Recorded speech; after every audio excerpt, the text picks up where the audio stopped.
I forget how dramatic that makes it, Pat. Dude, that music is awesome. Can we I was count down again? vibing. Can we just do it You know on what? 30 We seconds? should.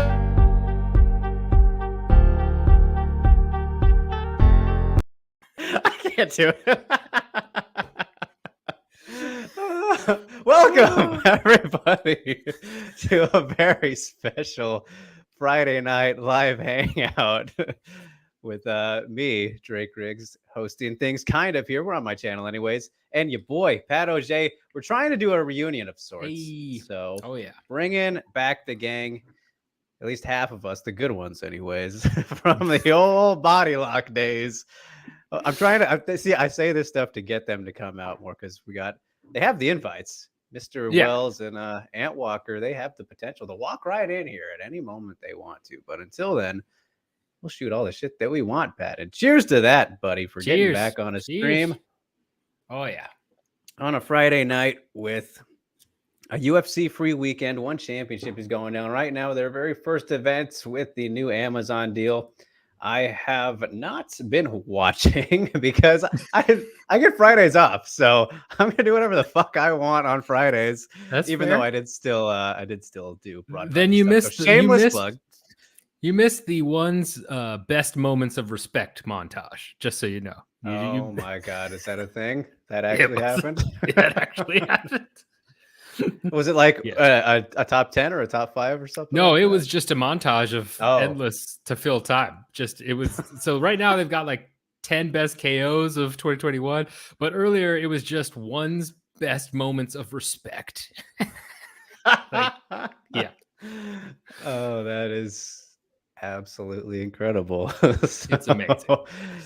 Yeah, that is something. But I mean, I've seen some of the highlights of what's been going on. I saw Katastam's knockout was pretty fucking sweet against Lapicus in the first fight. Nice uppercut there. Oh, that was on under a minute. I'm looking at the results here. That was pretty sweet. Superlek got that elbow, which was a TKO, right? That looked, I think I saw the ending. He was kind of laying down. That was still sweet. And just to talk about one real quick here, obviously, I mean, I'm very fascinated by, and I'm going to go back and rewatch this, obviously, as I get ready for Tuesday's show. For those of you who know, WMA Mania over on MMAnia.com's YouTube channel. But Lin Hei Shin dropped a unanimous decision to Itsuki Hirata. And from what I was reading, sounded like she was winning 14 minutes and like 40 seconds of that fight, Pat. But then she got dropped at the end and lost. Did you watch this one? Is that kind of what happened? So I watched it in the background a little bit. Was setting up some other stuff, but I mean, I guess when you think about it, though, right? One judge is on full fight, right? It's not and so I would say a lot lot from what I saw, that's still such a short amount of time. It is. I mean, and from the clip, she could have been more hurt. I have to watch the full thing, but I'm not saying I agree with the decision, but I feel like that's definitely what played a factor, was because a lot of what was happening before that was a lot of, up against the cage, couple pot shots here and there, nothing dramatic, not, at least from what I saw. So that must have influenced him, but I'm with you. I don't feel like that should overturn 14 minutes of the other girl. Pretty obvious points. Yeah. And I'm fascinated. I'm fascinated by this too. Like, I don't know, but as I've kind of gotten more into, I mean, I've always been into Ryzen, you know this, Pat, but like recently, last couple of never heard. Never heard of this. But the scoring specifically, which they also do fights overall, but I didn't really even realize until like a couple months ago that they actually do have a point system too, right? So I don't know if one does this, but here's what Ryzen does for their fights. So it's the fighter who did the most damage or did, the superior damage, they get 50 points. That's a 50-point score throughout the whole fight, right? If whatever judge thinks that at the end. 50 is for damage. Aggression is 30 points. And then you can get 20 for control. So in total, you can get 100 points. So for example, Ayaka Masaki versus Jessica Aguilar on this last event, which I'm sure you didn't get to catch up on yet. We were talking about earlier today, but that was an 100-0 score. One of the best examples of that, right? And so she got all 3 of those. For example, Miyu Yamamoto and Tsuruyoshima at the event before, that was a split decision, and Miyu, one of the judges gave her the 20-0 for control only, and then 30-20s from the other 2 judges. Like, I kind of like that, to have those numbers right there, and I'm sure one doesn't fucking do something like that. I don't know, but if they what do is a something black like box that, of? yeah. It's yeah. One appoints their own judges. So, but hey, you said Herb's there, so that's interesting. I mean, Herb is there. Yeah, Herb Dean has flown over there to, I mean, probably to prep for the American cards that one is supposedly supposed to do. Although, if the weigh-in and hydration tests are any sort of factor, I'm not sure how athletic commissions are going to feel about some of that stuff. You know what I mean? Yeah, that'll be definitely. Drake, can you explain to me how, if somebody has failed hydration tests all day, right? So they don't have enough water, and they're a quarter of a pound overweight, that in the span of I think it's 5 or 6 hours, they somehow are able to lose that weight and then also be more hydrated than they were beforehand. I mean, my best explanation or thought that would come to mind is, you think about all the respect and kind of everything that one championship is about. They have to have sensu beans on hand or something that really gets these athletes to. That's on me. That's on me. Make it, bro. Right. Of course. I mean, no, it's fucking absolutely absurd. And I even saw, I think, commenters on just articles I was looking at, maybe this morning or last night when things were happening. But some people still don't even realize that, allegedly, as far as we're told, the weigh-in hydrations are the second one. They allegedly do one the day before. We have no proof of this, just the word. And then that's the middle one, and then they do the day one as well and all that. No one ever fucking fails it, though. So that's amazing. They don't fail it when we can't see it, but they do. Well, here's the thing, though. Rod Tang failed his hydration test because he couldn't produce a sample. Right. So he was he just had nothing in him to produce. It's incredible. It's incredible. It's at this point, it's blurred past. They're not coming to America. If they want to do what they're doing now, they're not gonna. Oh, they're coming to America. It's just gonna be hilarious. It's basically we're gonna get a card advertised of all these fighters. It's gonna be amazing, and then by the end of it, we're gonna get a 5-fight card with Amir. I can't even say his name. Ali Akbari here. Yeah, Ali Akbari as being the headliner, because everyone else will have dropped out from. It's going to be DJ versus Ali Akbari, because open weight. Fucking Colorado's open weight. Sure. Yeah, they're like, you know what? Sure. Why not? Oh my god. Yeah, that. I mean, I hope we get to see it attempted, because it's just not going to work. Obviously, Colorado seems most on board with flexibility in terms, at least from what I've been reading. Maybe you've read more into it, but at least the rule set in terms of strikes that you can use. And I don't know if they are open to a full round, not round by round scoring, but the overall. I think they seems are. Like they're, yeah. But other weight stuff, I don't know about that. Yeah, they want open scoring. They're pretty progressive. They're trying to make some big changes. Whether or not that'll happen, I don't know. But it's just I cannot wait to see where they go. You know what? I'm going to call it now. They're going to have their first event in. They're going to have their first event somewhere in Mohegan Sun or somewhere that is able to get around some of the commission issues.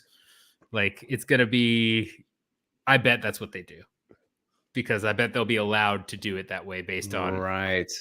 Yeah. That's my guess. Good point. Mm-hmm. And I like that you mentioned that too, because this is something I've been talking about and kind of thinking about too this week, just kind of as the PFL continues to promote themselves, I guess you could say. And I wanted to add this note, which is not where I was going, but the championship does not have a location yet. And that is in November, which is coming up here. So that is something that you would like to have sorted by now. It's been a bit of a cluster, but that's just a side note, Pat. What I was getting at here was I wanted to get your thoughts on, I don't know, I guess the PFL is very confident that they're the number 2 organization in the world right now. And in terms of talent, I don't think I'd put them there. They're definitely up there. They're one of the top 5, sure, all that stuff. I do enjoy me some PFL fights and the fighters, all that kind of thing. Even though it is a smaller roster because they do their tournament style, yada yada. We got the pay-per-view series coming up next year, which will be interesting to say the least. But anyway,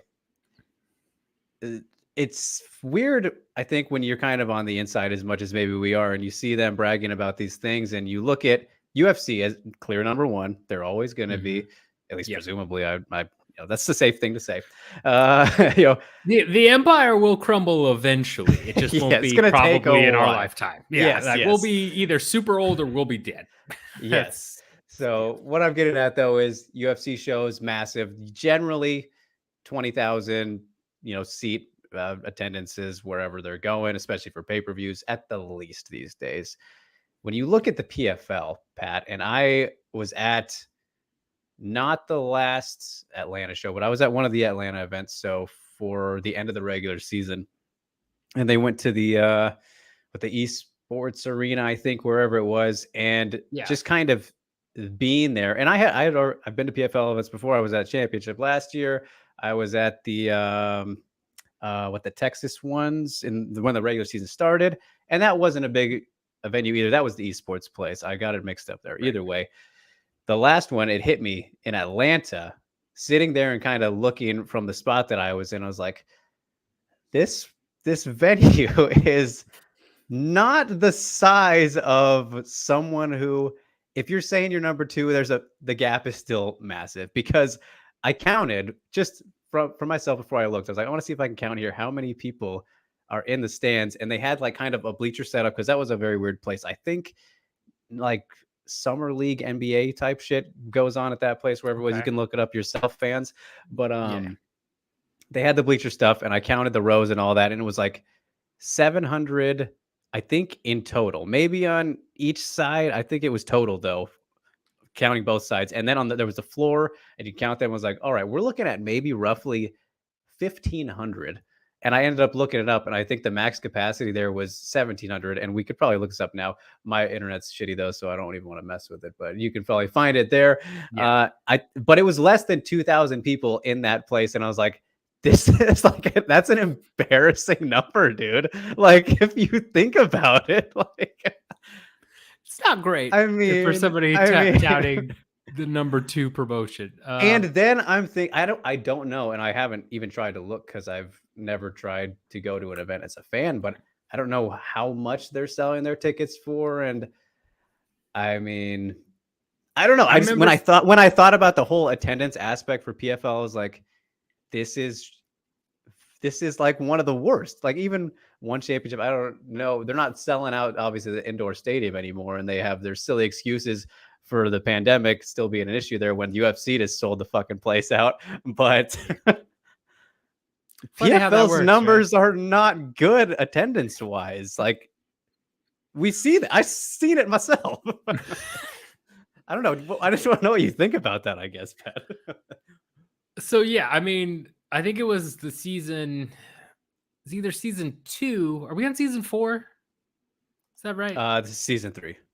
This is season 3. Okay, so it was season 2 then, or season 1, where they when did they have the Madison Square Garden show? I think it was season 2. No, it was the first season at the Hulu Theater. Last year was in Florida. I was at that one.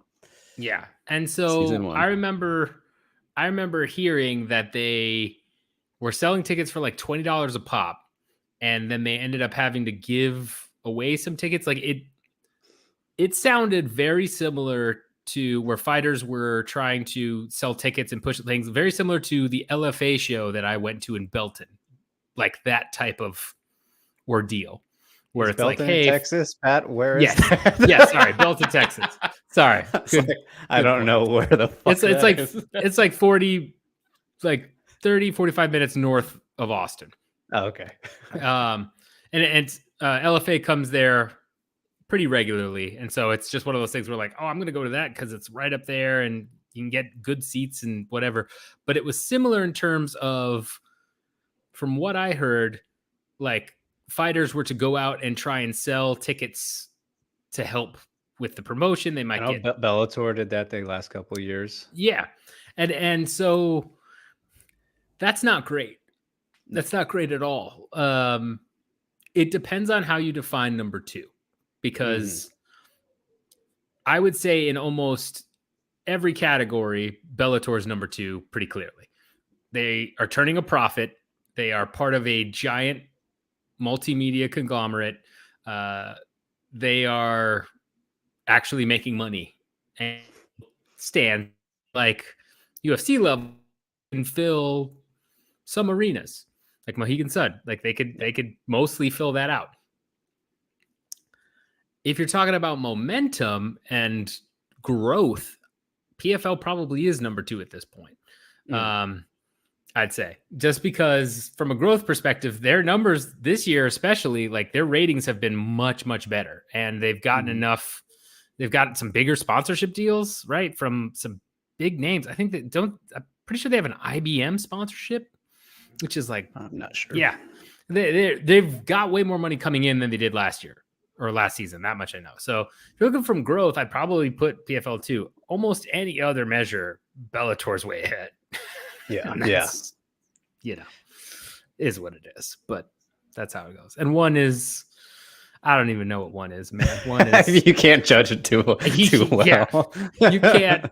There's not enough transparency to accurately judge how good one is doing. Oh, how sad! How sad. I mean, I think that's a perfect segue though to inform me a bit about this Cayman Islands transition here, because so that means, and I was talking to somebody hit me up yesterday who is very, very close and kind of on the inside about this stuff. It means they're no longer like technically Singapore based, right? Because they're making this shift or whatever. Yeah. So they originally were trying to go not public, but kind of go public through AAX. What up? Glad to see you join. Yep. Oh, Alex joined too. What up? Great times. Yeah. So they originally tried to go public through a SPAC, which is essentially this weird type of it's not an IPO, but it's kind of like an IPO. And it basically allows you to partner with someone. They fund you a bunch of money. You're able to sell shares of it, but it's still kind of hidden. And you work with like big investment banks. Like they were talking to Goldman Sachs. They were talking to, who else were they talking to? Pretty sure JP Morgan. Like they were talking to a bunch of like big names to try and get this going. And then the SPAC market just imploded. It was super popular for a bit, and then it just crumpled in on itself. So now they're doing an IPO. And I put that in quotations because it's a real weird scenario where under the guise of this IPO, they are relocating to the Cayman Islands, which means that their financial transactions, which people like John Nash and myself have been able to easily access these documents. If you know where to go, pull them and look at what has to be true because they have to file it with the government in terms of their crazy losses, right? Like just staggering financial statement losses. We've reported on it. It hasn't been great. I'm pretty sure Chatri hates me and Nash. Really, I know he hates Nash. 100%. I've been told he hates me, which that's fine. But he hasn't called you yet? He hasn't called me yet. He has not called me yet. Lauren Mack did, which is a whole other story we'll have a conversation about. But in terms of what this allows you to do, right, is it basically allows you to shield most of the financial transactions that they've now will have to post and the financial statements they'll have to record. And right, Cayman Islands is kind of a joke in a lot of movies in the US as being like a tax haven and all that stuff. Like, yeah, Right. it's very obtuse. So between that and the Amazon deal, which we'll never know, from what I've heard, they got less money than TNT or about the same. Hmm. I can't confirm that, but it's not like they got a bump. Everybody thinks like, oh, they got Amazon. It's all this extra money. Because it's Amazon, the brand. Right. Yeah. But it's from what I've heard, it was actually a downgrade from the deal they were trying to make. I don't know that 100%, but I would not That's be kind of what shocked. I've heard too, actually. So. Yeah. I mean, there was a reason why Chachi talked about, oh, it's going to happen soon. And then it took months and suddenly then this happens. And they obscure numbers, right? Only Amazon and them will be able to see these numbers. Nobody else will have access to it. Similar to Fight Pass in a way back in the day. Right.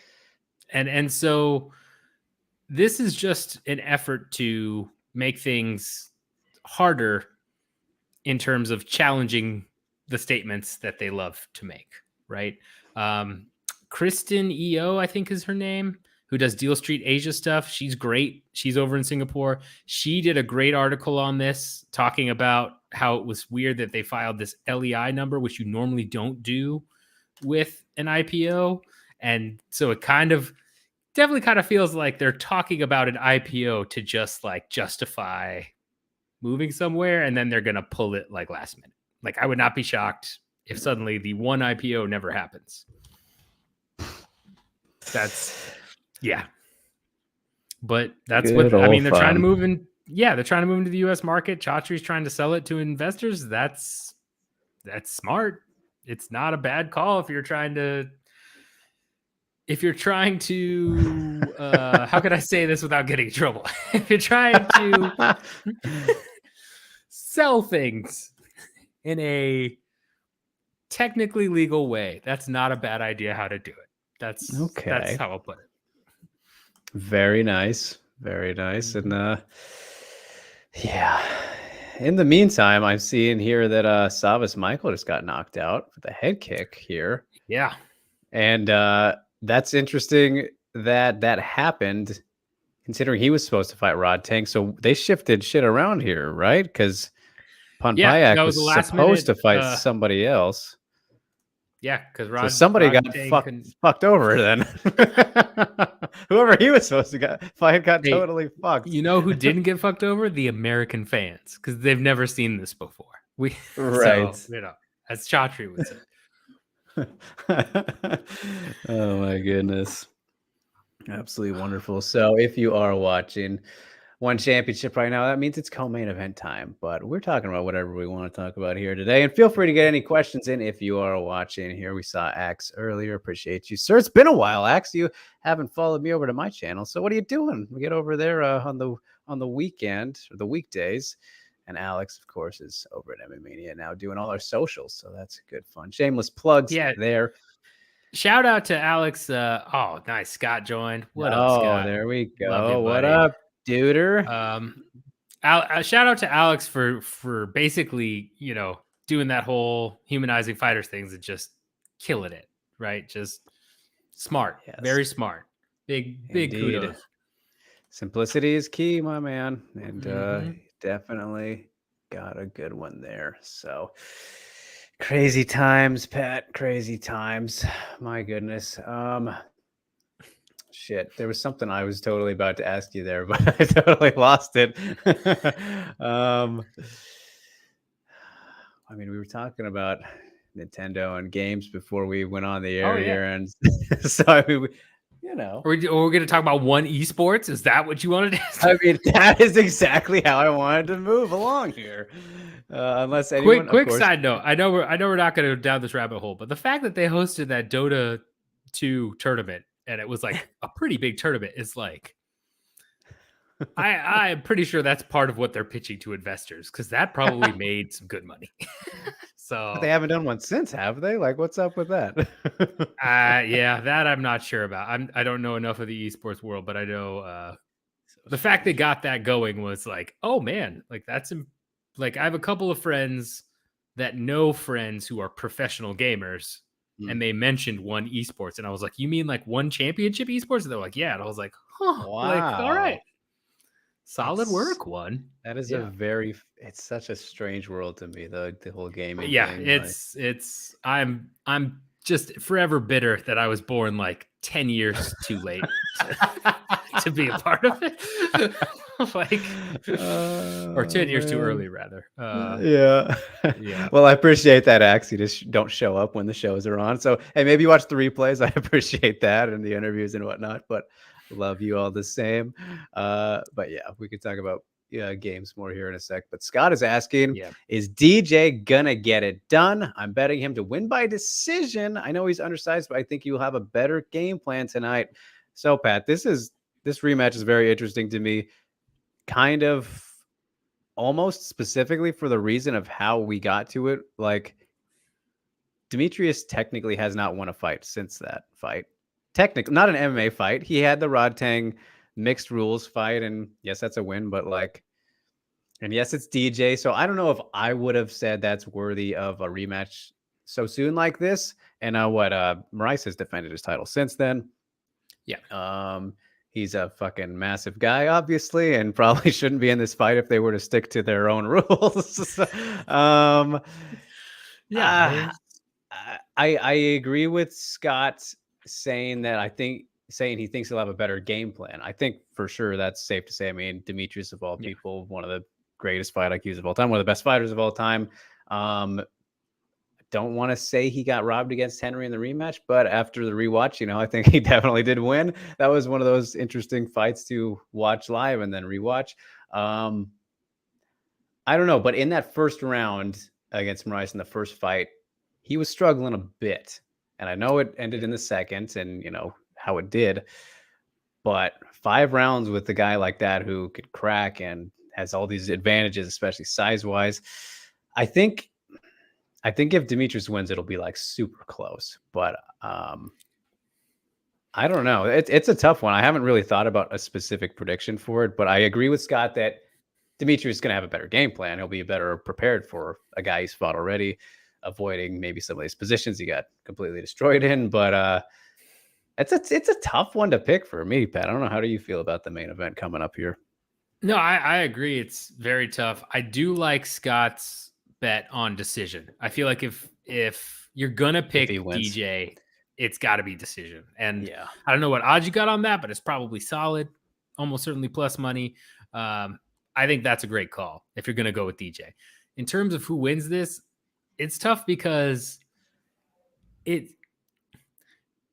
literally went from DJ being in the GOAT status, greatest of all time, easily status, to the close loss to Cejudo, and his name was still kind of there, and then he went to one and beat a bunch of people that no one cared about, and then he lost, and now nobody talks about DJ at all. It's crazy. It's insane.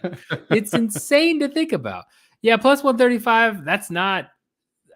I might want a little bit more if I was going to go DJ by decision, but that's not bad. You're having plus money.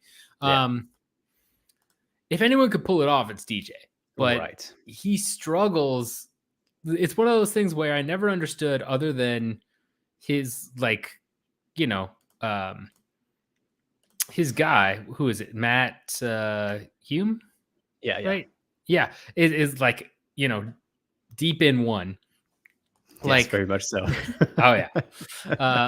I never understood why he went over there otherwise, because he's fighting essentially up a weight class, and he struggled against Wada was a tough one for him in his debut. Cruz, right? Just beat him. Yes. Just hands down. He's clearly. I'm pretty sure Dominic got 12 takedowns in that fight, if I remember correctly. And Dominic so I know. Of course. Condolences on the verified, by the way. We're not talking about that. Okay, we're not talking about that. All right, we'll move on. No, I mean, it's rough because DJ literally is perfect for flyweight. Yes. He's literally perfect for true flyweight. And there just isn't enough depth at flyweight for him to be really tested often, other than Cejudo, right? It's a similar problem we see in a lot of. Dude, I would love to see Demetrius back in the UFC right now. Dude. Are you kidding me? Holy Fuck balls, man. But even if he was, I'd only want to see him against Cejudo probably because, like, well, no, that's not true. I mean, with the way Figgy and Moreno have shown up too, I'd love to see those matchups. But like, he's going to be top tier, right? Like, Yes. it's one of those things where, yeah, the UFC went from almost cutting the division to like actually filling it out, and it's just like, well, here's this whole thing that's going on now. It sucks that he's not in the UFC right now because, yeah, it's just the worst. But I would not be shocked if DJ got, if anyone could get it done with the disadvantages DJ has going into this, it's DJ. But still, like, if he gets overpowered, he's probably just going to get overpowered by a guy that almost certainly did not make weight or made weight and failed hydration, while DJ did both the things he was supposed to do. So yeah, I mean, honestly, I think that people have actually looked more into the size of Moraes way more than they should have. Because, I mean, if we're being honest, you're like, Demetrius, the entire first half of his career was at bantamweight.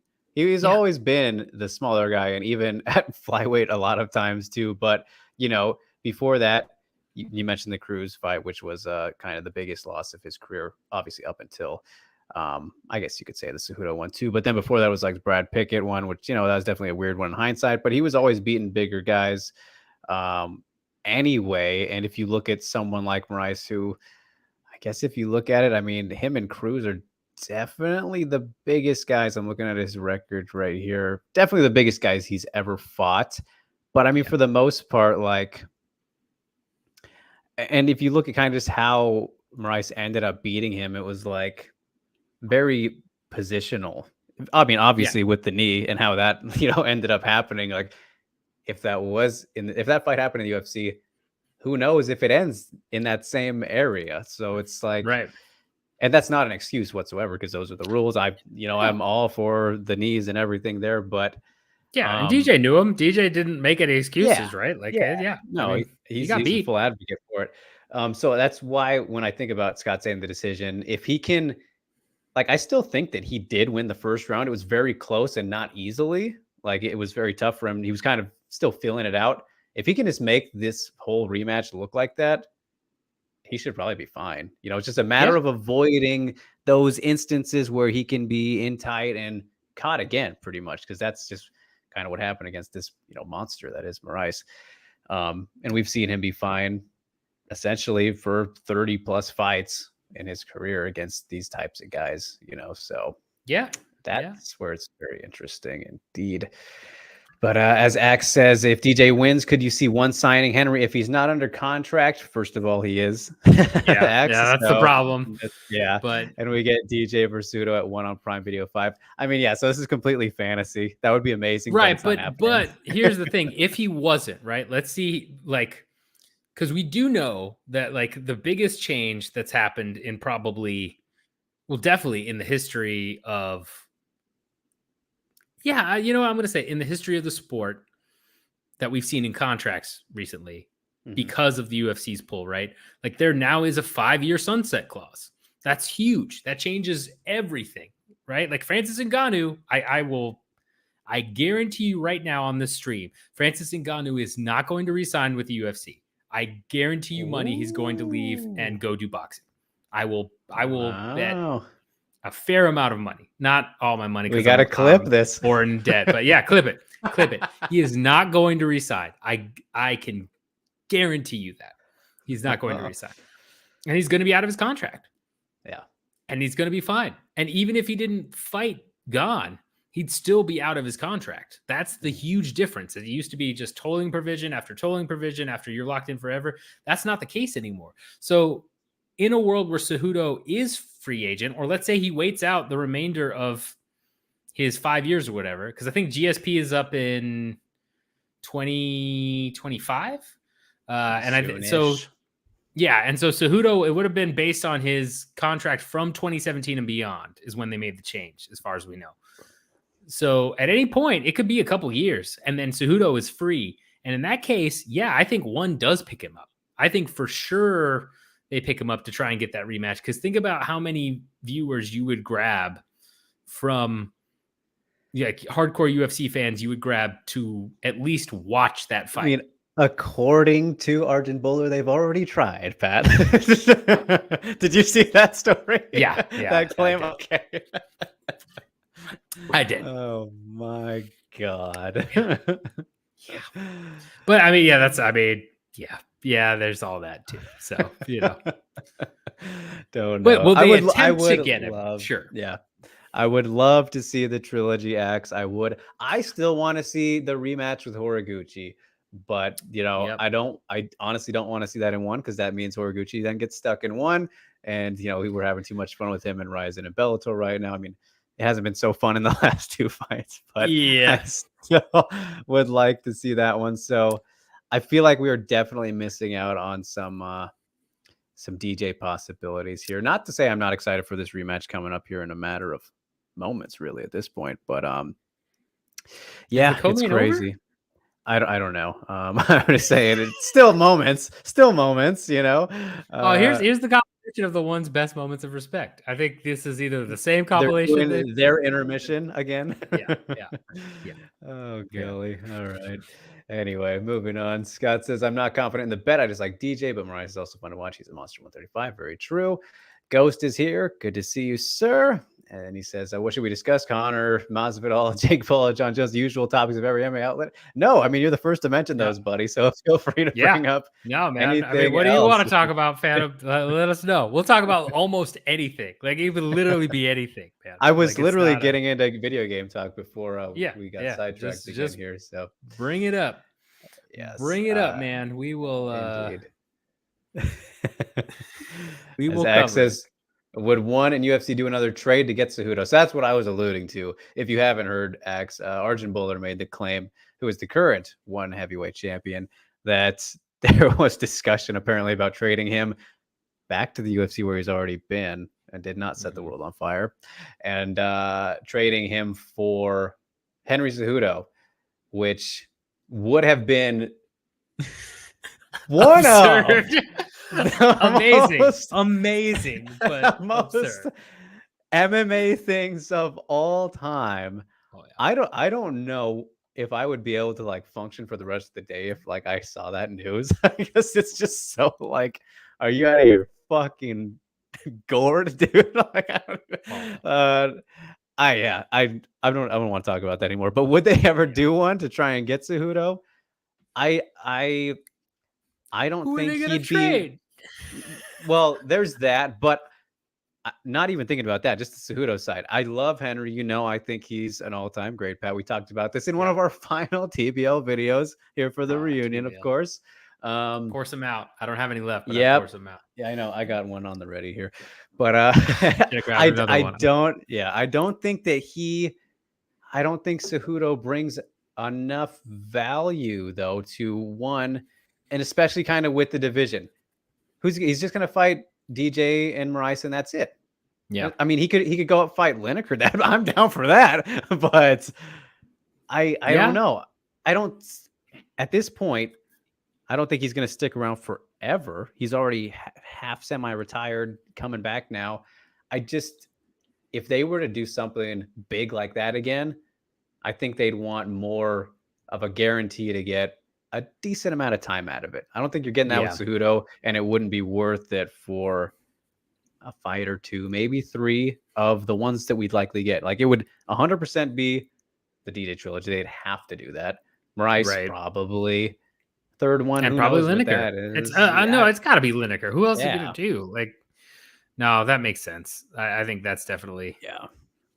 So I think a trade is sure possible again. Axe, maybe not for Cejudo though. Like, I think it'd have to be somebody. I don't know. It's a tricky, very tricky thing. But it's tough. I don't know. I don't know who they would trade realistically, like to get him in the first place. Yeah. It'd have to be someone they don't want to get rid of, like maybe RDR, who's their double champ right now. Yeah. Who I desperately want to see in the UFC. Yeah. Because I feel like that's... let's get controversial, Pat. Let's get hot topic-ish. You think Rainier de Redder beats your favorite fighter, Izzy Adesanya. No, So we all I know think you're a big I fan. think Izzy Adesanya. Well, Okay, you think? I Let's think see. so. I mean, it's That's tough, an right? interesting Like styles clash. it is. I mean, that's the thing. One of the best styles, but I don't I think so. No, I don't. I feel like Whitaker beats RDR easy, and I feel like Adesanya also is able to stuff this I takedowns think and just Whitaker has a catch better him. chance for sure. Yeah, I if mean, we're RDR has a talking better chance against Izzy than style, Whitaker. Yeah. right? Yeah, talking pure styles clash advantage definitely favors Whitaker more against RDR than Izzy versus RDR. But I think he's still got enough great takedown defense that RDR He's gets stuffed and it elusive. Keep him becomes, away. yeah, yeah. I mean, I think it's Because a that's his super only boring hope. fight, right? But that's gotta. Izzy plays it super safe like he normally does, and he But man, wins by a very boring decision. as soon as he gets a hold of him, though, it's like, oh fuck, here we go. What's gonna happen? Right? Like, I just Yeah. want that No, moment. it's literally the moment of the first takedown. It's like, can he complete like fresh, like round one uh, takedown? Can he finish it? Yes or no? I'm still in complete awe of his last submission. That reverse triangle was Yeah. so fucking filthy. My It's God, it's really good, but he's that was against who? Uh was that on law? No. no, no, no. Big Dash, right? Yes, yeah, the Yeah. tally. So again, it's hard to know, like, because just because we've seen this before, right? Where we've seen guys fight and they've never been against UFC caliber talent, so we don't know where they rank in that regard. And then they kind of fall apart at certain aspects, or they go to the UFC and they do well, but not like AJ McKee is the perfect example. Everyone was saying he was going to be unstoppable and better, and then he lost to Pitbull at a pretty rough fight. And it's like, well, I don't think he beats Volkanovski or Max Holloway anymore, right? Like, Mm, I don't know. It's hard. You got to see him up. I want to see that moment yeah, too. That's the yeah. long story short version. I'm gonna refill on my beer real quick, but then we have All right. to get to Phantom's question about Rick and Morty because we Yes, said we were we gonna have go them with coming it. in. Of course. So, yeah, I mean that's always the really interesting thing about fighters who make these moves going different promotions after such long periods of success or domination, whatever it may be. And I mean, great example here is Roberto Soldich, the former KSW double champion, now making his way over to one championship, and would have to think he will be, should be, the very first. His first fight should be a title shot against René de Ritter in the middleweight division, and kind of see how he can handle that one. But Soldich is also very good and turned down the UFC because one gave him a better deal. So Cheers to that, good for man. you. Good for Yeah. you, Roberto. I mean, And hey. I'm going to tell you too, Pat. Michael Bisping, I don't know if you saw this clip, but he completely ruined Soltich's name for me now. Whenever I think of it, I'm going to think of that moment. Do you know what I'm talking about? Yeah, I do. It's amazing. It's the best Yeah. part is that when Bisbee did that, I was like, that's something I might do. Right. Totally. Like, definitely. I was kind of like upset with myself that I didn't notice that earlier. It's like, oh, that could work that way. Yeah. Yep. Uh, and if you guys don't know what I'm talking about, Roberto Soldic, if you kind of look at it and say it a different way, it looks like Roberto's old dick. So, Roberto's old sorry, dick. Roberto. But all right, let's get into it. As Ghost asks about the new Rick and Morty season, Pat, we've never actually talked too much about animated shows or things like this before, but are you a Rick and Morty guy? I used to be, and I'm not saying like, oh, I used to be and now it got popular. No, like, Yeah. no, I just it's not Hipster. that. Yeah, I'm not hipster about it. No, I was all about it, and then somewhere between waiting for, I think it was season 4 and 5 or 3 and 4, I can't really remember. Like, it was an extra long gap, and then I just got busy and I never got back to it. And it's Right. like I've seen a couple of clips here and there, and I'm like, oh right, I should watch it, but I just like I don't. It's lower on my list of things to watch because my girlfriend is very much into different shows. So like, it's when I do have time to watch TV, it's not Rick and Morty. Uh, Yeah.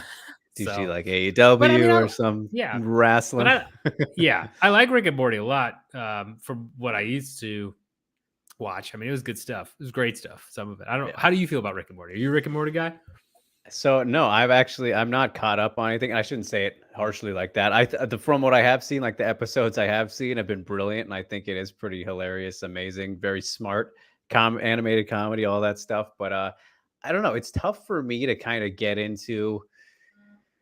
I mean, kind of animated shows. I don't usually kind of watch these things by myself, right? Like it's kind of things I find on my own time. Like I would get into something like this with my girlfriend, probably like where we're watching together and Yeah. having a good time together, you know. But when I'm by myself, I like to watch shows that like fucking really make me think or get me into like this Yeah. different world. So like Pat, man, I gotta ask you, bro. I'm so hooked still on Severance. I binge watched it in 2 days. Fucking one of the maybe the most amazing single season of television I've ever seen. I'm so in love Oh, with that show. I love True I can't. Detective season 1. Don't get me wrong, season 3 is also great.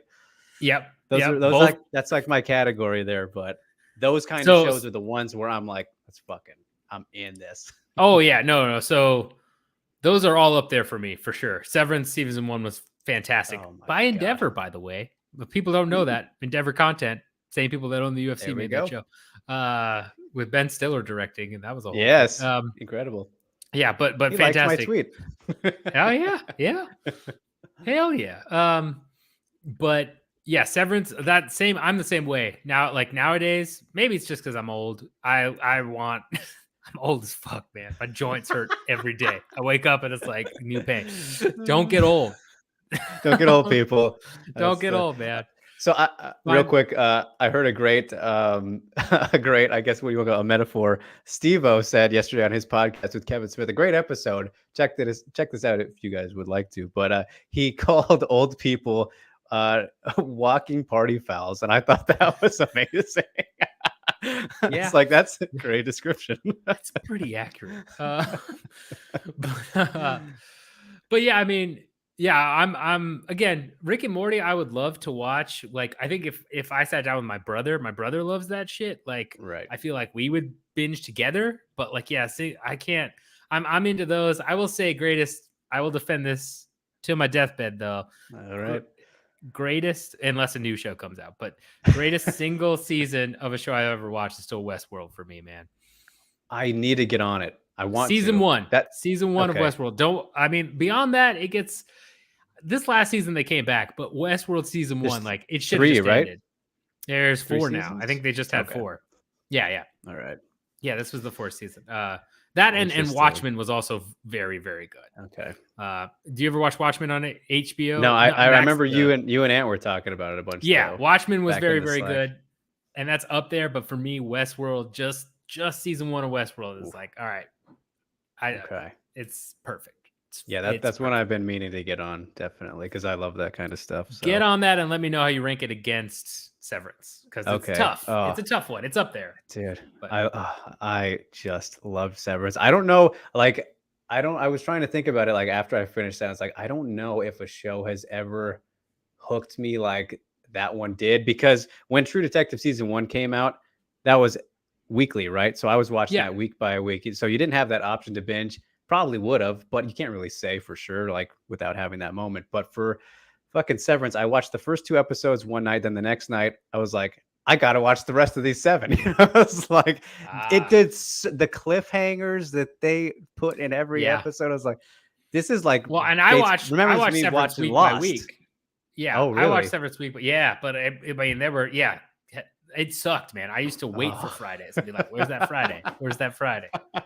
That's what I hate about The Boys, dude. I'm like, fucking come on. Oh man, The Boys. Not for I you. am. I love It is The and Boys. it's not. I love parts of The Boys, but parts of it detract too much for me to rank it as high as I want to. This past season, like most of the season was phenomenal, and then parts of the season were like, really? Like, God damn it. Like, Without it's spoilers, can you say what your yeah. qualms are? So there's a lot of, so for me, the gratuitous violence and Okay. sex, it gets almost annoying because it's not put in at, like, a lot of it is not put in as For useful a story. plots. Yeah. Yeah, like it's just completely just like, oh, here's 5 minutes of something that's like, it has nothing to do with the main thing.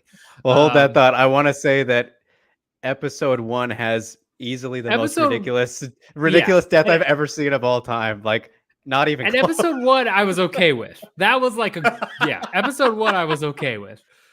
But then beyond that, it just became like a, like, all right, this is great. I get what you're trying to do, but it doesn't like advance the story as much as I want. This season I thought did a better job than last season. Yeah, I didn't think But it was that bad no, but and in then the that regard. finale, I hated the finale for logical loopholes in of this Right. season. I know what you're referencing. Yeah. Yeah. But I mean, it's fine. It's a good show. I'll watch it, but it's not like, I'm not going to rank it with Severance or Westworld or any of that stuff. Axe Yeah. knows what's up about Westworld. He's got my back. Yeah. Yeah. I mean, I think season 1 of The Boys pretty comfortably the best one out of the 3 so far. Yeah. I've enjoyed them all. Definitely, it's one of my favorite shows. But I understand kind of definitely where you're coming from. So Yeah. It's just not. yeah. It's But it's man, hard to watch. I'm dying for Severance season 2. I need it. Yeah. I need it. No. You guys, Severance I'm season telling 2. you, Axe knows. Our guy here, he's been watching these Yeah, shows. Axe is on point, man. Axe, if I'm not mistaken, Axe, you were the only one when we did this. I was watching the stream at the Body Lock where it was Jake and Matt. Were you the one that had 4946 for Jan too? And you were like the only one in the comments that did it? I think it was either you or Ivan Report. I apologize if I got that wrong, but it was Axe knows. Axe knows. Yeah, he's an OG. Yeah, for sure. What's Termite, Scott? What is that? Is that a show? Yeah, I would imagine it would have to be. I mean, unless All he's right. just saying Is it- maybe he has termites. I hope you don't Gotta have get that termites. checked Scott. I hope out, that's a show. I think that does sound familiar. I think it might be. Ghost Oh, asking okay. if you're a Better Call Saul guy. Just wrapped up, right? It's done for good now. Man, so this one I know is going to catch me flack. I'm not a Breaking Bad guy. Yeah, so I like haven't I never watched it either, but I know what happens. Yeah, like I know the gist of what happens, but yeah, not a Breaking Bad guy, and then so I've never really watched Better Call Saul. If it's worth it, I'll give it a try. I do love sure. Bob Odenkirk. Bob Odenkirk's phenomenal. So here's my thing with these kind of shows here, which okay, Scott, yes, Okay, Termite was the yes. Yeah, you know what's up, right? Okay. Yeah, I forgot about that. Yeah. But I forgot that was his name. Yeah. Yes. So funny. With these kind of shows, Breaking Bad specifically, and Axe also asking here about House of the Dragon, which we'll get to in a moment. But like Game of Thrones and Breaking Bad, these shows, which they have at least 8 seasons, right? At least. What Game of Thrones, I think, had maybe 9. It's around there. Either way. Oh, it had 8.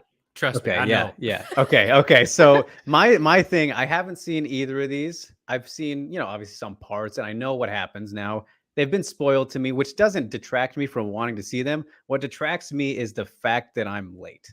Like, to catch up on that much content for me is like more of a chore than fun. Yeah.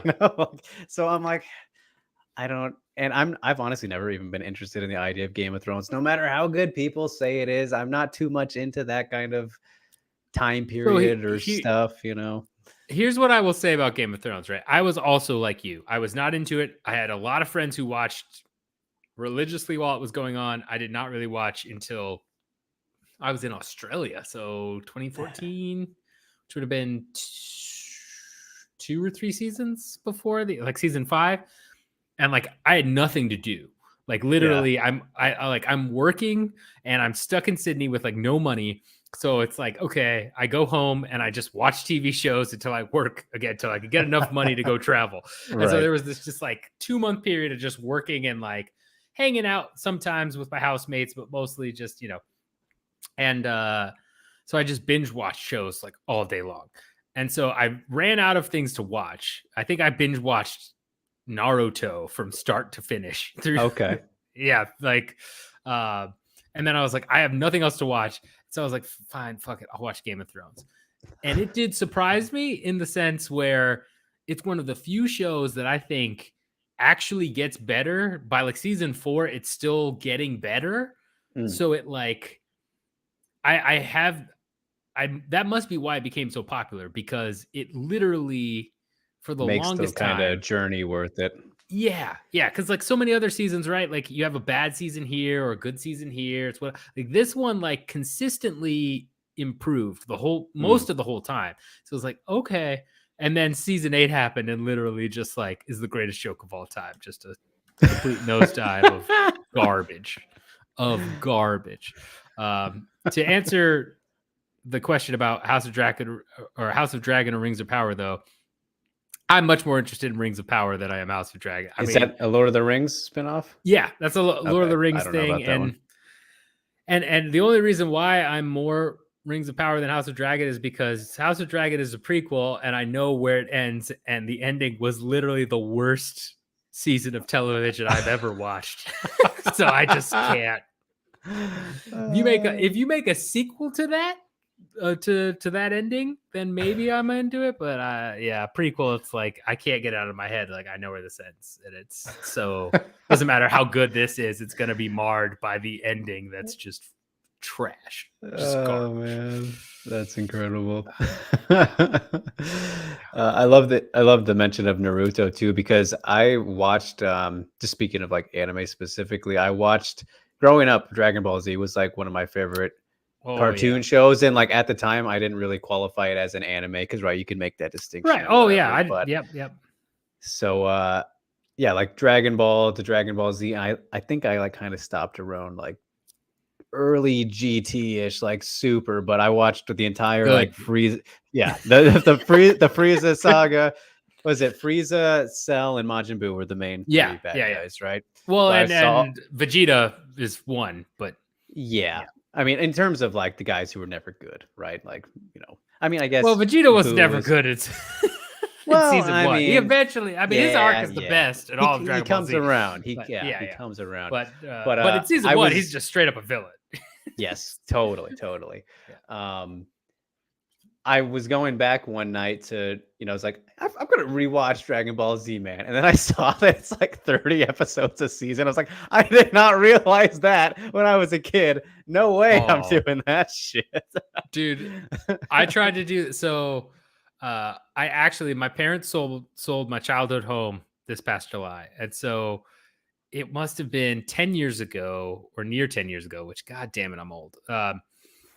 We had a drinking tournament called the Cell Games that I hosted there. That was all Dragon Ball Z themed or whatever. So we brought it back this year to do it. And like, it was amazing because like nobody really drank. Like, I think I drank the most, and I had maybe like 5 beers and then was like, I'm good. Everybody else had like a couple, was like tipsy. I was like, we're good. So just too old for it. But like Dragon Ball Z was my jam.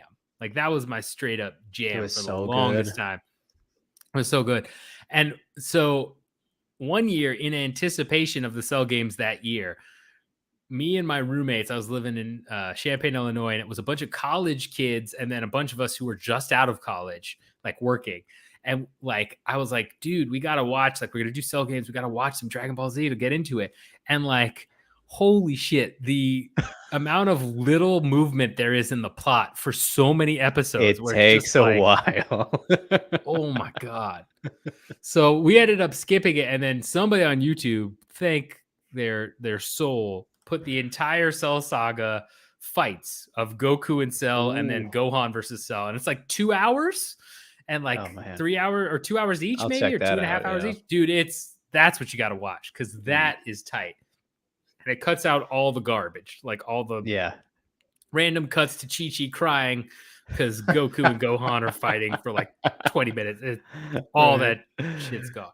But yeah, man, that was Yeah, being a kid watching that, being super You don't excited notice it, to, yeah, you it's don't so notice it. No, and then you're an adult and you're like, Jesus oh, Christ, they really man. convinced kids to watch this every day.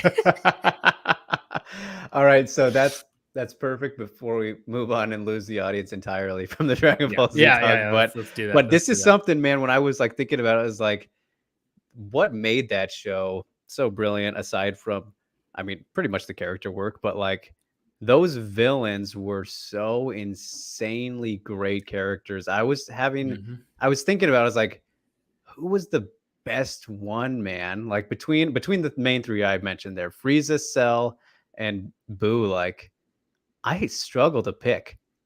Oh Like, man, I for me, well, I already told you I hosted a drinking tournament yeah, called the Cell yes, for Games. I Cell. love I mean, Cell. yeah. Well, I remember his saga the most fondly, I think, in, like, how it seemed like there's no way they're gonna beat this guy, like, and he was such, like, a cool asshole. It was like, I don't know. There was something about him. I was like, well, they're fucked. It's But like I mean, the thing for me that made the Cell Saga was Hercule, it's obviously. one, huh? What'd you Hercule. say? Oh yeah, of Hercule. course. The introduction of world champion, strongest man of all time, Hercule. Um, God, I remember. Very quick side note. I Yes. think it was Budokai 2 allowed you to do the fusion dance with like a bunch of other characters, so you could fuse like Hercule, Goku. Holy shit, that would have made my life if that happened in real in the anime. Yeah. But my whole thing about that was, and then we got to get off this topic because we got a couple I other know. questions. Yes. Sorry, Um, guys. but that arc was phenomenal because it was literally like a story of hubris in like three, like Pride Before the Fall, in like so many parts, right? Like you have Vegeta, And who's the so androids confident. were also involved with that too. Right. Yeah. Like androids were super confident. Then Vegeta gets overconfident and lets Cell become perfect. Then Cell gets overconfident and wants to see go. Like it's literally like a full circle thing of just great story. Well, whereas the other two are fine, but like Yeah. Frieza was just kind of like out, like wanted to be immortal. It's like, all right, that's Yeah. fine. And then Majin Buu was it got kind of weird at the end. I wish they would have ended. In my opinion, they should have ended that one when Vegeta, spoilers, Vegeta blows up and seemingly kills. I think that would have been the perfect storyline. Like Right. Vegeta's final arc. Like I think that would have been. Dude, do you remember when was it fucking when they fused and they turned into a gumball and they were fighting him or something Oh yeah. ridiculous? No, they fuse and then he turns them into a gumball and they're fighting. It's Yes, yeah. all right. We gotta change this because they're could go on forever. yeah. It's Although Phantom's asked about Yu Yu Hakusho, yeah, I love Yu Yu Hakusho, man. That show is fucking tight. I have no idea what that is, but You've never watched that? Oh man, that's a great heard of anime. it. Oh, it predates. I think it predates Dragon Ball Z. It was on Toonami for a bit. Really? It was. Yeah, it was. Dragon Ball very came good. out in 85, bro. I want to say Yu Yu Hakusho came out in the 70s. I might be wrong. Wow. I'll look it up real quick. But it's around the same time if it's not. Let's see. When did it come out? Scott with a perfect tie-in here real quick saying the GOT ending was almost as much of an epic fail as the one hydration and weigh-ins. Hey, bravo, nailed it. Oh no, it was 1990 for Yu Yu Hakusho. Okay, so it was afterwards, right. but it was still very good. Yeah, I mean, Dragon Ball is one of the oldest animes, I think. Like, yeah, that's continually doing shit anyway.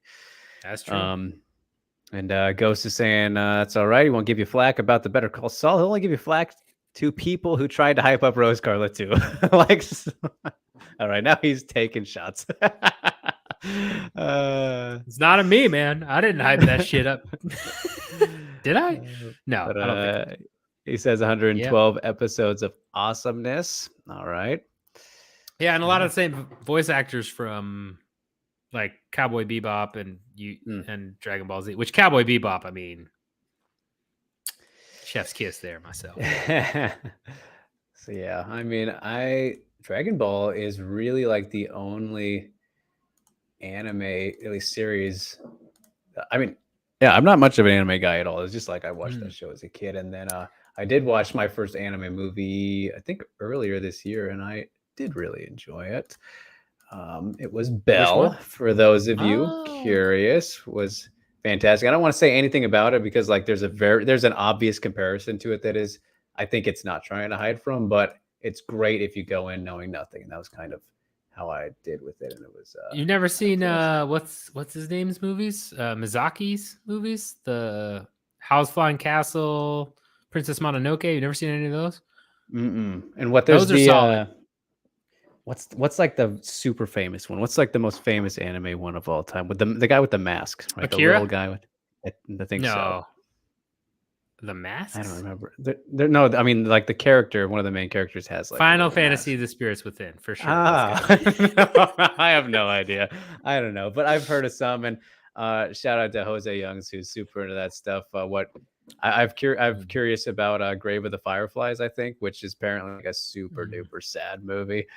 So it's like a one-time watch, but that's kind of how he describes it. So kind of stuff like that fascinates me Yeah, a yeah. lot. But You must be talking about Akira. That's the most famous must anime be movie, I think, by okay.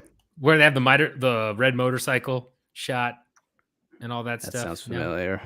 Okay. All Let's right. see. Anyway, it's weird, but it's solid. Yeah. Um, So we are at the main event, though. If you guys are watching along with One Championship still, apparently, we told I you, mean, Phantom, we would talk about anything, and then we went down a rabbit yes, hole. So it's your guys' fault. I'm loving it. Honestly, Yeah, I it's am great. enjoying It's the hell out of fantastic. it. Feel free to get us on whatever track you want. Anybody who's watching, it's obviously a terrible timing for a stream like this in terms of viewership, but that's all right. We don't care. Hey, we got the And important whatnot. people here, right? Like that's Exactly. So Nong O won via leg kick. I'm seeing that's very interesting. Did you see Mhm. this on the side? Was it interesting, Pat? Yeah, I was going on the side. It was kind of interesting, but I don't know. Harrison looked pretty upset. It Oh, was like he tried to early? get up. He's getting counted out, and he like kind of like knew he was done. So like fantastic win for Nong Yeah. Ho, but it was one of those things where I think I looked at the odds and like the only close odd fight I'm pretty sure is the main event. Pretty sure the rest are all lopsided, Hmm. unless I'm wrong about Harrison's ending. Let me look real quick. Well, we have only 2 decisions on this card tonight, so Yeah, no, a lot of finishes, which is great, but no, this doesn't show odds for Muay Thai. I have no idea. I don't, Accent you know what? DJ by sub round 3. Ooh, Bold one. Hold him bold to one it. for sure, but And I Ghost love it. enjoying the change up, saying we'll always talk about the silly MMA. That is very true, and it is Yeah, I mean very the next like 10 streams we're gonna do together is gonna be pure MMA. So like this is yeah. And I mean the next event is quite an absurd one, Pat. I mean, just to get it out of the way, what do you think about Hamzat and Nate? You already know how I feel about Nate, so I don't need to talk about it. I think But I I think want to hear your thoughts though, actually from the business side, because I don't think the event's going over 1 million. Definitely not, but it'll be big, no, no, bigger. I don't. Let's make guesses, predictions, even though we probably won't find out. What would we Probably won't assume find out. here? Well, there'll probably be man, I don't know what site it is, and I have not confirmed it, so I can't technically deny this, but there's some site going around talking about pay-per-view buys that quotes that says from the Sports Business Journal, but then there's no mention anywhere on Sports Business Journal that those are the pay-per-view buys. So I'm pretty sure they're Gotta just love it. straight up lying. Like, yeah, just Well, I saw somebody said 36 yeah, 360,000 for what the last one here. 360,000 No and they proof quoted whatsoever. Sports Business Journal, and then I reached out to Adam Stern and the Sports Business Journal Twitter account, and I have not heard anything.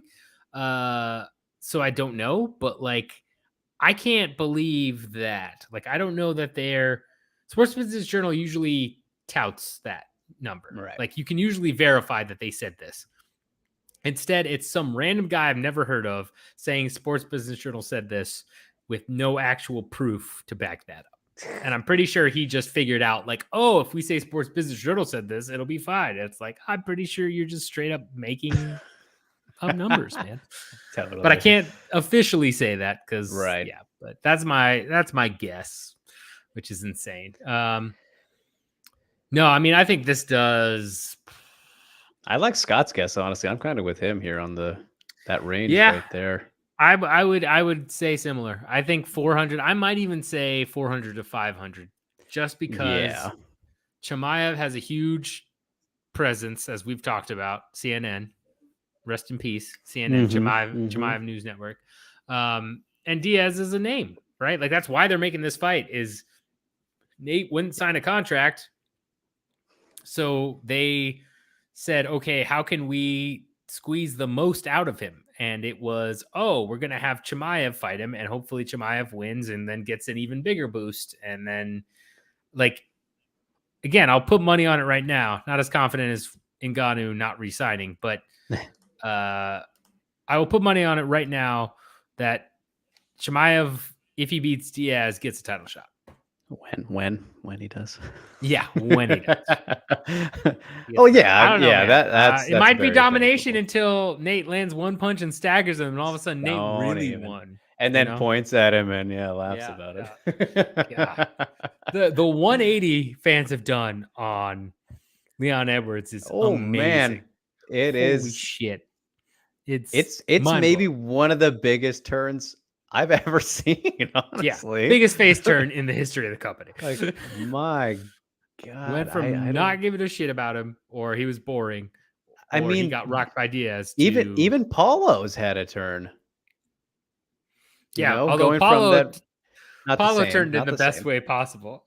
Yeah, very different Yeah, circumstances and yeah, kind it is. of situation But there. But dude, it's wild. It is. yeah, It's insane. yeah. I mean, that's been like definitely the craziest fallout from that event is like the reactions, to it all. And my God, It's nuts, man.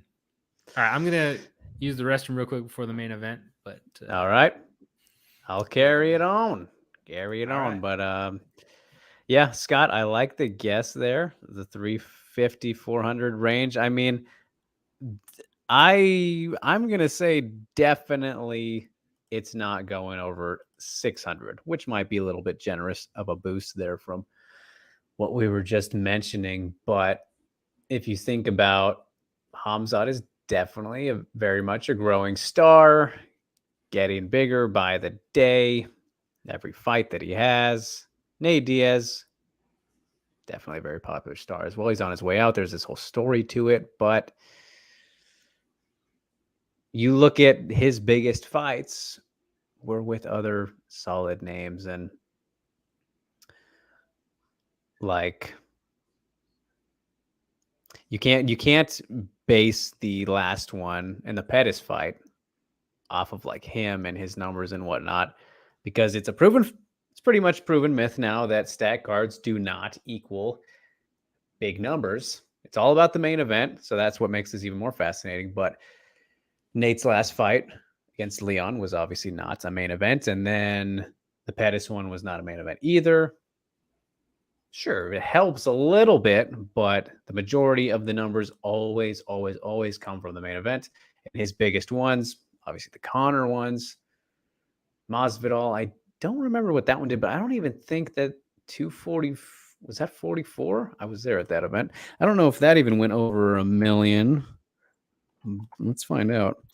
But that was definitely 244, wasn't it? Yeah.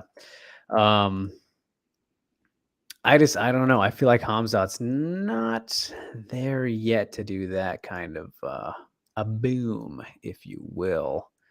I mean, he's obviously on his way, all that kind of stuff. And it actually does not say the numbers here, at least on a quick wiki search. Let's see if I get a little bit more specific. What numbers you talking about? 244. UFC no, they never released those numbers officially. Yeah, So that's. I had heard 700.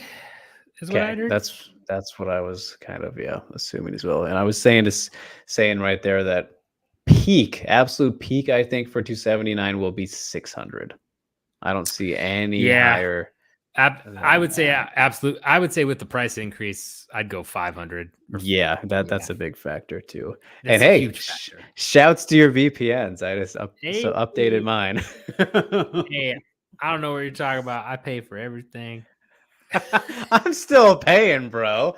I'm just getting a nice discount. A nice discount. Well, I I mean, pay through terrestrial internet in the U.S. on every stream. That's what I do. oh I'm a goodness. goody two shoes. That's what they say. There we I'm a go. goody two Indeed. shoes. That's what they say. Scott is asking predictions for the main event, which we did talk about a little bit and didn't specifically say who we're picking, but if I had to pick, you know what? I think I'm going to kind of stick with the thought process I was along with, though, Scott. And I think Demetrius will pull it off by decision, whether it's split or unanimous. I trust in him avoiding getting kind of stuck where he was last time. I mean, when a guy that fucking good historically for Lightning to strike twice, in a sense, I'm gonna go against that. I'm gonna go against the belief of that happening. So I actually think I think he'll pull it off. I struggle to see him finishing. I know Axe is getting very bold here with the sub in round 3. I love it. I love to see it, Yeah. but I'm gonna take the decision. I think he will adjust. Pat, what is an official prediction here? I'm gonna go Maurice, just because I don't believe he actually had to cut that weight and do that hydration, and he's a much bigger dude, and so he's gonna be even heavier than before. And so I think he's, well, you know what? Actually, because this is the Amazon One card, he's probably more drained because he probably actually had to cut more weight. Oh yeah, the time difference. They're in Yeah, the you know morning what? right now. I'm gonna go DJ. Actually, thinking this through, I'm gonna officially go DJ, but I'm gonna go by decision. I think it'll be close, but I think DJ is gonna do it. Yeah. We'll see. It's gonna be interesting, and Ghost promoting some piracy here. If you're smart, don't buy 279. Watch on the high seas. Hey, he's not promoting piracy. He's just saying watch the pay-per-view on your yacht. And he loves, like Conor McGregor. He loves quadruple R. I think he meant triple R, that movie on Netflix from India. That's what he was really. I've heard that's great. Have you seen that? I've watched part of it. It is hilarious. It's pretty fantastic. I haven't finished it. I'm kind of fascinated by that too. It's. I would give it a look. It's okay. Again, I don't watch a lot of TV and movies without Daddy, but that one I turned on in the background while I was doing something, and it was pretty. Okay. It was okay, pretty Pat. Well, then I got to ask you. Then, what's the best movie you've seen recently? Recently? Oof. Yes. Hold or on. we could do this year even. I stream died. This Amazon. year, Amazon. How did Amazon betray me of all people? It's just anything affiliated with one Bleacher Report, Amazon. Yeah. They fucking die. They die on the scene. They just die. All right, there we go. Ooh, nice feint. Oh, Bleacher's getting cocky. I don't know. Movie? Man, I haven't watched a lot of movies, and the ones I have watched are pretty crappy, man. Like, they've been pretty bad. Like, I watched The Gray Man. Do you have a worst?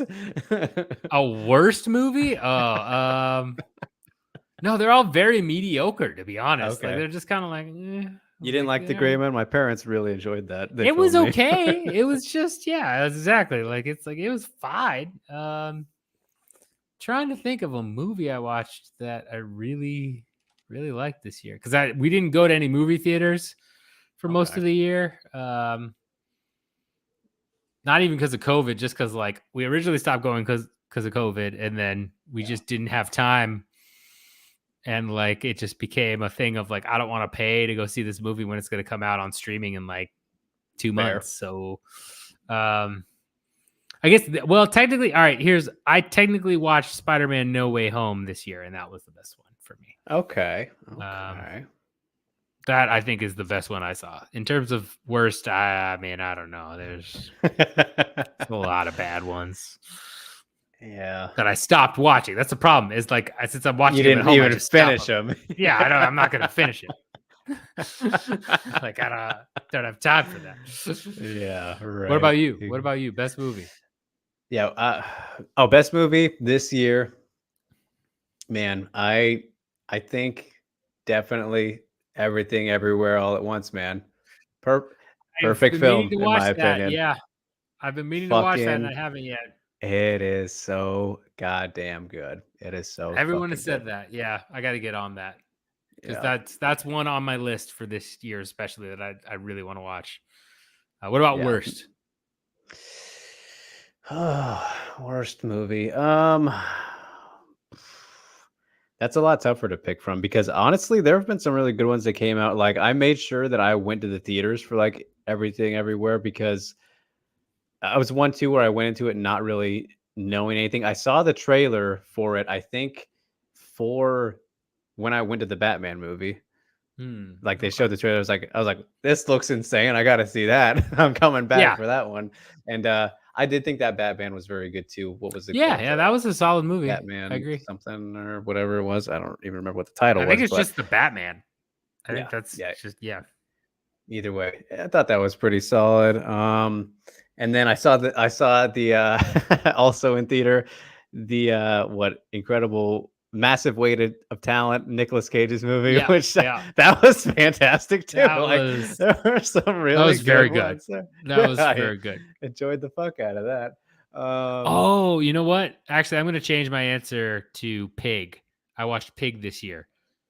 As best, I loved Yeah. Pig. I thought Pig was Yeah. great. I think Pig was a little bit better Portland, than No Way Home for me. Yeah. Pig was yeah. fantastic. Pig was very cool, and it was funny watching that one too, like being from the area and like, oh, does this look familiar? You know, like, yeah, no, Pig was definitely a very pleasant surprise, and look at old Nicky Cage, you know, doing his thing. I really enjoyed the Massive Talent, and then not just him, but like even what Pablo or what's his name, the other guy, Yeah. Yeah. he was great. Who's also with the Mandalorian, right? My friend Yeah. was telling me Yeah. that. Pablo Pascal, right? Is that his Yes, name? yes, Yeah. yes, yes. I don't know, man. Worst movie? I feel like I haven't watched that much shit this year. Like in terms like actual, the Yeah. shitty movie. I've Yeah. No, watched a I've watched a decent lot of amount. mediocre, but yeah, it's There's something. I feel like there's definitely something bad that I was just I don't know. I can't put my finger on it though. What was that? What was that movie with The Rock and Ryan Reynolds? It was that one. That movie was the fucking spy one garbage. and Gia, Gal whatever her name Gadot, is. Yes, yes, yeah. I know what you're talking whatever. about. That was it. I know that was this Yeah. year. That was one of the worst movies I've ever seen, dude. There you go. Okay. I was That's so fair. frustrated by how that was like the biggest movie in like Netflix Ooh. history, dude.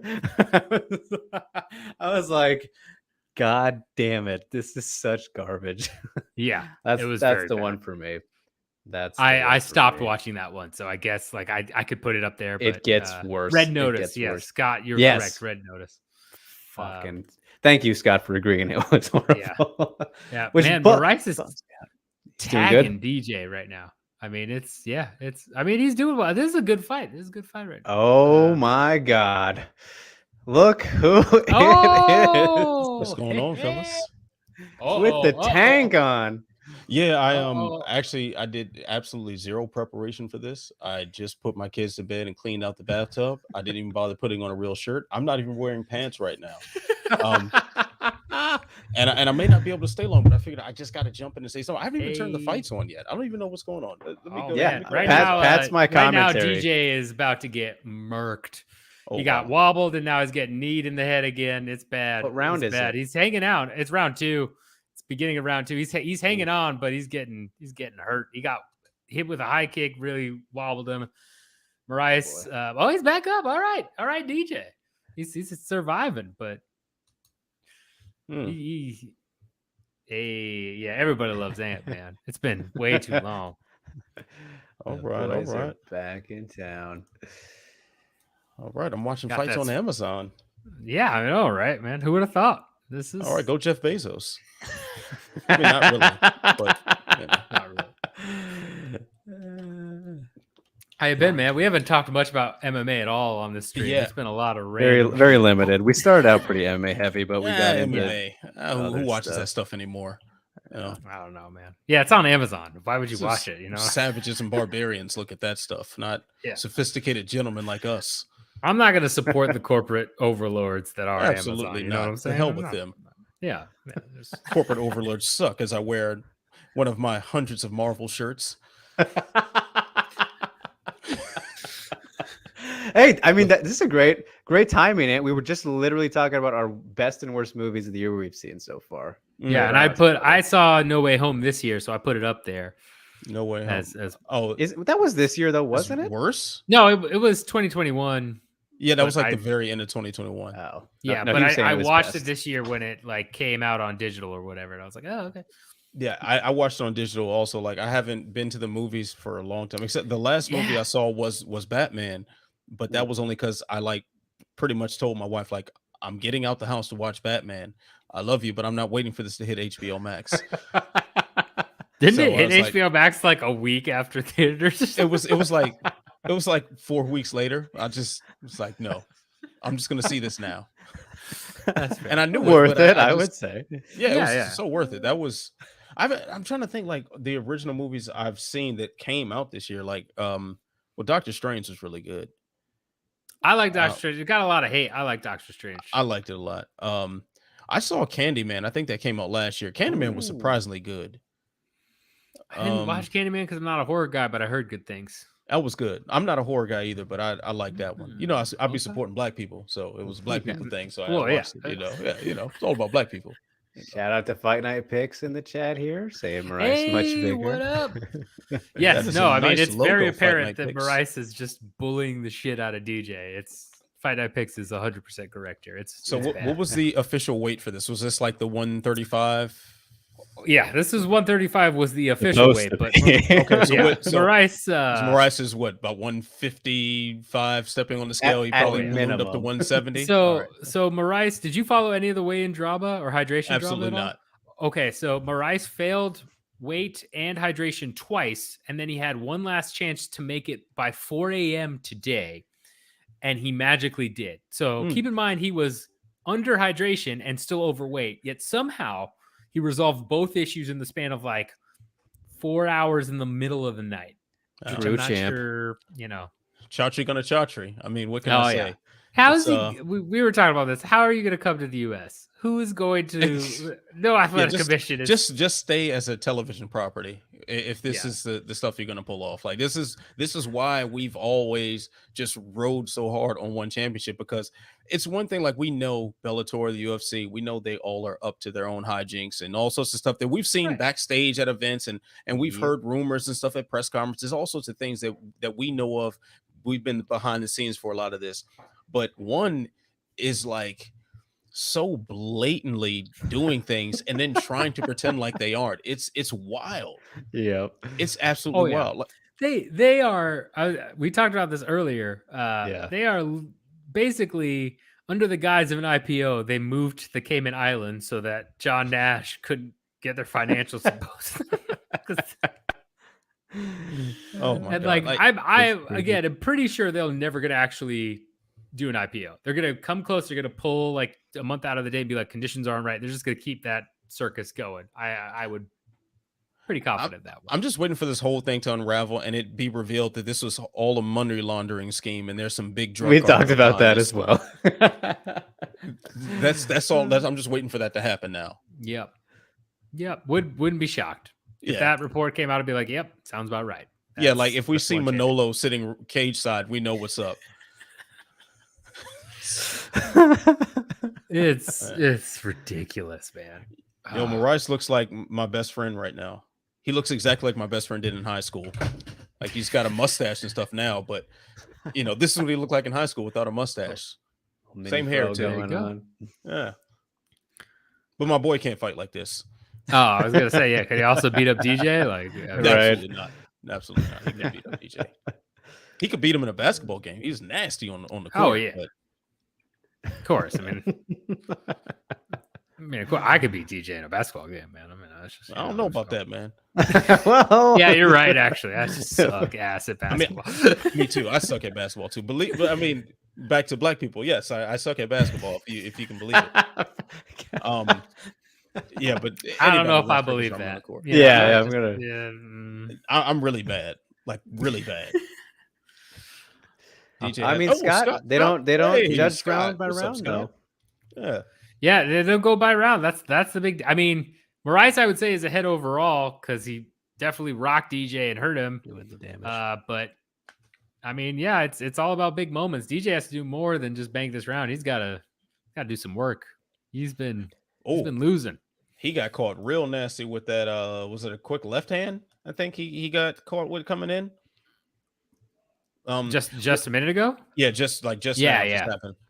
But I'm telling you, man, that kick that dropped him looked great. It was like Mariah's ankle hit the side of his head or something, man. I'm surprised Mariah isn't limping around on that one.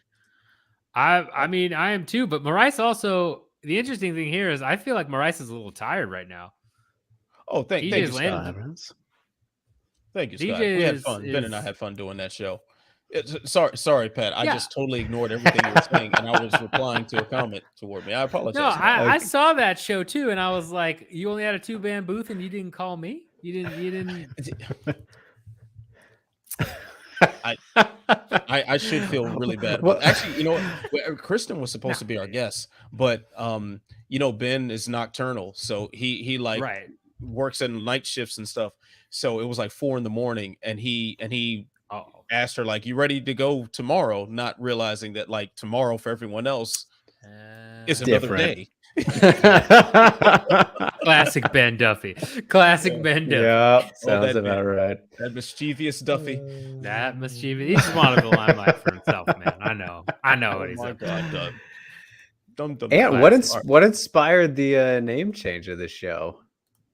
We just didn't. The name was just so cliche. Like we thought about that old Spike TV show. Right. And was like, all right, let's just drop this name. And then apparently there are a lot of other shows called Unleash. And they're all cheesy in their own right. Apparent from what I didn't do the research on this. Jay or Ben did the research. I was like, yeah, there's a lot of shows called Unleash. And we were so far down in the search results. It was like, yeah, you guys were far down. I would type in Unleash to look at it a couple times, and it was tough. Like, yeah, I would see you in like my home because I subbed you guys, so I'd see you in the home. But then when I went to go search it, if it wasn't showing up in the home, it was a chore. Rice looks hurt. His eye is bad. Yeah, his right eye is he looks different. Up. Yeah. Oh. Just caught DJ with a nasty right hand. Yeah. DJ's biting on a lot of the feints too. Yeah, he's having trouble with that. I mean, we're also not synced up, so I have no idea where you're at compared to me. We're not synced up at all. I'm at 103. Where are you at? I'm at 105. Okay, so pretty close. We're not too far off. But where are you at, Drake? Are you like 2 rounds behind? You guys are my radio play-by-play here. I'm not watching. He's not watching. Drake isn't watching this fight. Drake's at the barbershop right now. Look at that, dude. Look at me. Look at me. Suave. Look at you. The strawberry blonde bandit. A lot less. You both have very nice haircuts, and then I have like this thinning shit up top on my head. It's like, hey, Pat, I see you. I see the purple for the shirt. Are you wearing that Randy Savage shirt? Oh yeah, of course. One of his 3 shirts that he has. It's like you're Schwarzenegger in Last Action Hero with the same outfit all through the closet. Oh yeah. No, I mean the best part is I have. Like I don't have nearly as many shirts as I should have because I definitely got fat, and so like my options have been limited. Because I'm in that headspace where like I'll eventually lose the weight, so I'm not gonna buy bigger clothes, and so but that hasn't happened for like months, so it's just been like, well, eventually. But like I have only recorded in like 3 shirts on my podcast for the past or as a guest on a podcast for like the past like year. It's been this shirt, the red deleted shirt, or the Stipe shirt. That's been pretty much it. And I have other shirts. I just like it's those 3 every time. And the one time like I hung out with you, that's the shirt you were wearing. So yeah. So that's I love this shirt, man. I understand the whole like weight struggles with the shirts because when I used to work at that boxing gym, I was so trim, man, because I was in the ring for like 100 something rounds a week, so I'm just like burning off everything I'm eating. And I was like tiny, and I'm getting all these medium-sized shirts, and then when I get an office job and I get fat, like I can't wear the mediums, and I tried to for a little bit, but it just didn't work, so I had to get a bunch of larges. So now I have double the shirts. And if the shot was wider, you would see like a pile of shirts behind me, bins and bins of t-shirts. But now I've lost a bunch of weight, so I'm back to wearing mediums. So that's good. Nice. Yeah. No, I need to do that. I need to just accept I need to have a fat wardrobe and just have it on standby. The fat wardrobe helps. Yeah. I just gotta I gotta do it. I have multiple Macho Man shirts though. I've So lost that's like the thing 30 is- pounds in the past few months. Damn, what you been Yeah, doing? I've eaten different, Just- man. Just cut out Yeah, dude, most it's all about carbs eating. and It's all yeah, about eating. I and mean, just you can work hardcore in the out, gym. but I'm like, I'm out here just redefining sexy all over again, man. there you go, man. There you I go. mean, y'all As he thought does. the body lock version of Ant was Oh, peak boy. sexy? Nope. We've No. we've raised the peak even higher now. I didn't think it was possible. It's, Well, it's here a we little are. dangerous. I'm It's a gonna do little the show with no dangerous. shirt one day. To be honest, I would prefer you a little bit fatter. I'd feel a little bit more comfortable because it's a little too dangerous how sexy you're getting. It's a problem. understandable. Keep your ladies problem. away from the screens right now, gentlemen. Yeah. 'Cause I'm in a woman stealing mood until my wife walks in here and I get in trouble for Yeah. saying that. I was gonna say, like, Slaps you around a bit. yeah, just hits you across that- the head. Yeah. Yeah. That'd be don't good need to footage. live Let's like make that. it happen. Yeah, that's true. Dude, I've so have not been paying attention to this fight. DJ came back in coming round back? 3, and now round 4, Maurice is got him up against the cage. Realized, like, you know what? I can't eat these shots. I better just bully him, be bigger. He's so much bigger than DJ. It's I a mean, real problem. When you're allowed to fight a guy who's 2 weight classes smaller than you, use your size. Yeah. Oh, for Dude, sure. I mean, it's DJ barely cut to 125, man. I'm gotta waiting be for like- DJ to actually make his flyweight debut in one championship because Right, he's been fighting all welterweight fights at this point. Johnson versus Alvarez, Chatri. What Yes, are you fucking waiting for, bro? yeah, man. It's amazing. God. Like, yeah, like it's that first fight when the guy's thigh was bigger than DJ. It was like, okay, what are we doing here, fellas? Like, Yeah. why is this happening? it's oh man, but Maurice is tired, dude. DJ might be Gassing. able to steal this. Oh, DJ hit him with that right hand pretty nasty Yeah. there. No, and it's clear Maurice is just tired. Like, Yeah. but Yeah, carrying all that extra weight. yeah. Well, Scott, again, the rounds don't matter, but Yeah, rounds don't matter. fair I mean, thought. it's not a bad way to look at it just to process it. Yeah, yeah. Right. But Mm. and The then think about the big effectiveness. moments at the end. But yeah, I mean, I would say it's 2-1 if we were going by round. Like, I think DJ definitely won last round just because he was able to put on more aggression and do more damage. But yeah, Oh. it's Wow, two flying knees at the same time that were failed. That was interesting. yeah. It's like they need each other in the air. That's Oh, okay. Now I see what Yeah. you were reacting to, Pat. yeah. No, stiff left jab from Maurice Oh, to DJ. thought you were going to say something else. Ooh, Oh. stiff. Stiff. We're not sponsored by you Blue Chew promise? over here on my channel. I know everyone is these days, but sorry. I was going to ask for a Or- sample. Wait, are they really sponsored by Blue Chew? No, I was saying we're Oh, not. okay. So we're not. Yeah. Don't Right, go but there. are there other MMA channels sponsored by Blue Chew right now? Probably like a like bunch of YouTube? other podcasts in general are. Really? I thought fight, yeah. Manscaped was like the big one. I didn't realize like Blue Manscaped Chew is had the made its big way. one. Blue Chew, I know they do the wrestling. Mm. Steve-O's got a Blue Chew sponsorship as well. Well, okay. That's fair enough. I've been listening to enough podcasts, apparently. Because last time I saw Blue Chew, oh, he's up. Is it over? Ooh. Ooh. Wow. That's Is it it. done? Wow. That's it. DJ He won? with the With the knockout. nasty knockout. What? Knee to the head. Nasty. Wow. No way. Yeah, fucking he man. roll reversaled Wow. Yeah, that was it. wild. Holy shit. Look at that. I knew Maurice was tired, but yeah, he rocked Maurice and then he kneed him in the head, man. Wow. That Damn. was Round 4 nasty. or 5? Yeah, round 4. And Maurice was, Wow. again, that goes to decision right then and there. I think Maurice probably wins. But man, DJ that- turned it around. I'm gonna pretend like I watched the whole thing and say yes. If it went to the judges, then yes, yes, Maurice would have won. Wow. I thought so, man. I mean, DJ Fucking was starting to make a stud. comeback, but Maurice still had that in round 2, had that head kick that just wobbled him. But man, this was, what did he hit him with? Okay, so okay, he With a cross. cross right down and then Yeah. a knee, flying knee, and then he walks away. Wow, walk off KO off that flying knee. That's crazy. Wow. On that I don't know. that cross was so slick, man. It was like a switch stance one. That was nasty. It And is start that insane. combination off southpaw, and then wow, It is that was beautiful. insane that DJ landed that knee and knew it was a walk-off. Yes, That's crazy to me. Yeah, that man would Wow. destroy us in basketball. Nah, man, we're so much taller. I'm waiting for Chartry to come out there, present the belt, and then like a brick of cocaine falls out his pocket. Oh yeah, surely. Meant to sell that. Whoops. Whoopsie. he just wraps the belt around DJ's waist and it just turns to powder. It just falls. It's like, ah. Yep, Axe. He reminded everybody right there. Yeah. Yep. I mean, now you got to do the trilogy, right? Like, especially the way that fight was going. Yeah. Oh, There's yeah. no way. You have to. Especially if you have this new American or North American platform. Don't want to offend the Canadian on the panel. You do have to you have to put forth the American star on that platform. So yeah. We're going for a trilogy, fellas. Oh, yeah. Trilogy for sure. Side note, I really thought that Drake moved to Canada. Hey, where's that rank? As far as DJ's finishes, off the top of your head, where does that rank?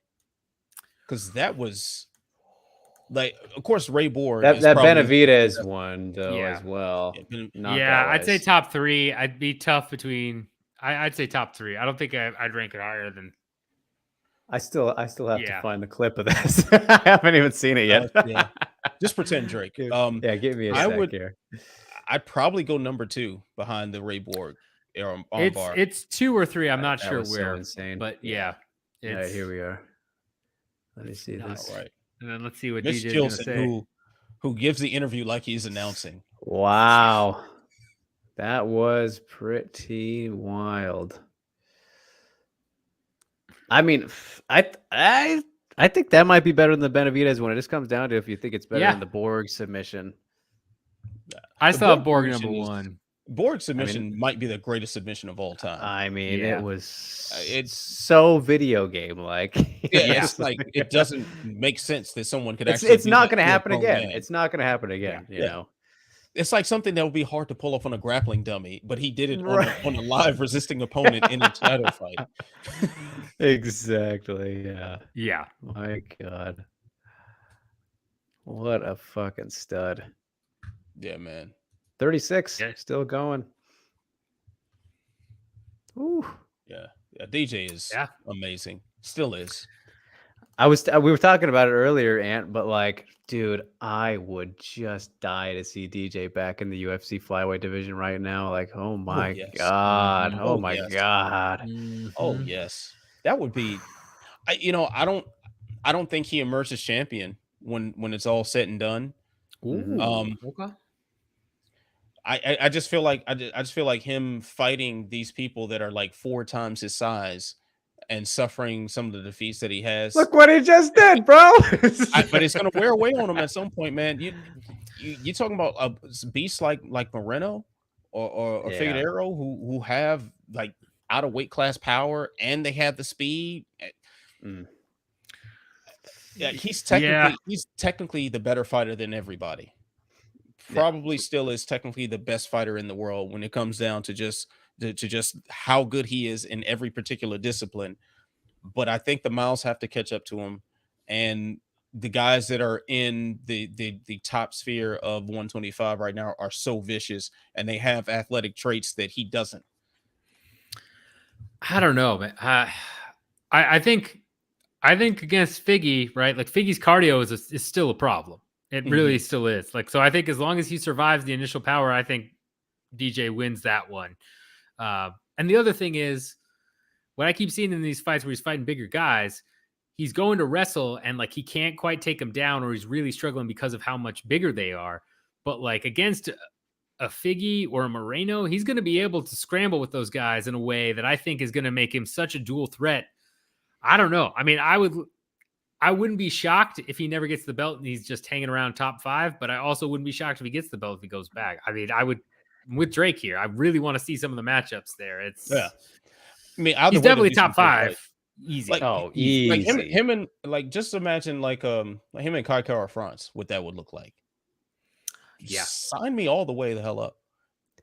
Yeah. Like Kai Kara France being such a good technical striker, so like just that matchup just sounds lovely, man. It would be great to see that. Or I mean, really, I want to see the trilogy with Cejudo.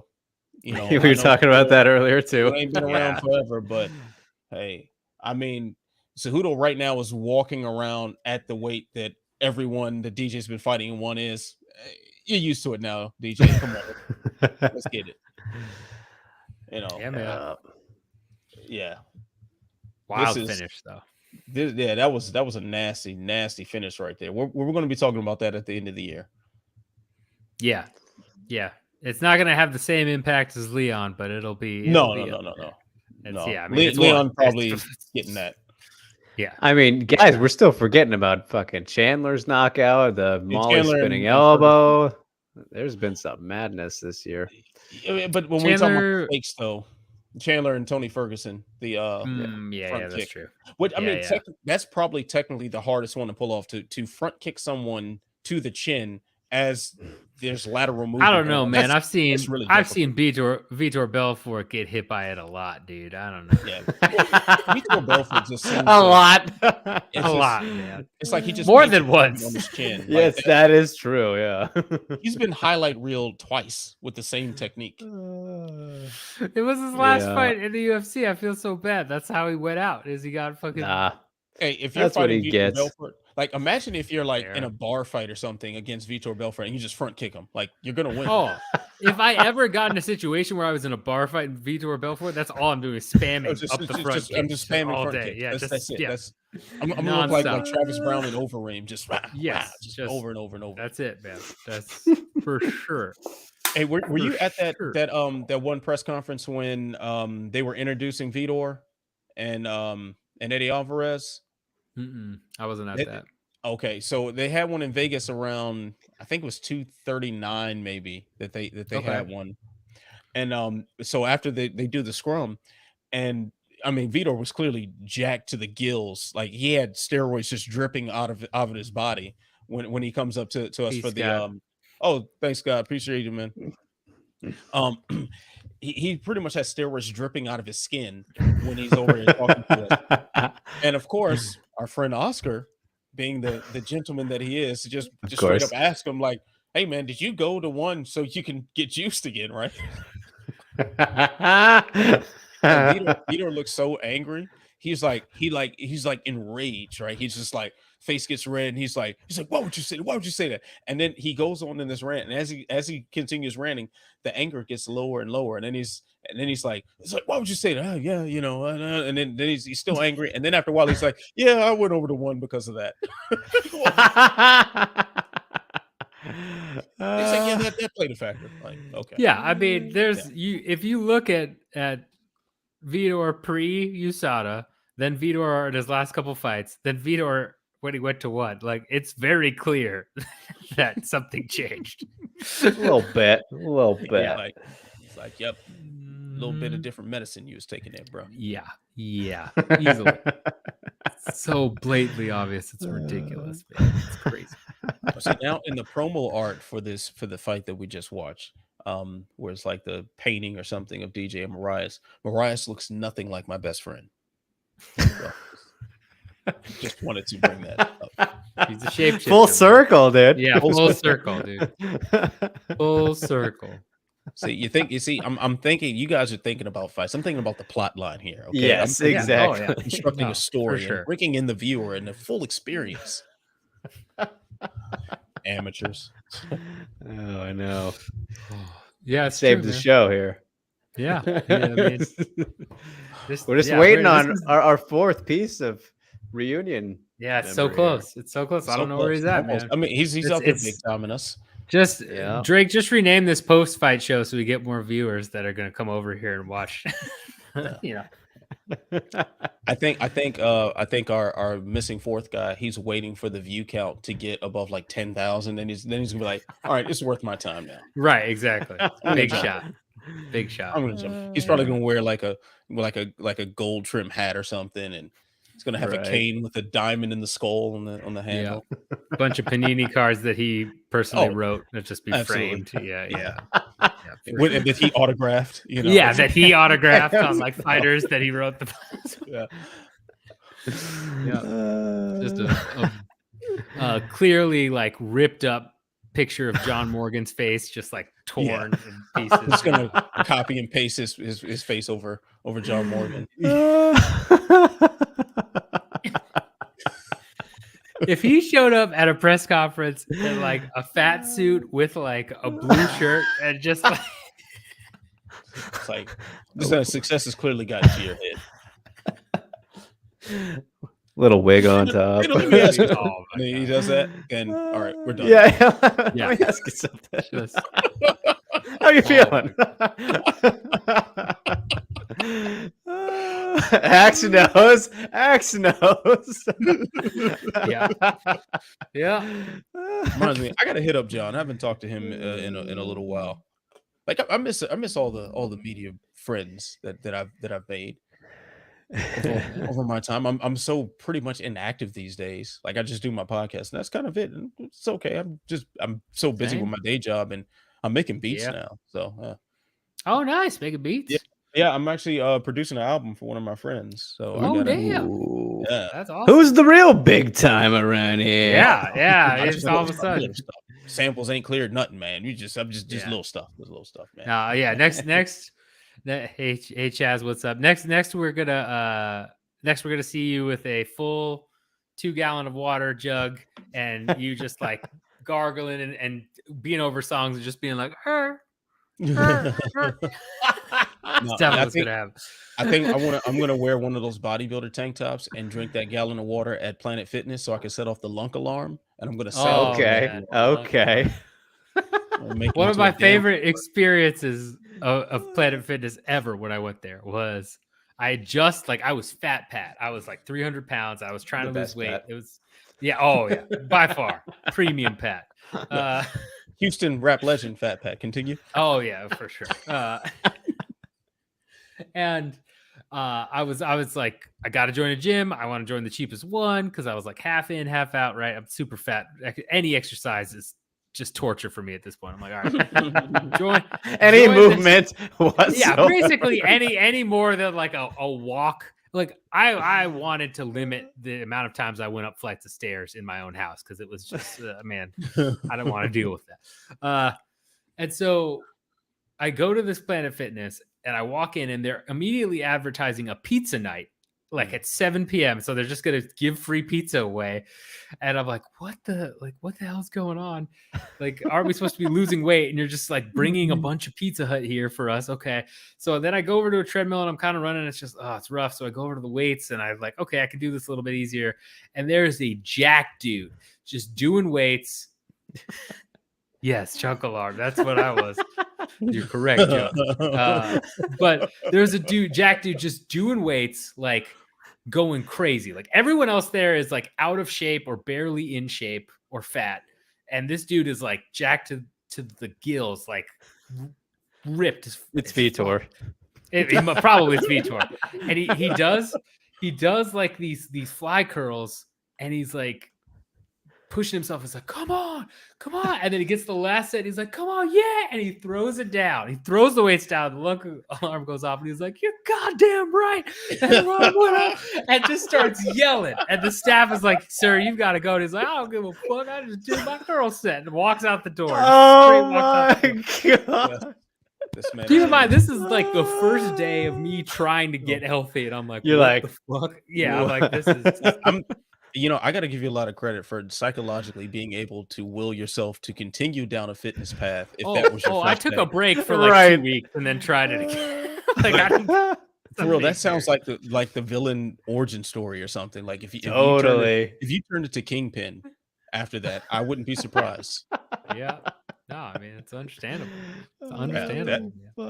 I set off the lunk alarm once because I was on the Smith machine doing plyo benches, and I'm like trying to toss the weight up, and then I think one time I tossed the weight up and I must have like corkscrewed my hand as I was throwing it up, so the hook caught on to one of the one of the locker thing, the lock things, and it just made this huge, just metal on metal, just clanging noise. And then that alarm went off. It was like, yo, what? Like for it was like it was like 1 a.m. I was one of like 3 people in there. Everyone Just just like- shits themselves.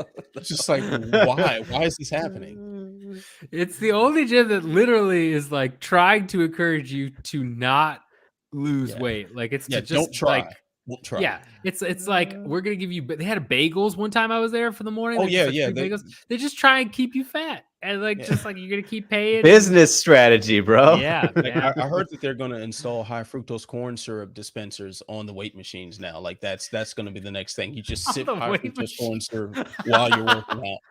Like I could maybe understand on the treadmill to drink or something, but on the what are you gonna do on the weight machines? Yeah, with- you just curling, just This is slurping. just high sticky, fructose yeah, corn this syrup. is- Oh my trying to do god. curls, just slip it off. Yeah, man. Oh man. Yeah, absolutely disgusting. Yeah, that place sucks. Yeah, it's terrible, man. That Terrible. place It's really cheap sucks. though. It's cheap if you want a cheap gym. They get the best rhythm. Yeah, Yeah. yeah, Yeah. that sounds about right. Oh yeah. That If sounds the about lady right. at the desk was reading a book, I would be just waiting and just like set off the alarm and just wait for her to pick the book back up and just immediately drop it again. Just be like, Do it again. yeah. I think I kept my membership for a long time because it was so cheap, and like I would I would normally work out at other gyms, but like hey, if I couldn't sleep some weird hour and I was like, oh, I'll just go do a few sets or something, I would just drive up the street and do a little work. But there was one time, so when I used to coach, my boy that I was coaching for his first fights, took him there and we did like some weight training stuff, and then we did like some like grappling drills or something just to like warm up and all that.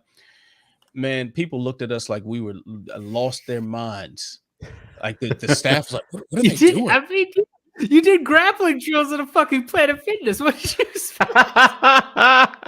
It was just like pummeling. Like it wasn't even like really, it was just like pummeling and then sit up and sweeps. Fucking Planet Fitness.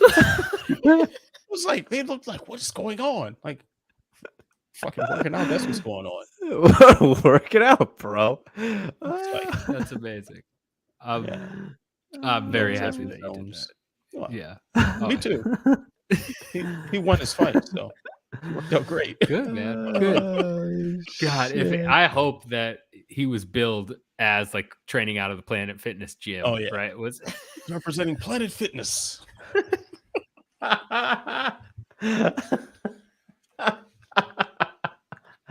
Oh, that's some fucking tapology shit, right there. Yeah, it is. Holy shit, that'd be amazing. That'd be incredible. Planet Fitness fights. Yeah, that'd be Planet Fitness fights, man. PFF. Sponsorships, man. They got to get in on that. They got It's better than the name of some promotions. Let's just put it that way. Yep. Oh man. Apparently our fourth member says he's doing 20 things Yep. now that Oh, he's doing. Oh,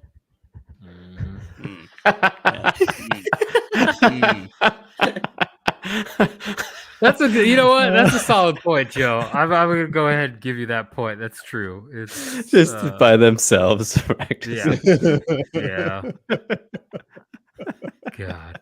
God damn. And if you're watching this stream, let us know your favorite fight from the fights tonight, and we'll tell you if Yeah. you watched it or not. Yes, Oh, yeah. our half-ass fight companion that we Spoiler did alert, not. we didn't. Yeah, Probably did. But Probably we talk out about in the background. whole bunch of random things that have nothing to do with the fights. Absolutely. Jesse says That it would- goes back. Yeah, I mean that's that. That was a goat-like performance. Here's what I'll say though. I don't think this gets him right. We talked about this earlier in the Mhm. show.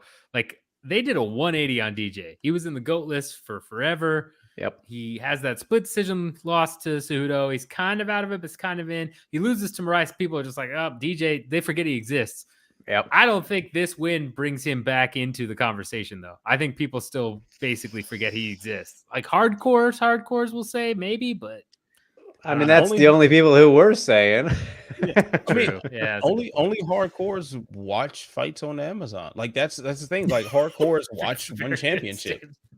you know, hopefully this catches on and more people tune in. But if you only watch the UFC, DJ has fallen off the planet to you. And the way they broadcast any sort of fight in the flyweight division, it's like he never existed. Like they've disrespected his legacy so many times. Man, like, if you win a fight in the flyweight division, the commentators are screaming how you're the next greatest flyweight, blah blah. What about DJ? Like as the belt was changing hands between Figueiredo and Moreno, they just pretended like DJ didn't exist. My favorite thing is the graphic that they pulled up for Usman catching Silva's consecutive win streak, right? Not his title defensive. Yeah. Not his title defenses, because DJ passed Silva's title defenses. So that wasn't even part of the conversation. It was like, oh, it's all about the win streak. And it's like, who's going to catch the win streak? Yeah, they've literally scrubbed DJ from. I'm curious. This is a good trivia question, but like, when the last time the UFC actually did mention his like name was? I can't even imagine when it was. Outside of Joe Rogan, because Joe Rogan will mention fighters from other promotions and everything. Right. Outside of that, maybe they've shown would a have to be DJ losing to Cejudo when everyone fought since what, 2020. So yeah, I feel like Cormier might have slipped and said something about DJ at one point. Something during the Figueiredo Benavidez fight. I feel like he had to have the first one, had to have. Yeah. Yeah, that's about right. Pretty much.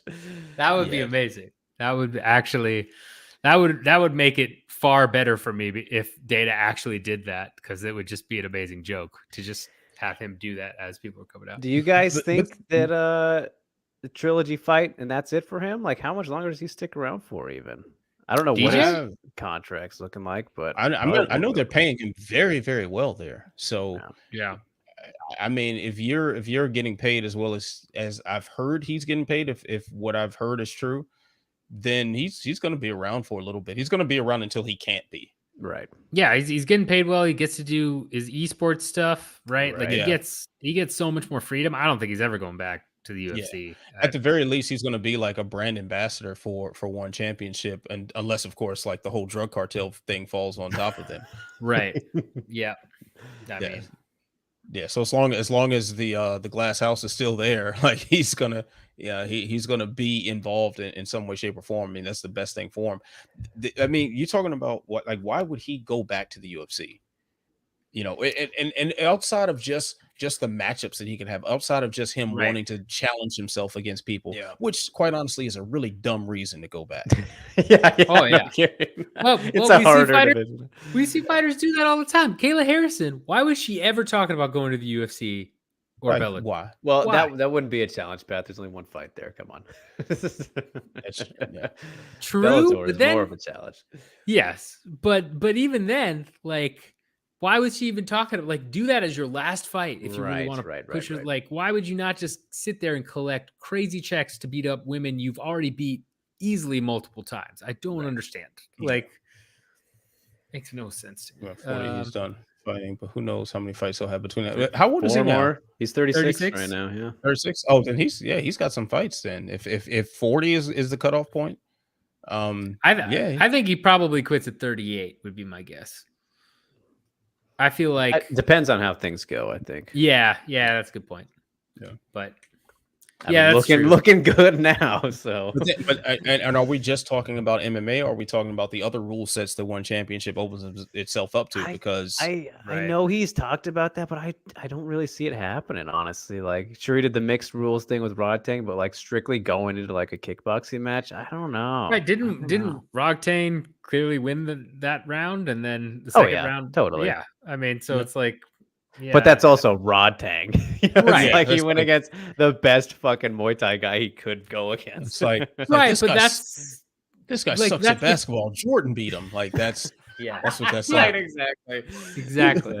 But that's the thing. All right, though, yeah. He right, lost, but if DJ goes into that, he's gonna want to be the best, right? Like what else is the point? Like that's career I guess resurgence. boredom. Yeah. I mean, this guy's been doing it for a long time now. Yeah. And if you start getting on the wrong side of things, like how many fighters are talking about boxing now? They want to box, and of course the money is better there and stuff. But they want to box because they've gone on some losing streak, or they're not quite where they want to be. I want to box. So at some point, the competitive juices might just push them to something else. Maybe they feel like that's going to revitalize them, or whatever the case may be.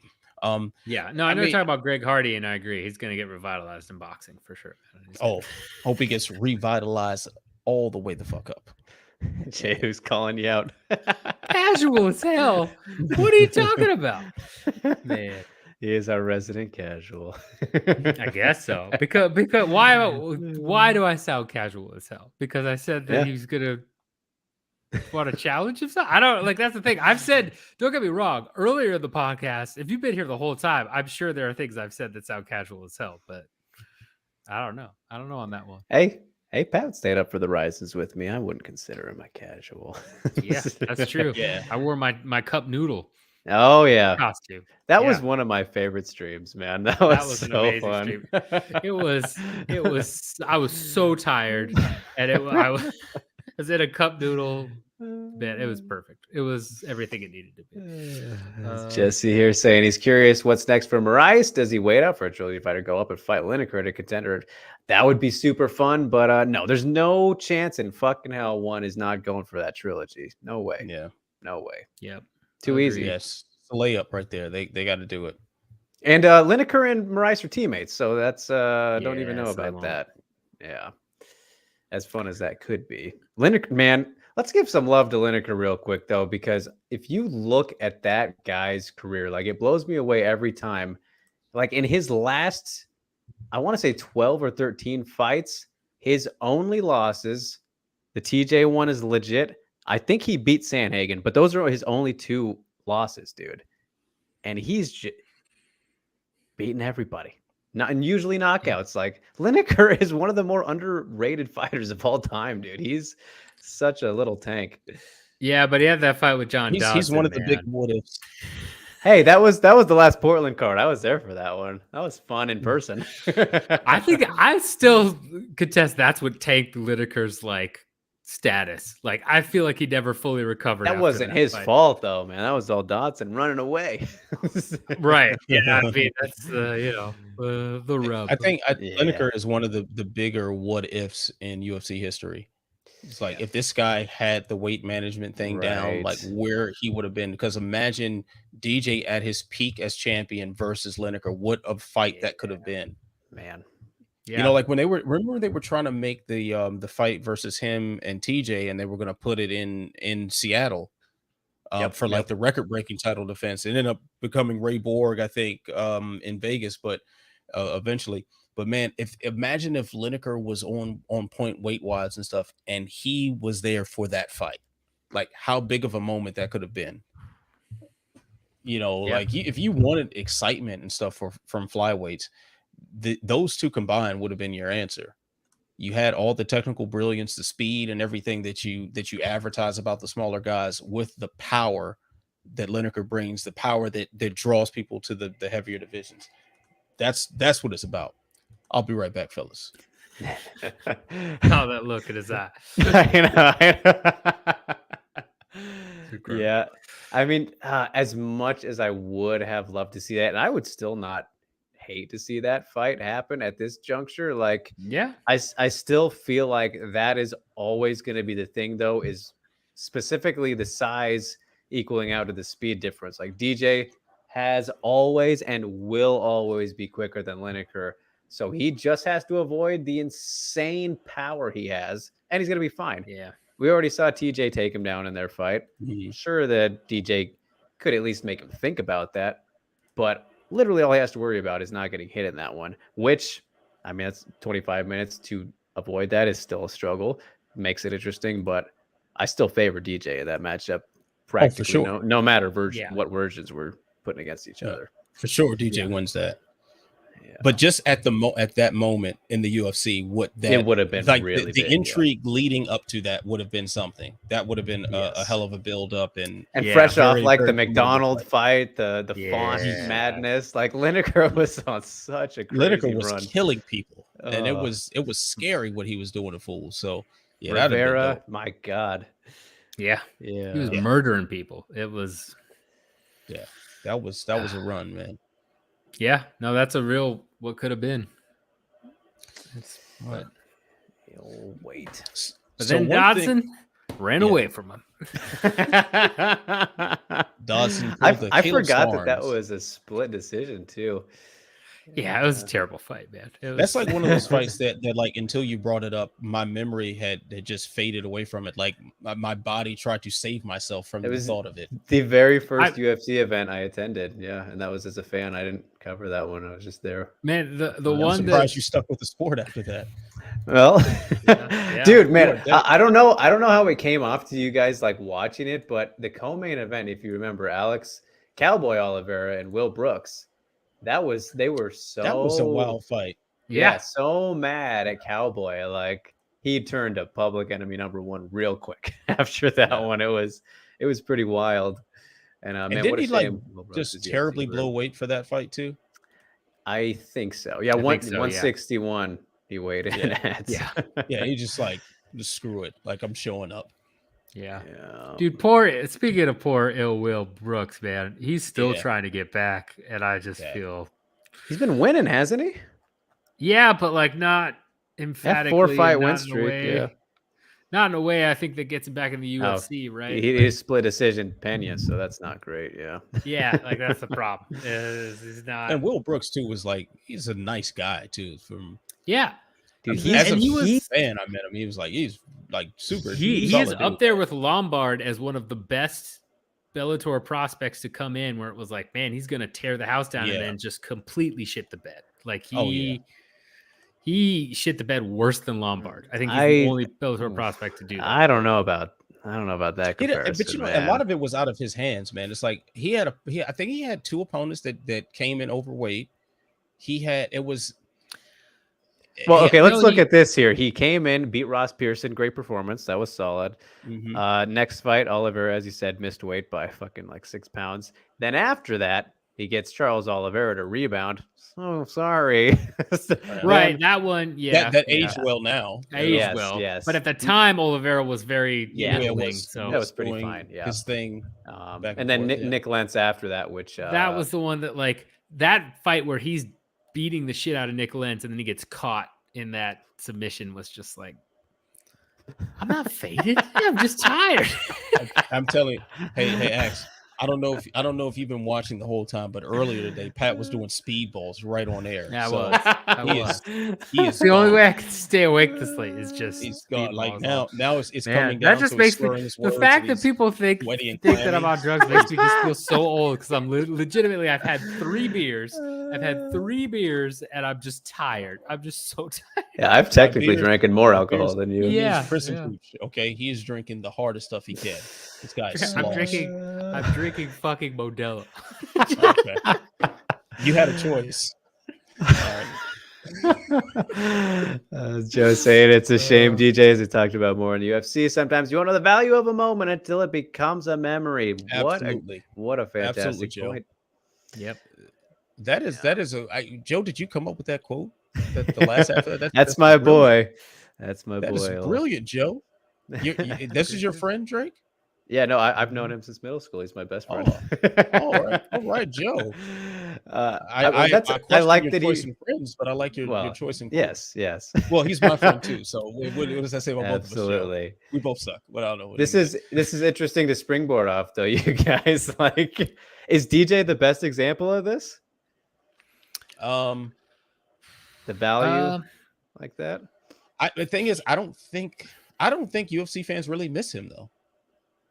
Yeah, I think GSP might be more in that conversation because people have been begging for him to come back. But DJ, for as great as he is, for all the things that he's done, for the excitement that DJ has given us time and time again, I don't think UFC fans really miss him. And I say UFC fans very particularly because MMA fans miss him.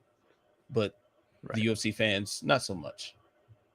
I'd agree. I'm trying to think. Yeah, I mean, I would say Woodley in some regards is he's not missed, right? Same, but just in terms of like isn't talked about more at all. Like, I mean, Usman beat him right, and then instantly became. It's like Woodley, man. It's so strange because the timing of that loss was the absolute worst for him. It was just when people started coming around. It was after the Darren Till fight. People they're like, oh, Tyron Woodley, the guy who's had the welterweight championship for a year and a half. Oh, he's actually pretty good. Yeah. I mean, that might actually know how to fight. Like, it was, and like, that's what makes it for me. Is like people were starting to say like, oh, he might be better than GSP. Like they were like, which is crazy, but like he was finally turning the corner. He just has the weirdest run where you look back in retrospect of like, oh, he had a really great run, never got the respect he deserved at all, and then lost to Usman and went on a terrible run, and that was it. But like and then became a meme. Thanks to Jake Paul right hand. Like that is I mean, that's definitely one of the largest falls from grace that we've ever seen. But once again, it's a guy that UFC fans, I don't think they appreciated him enough to even reflect on the memory of him.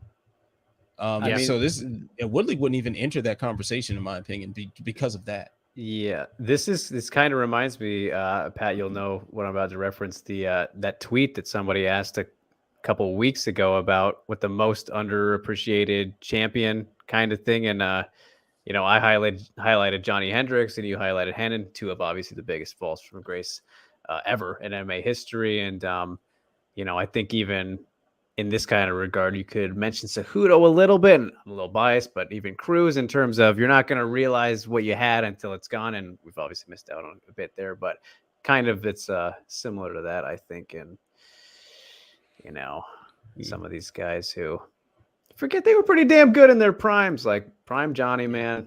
My God. Yeah. I mean, Hennon Burrell, man, that's a good one. That was out there. That was what I had said. I mean, that one, he just got wiped up. Nobody talks about Hennon Burrell. But Hendricks comes up every so often, but Burrell is just but you know what? Gone.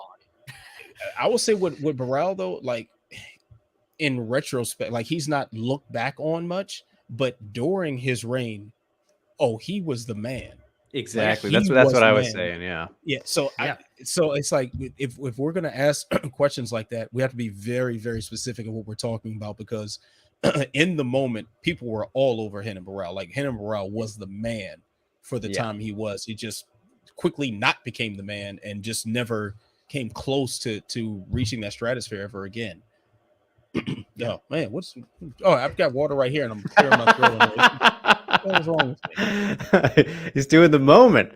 But Jehu is saying Brooks up there with Lombard. I mean, he's, in terms of the Bellator guys, I mean, those are two of the top. I think Lombard is easily number one biggest disappointment. I thought he's coming in right away. Give him Silva. Shits the fucking bed against Boach there in that stinker. I was so excited for the stand fight that didn't happen.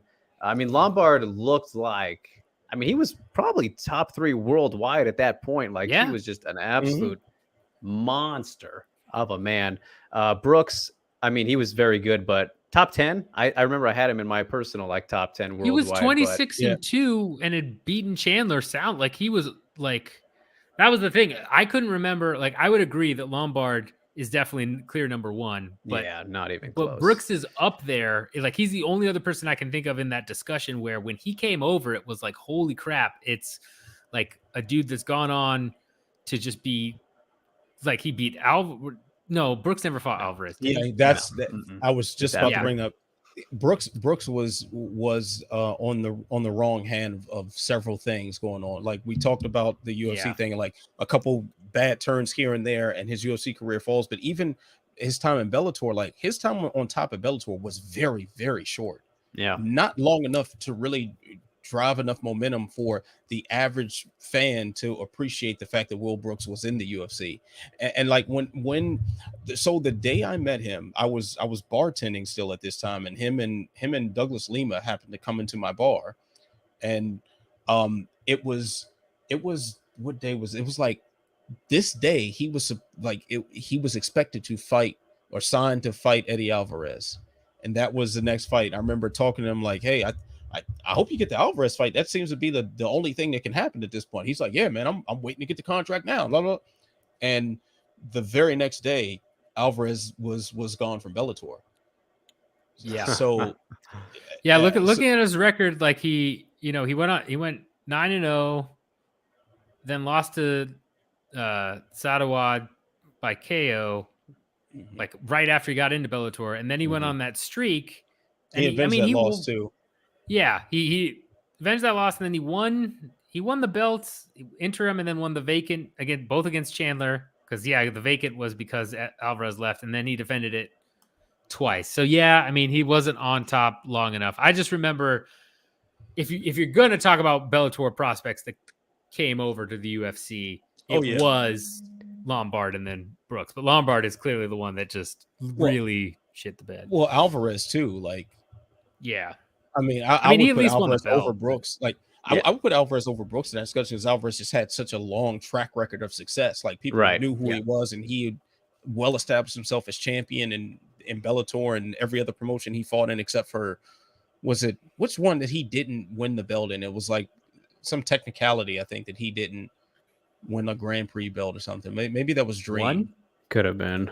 Might have been Dream, yeah. Yeah. So like Alvarez was for sure, like for years, like, man, this guy in the UFC is going to be fantastic. So I probably would put Alvarez above Lombard because I think we knew Lombard was fighting people who weren't up to par. Yeah, but Alvarez, wait, do you mean like in terms of like at the time they were like Bellator goats, like the guys? Yeah, and they still are. I'm talking about guys that like completely shit the bed when they went to the UFC. Right? Oh like, yeah. Like we're talking about, not like the hype prospects going in. No, so, I mean hype prospects going in that just completely like. Flunked. So that second half is very important. So I'm just gonna that's the only reason I would bring up Will Brooks. I'm just going to shut up because I clearly didn't get the assignment.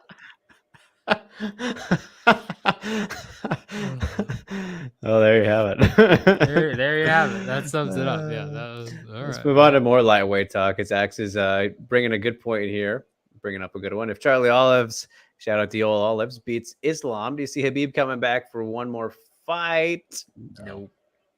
Khabib ain't coming back. Have you seen Khabib? That man has put on like 20 pounds and he's living life. Now he can come back in the light heavyweight division if he wants.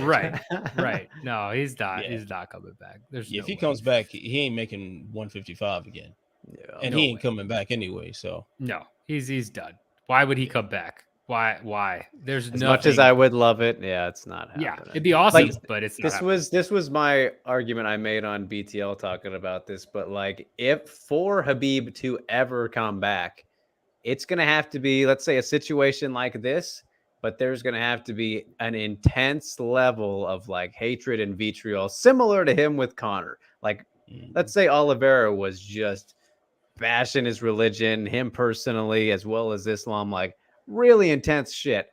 Then all right, he's gonna have still, it's a maybe a good enough reason, but like that's the best chance of it happening, right? Like you need he is so the only way he comes back is his mother says he can go back. Yeah, pretty much. It. Yeah, that's all. Like, that's literally it. Like, it doesn't matter what else happens. Yeah, and Islam loses to Conor. That's the only way that happens. And Islam wipes the floor with Conor. My God! You're talking about one of the more lopsided slaughterhouses you'll ever see. Put Conor McGregor anywhere if near Oliveira Islam. beats Islam and then like just shits on Khabib all day, every day, and then his mom is like, "Hey, go beat his ass." That's how that happens. Right, he'll have to target his mom said specifically. It would have to be "Mama Said Knock You Out" as the walkout song. Yeah, that's the only way that works. Exactly. Oh, of course you highlight that comment. Of course you highlight that. I'm going through all of them here. I appreciate it. Wait. Whoa, Drake, you're in control of this, not Pat. Yeah, I thought this was I'm not. I'm going through all of them here. Okay, I just wanted to shit on Pat. That's all I wanted to do. I'm sorry. I'll be right back. I'm gonna go say goodbye to my girlfriend who's leaving the house right now. All right. All right. All right. Yeah, fuck you, Ant. That's what. That's what that boils down to. Wow. Wow, No. my feelings are hurt, Drake. Yeah, that was sudden. I did not expect such a It's like, wow, reaction that was the that. profanity. The fuck is this problem? I know. My God, we're better without him here. Let's get rid of his Yeah. bubble. Let's get him out of here. Bubbles suck. He's gonna be like, "What the hell?" Bubble, Pat. Yeah, you as can a see him in the lobby. Actually, you I can know. only see him in the lobby because I'm not in control of anything. Yep. So He's just chilling there. Yeah. But Joe referencing DJ saying he isn't marketable as far as personality. He's just a good dude, no controversy. That's the worst part. Which, man, that's always been such a weird thing to me because, like, that's what I really like about Demetrius. You know, he's just a good dude and he's got his video game stuff. And he is marketable if he's marketed in the correct way. Exactly. Like that's the thing is the UFC has always taken this cookie cutter approach to marketing people that they never reached out to subgenres. They never reached out to anything other than just the regular guy who drinks Budweiser that sits in the crowd and yells "twist his dick." Like that's the only people they know how to market to. So like if you stepped out there on a limb and you put DJ in front of people that would be interested in this gamer, like, you know, the gaming community, you might have something. The fact that the UFC had multiple video games roll out and Demetrius Johnson was in front and center doing every sort of PR thing, and it's silly. It's absolutely silly. Yeah. And at the very least, could have put the man on the cover, like something. Give him something like that. Well, what I think they did, didn't they? But it was like a special edition for like one of them. I think they did actually, but yeah, that was they didn't try hard enough. Like they didn't try hard enough to do things specialized to him, and that's really the problem with the UFC marketing machine. Period. They did the same thing with Woodley, as champion. They've done the same thing to a lot of really good fighters who have interesting personalities that they could be highlighting. Like how long it took for Jorge Masvidal to reach a level of stardom. Like the guy's always had that personality. Yeah. Very, very true. As Zach says, do this more often, fellas. This is a fun stream. Well, hey, man, you know, we're just trying to get the boys back together for the first time in a while. I mean, shit, this has been our first time this whole year, hasn't it, Ant? My God. I can't remember the last time we did a stream. I know, man. Because even like before Body Lock dissolved, like when my daughter was born and my schedule just greatly changed. Like I was making up far few appearances than I used to. So yeah, so we really just haven't. We just ain't done this in a while, man. Hopefully we can do it again sometime soon. Absolutely. And Jesse here saying, I think there's a higher chance of Oliveira going back to 145 and there's Habib to come back. I think you have to agree with that just based on the philosophies. And Drake, please tell me I'm not alone in this. Whenever Oliveira wins a fight, especially with him as champion, I am hoping that he says in his post-fight speech that he's going back to featherweight. I just want him to say that in the post. That'd be amazing. And then spend the whole press conference talking about fighting at featherweight. I want that. That'd be incredible. And by the way, my headphones are wireless, just so you know. So really? Just so you're aware. So next time I see you, I'm going to immediately duck. Oh, that was Texas boys pack heat. So fantastic. I know guns are illegal in Canada. That's true. Yeah, no need. I've got Drake beat because it's a state requirement nowadays. X says, "LOL." But if Habib takes 6 months to train and Mama is good with it, I don't think 6 months is gonna be enough to get that weight off. He's enjoying himself. Plump and happy. That looks like a plump and happy man right now. He ain't coming back. His mom said he couldn't hang out. I don't know. If that 6 months of train starts during or right after Ramadan, right? So you're already on lower food anyway, and then you got I could see it, but yeah. His mom said he couldn't hang out. Yeah, that's true. That's good. Hey, the street lights came on. Time to come back. Right. Oh my goodness. Well, all right. Let's see. I'll say it. So, the one comment that I had a really crude remark for you didn't highlight. So it's all right. It's all right. Oh, hey, which one? Which one? Here, It's all right. It's all right. No, I'm gonna let your imagination run wild. Let's see. I think Cejudo being such a good coach. I'm very surprised by it. Really? I'm surprised by it simply because great fighters don't always turn into great coaches. Like, That's true. We've watched enough Tough to show this. Like, to see to see Rampage yelling at somebody, get up, Kimbo. Like, it's not very helpful. Yeah, and like we've To be fair, that's great coaching. That's Kimbo's fault. That's clearly. Get up, Kimbo. Like we've seen so many moments like that I'm genuinely shocked a lot of times when a fighter proves to be a good coach, and then that he's so seamlessly fallen into this role. Like, there seems to be normally the guys who do that, they fall back for a little bit after their fight careers are over, and then they kind of emerge later on. Like with Ludwig, it was a long time since he had fought to when he became like this dynamite coach. And I think Martin Kampman was striking coach at Team Alpha Male for a little bit, and it was like a couple of years at least removed from that situation.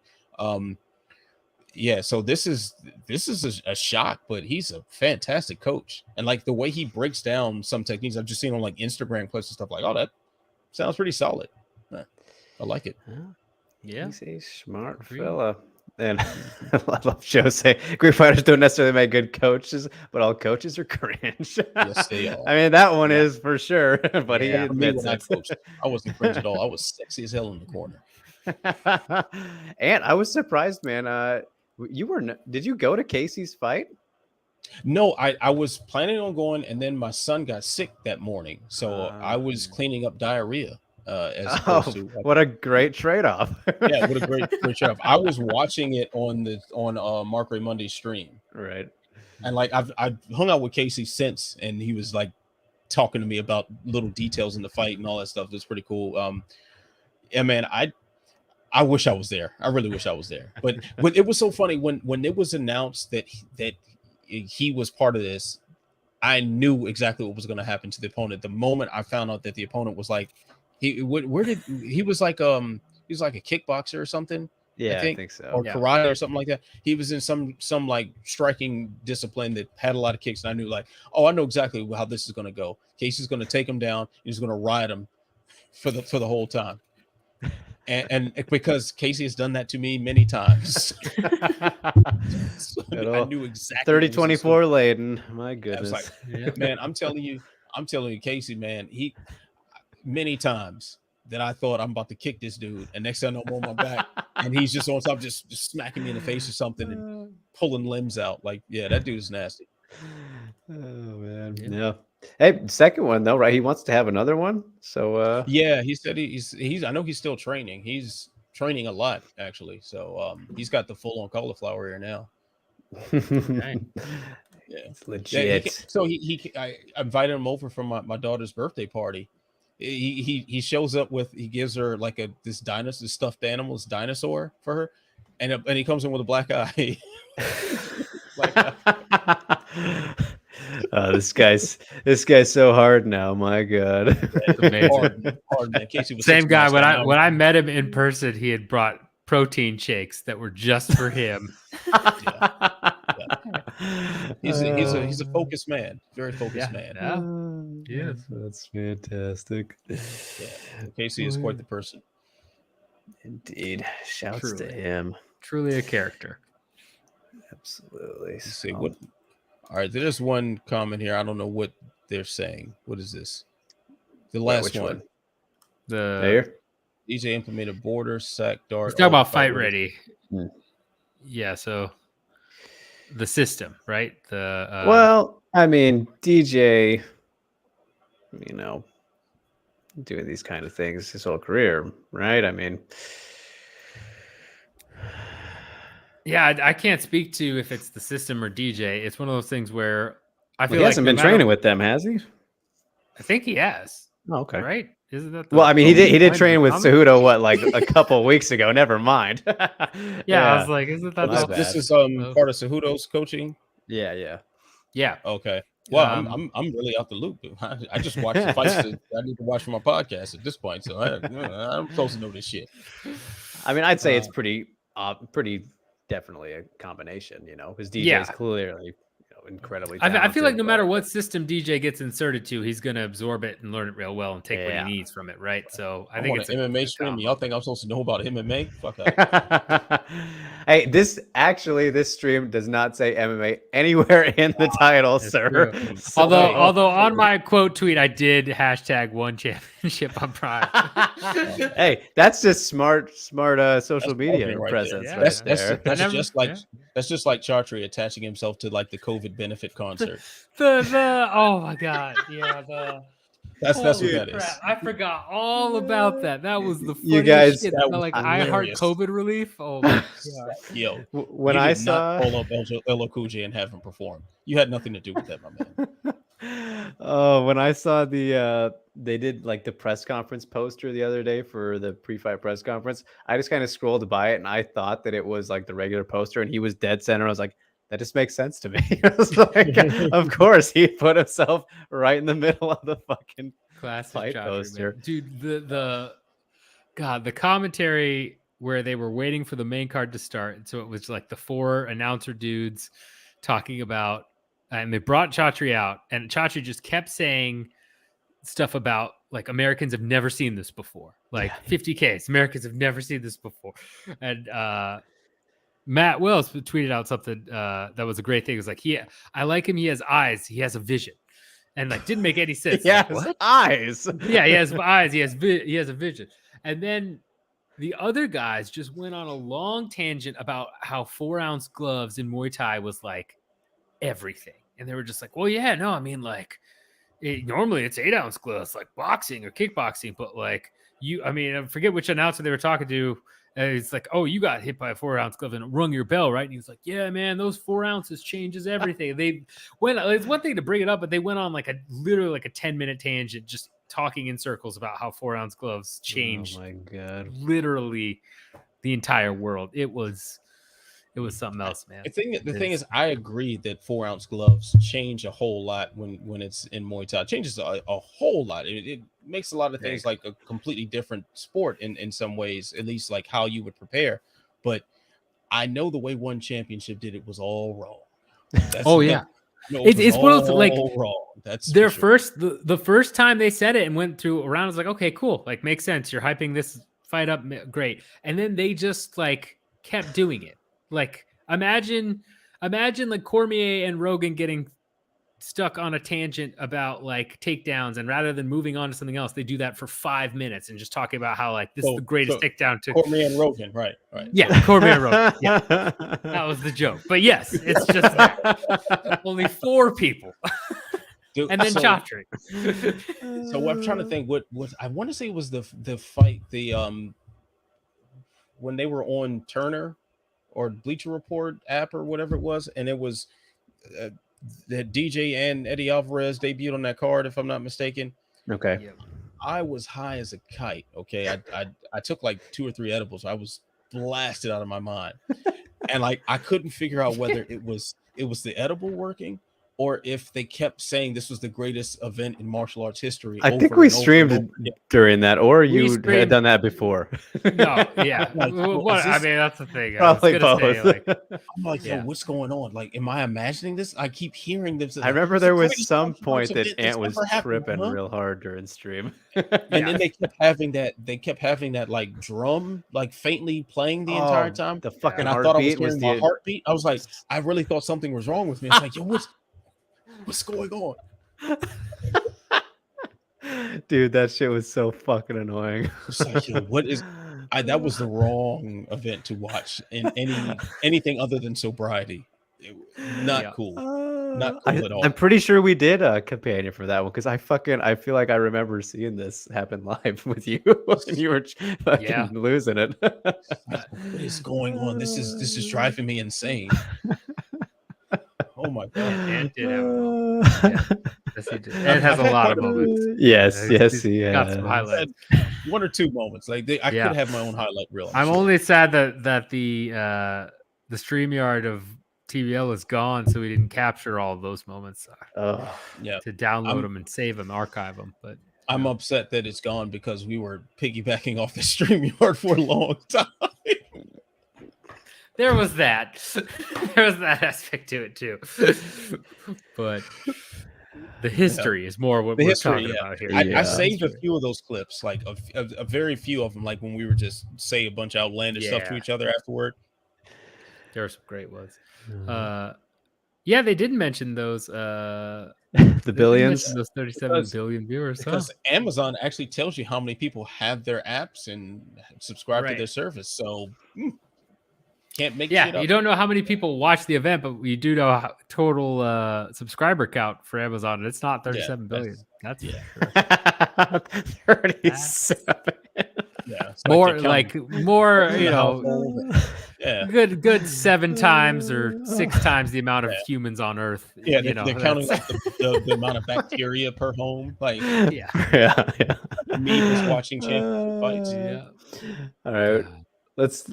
I want to direct these straight to Pat as goes to say it for Pat. What are the chances one is a money laundering operation, and then he's also asking why is it hard for one to be honest? I think your initial question. First question.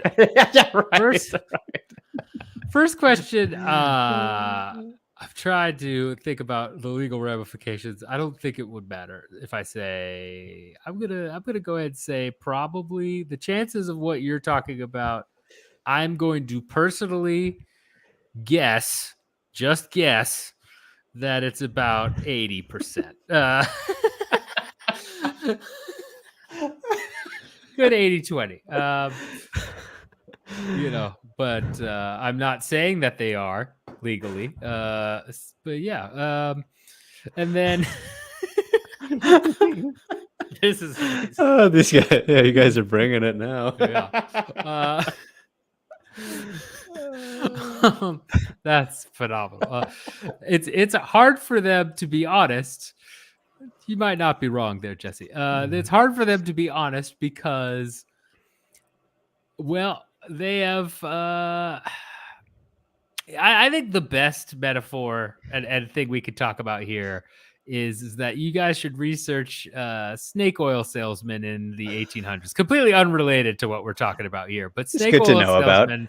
Yeah, snake oil salesmen were very good at particular sales techniques that allowed them to sell things that weren't necessarily real. And one might assume, based on their experience in hedge fund and private equity sectors, that a lot of very bigger names in those sectors may or may not be susceptible to such techniques and are just determined to get that next unicorn and be the next big thing and all be Silver Lake. All of them have to be Silver Lake or not Silver Lake. That's the one that actually, I mean, Silver Lake is a big name, but I'm trying to think of there's some Y Combinator.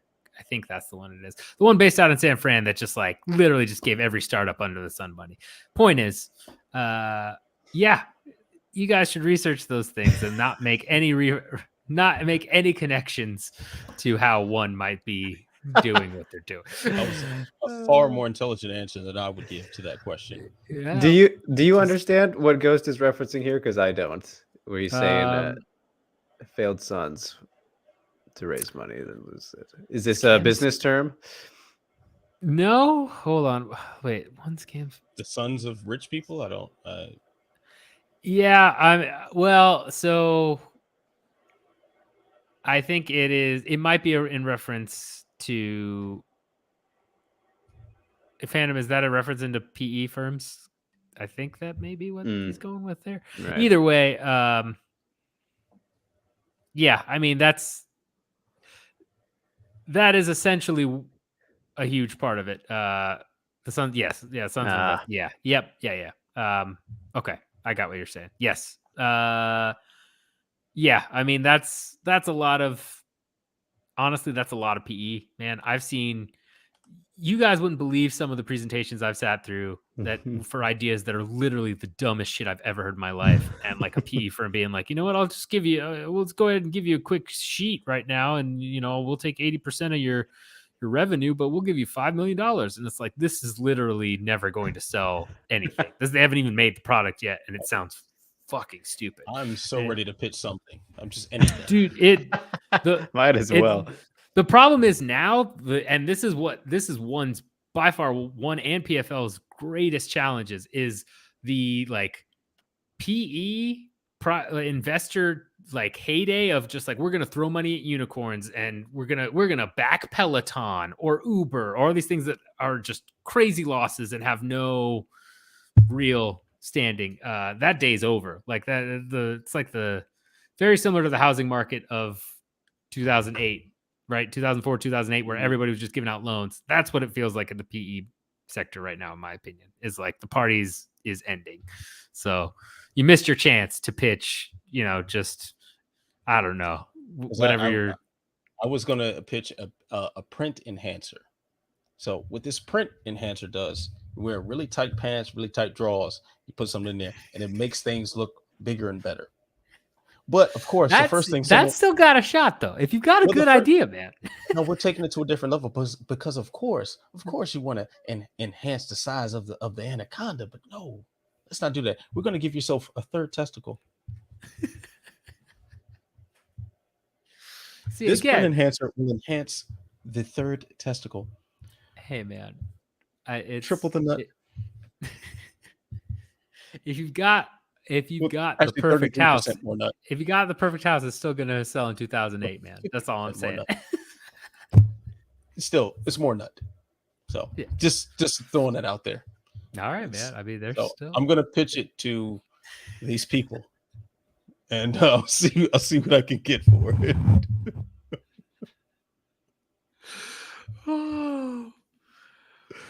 Yeah, I mean that'll be a great pitch, man. Thank you.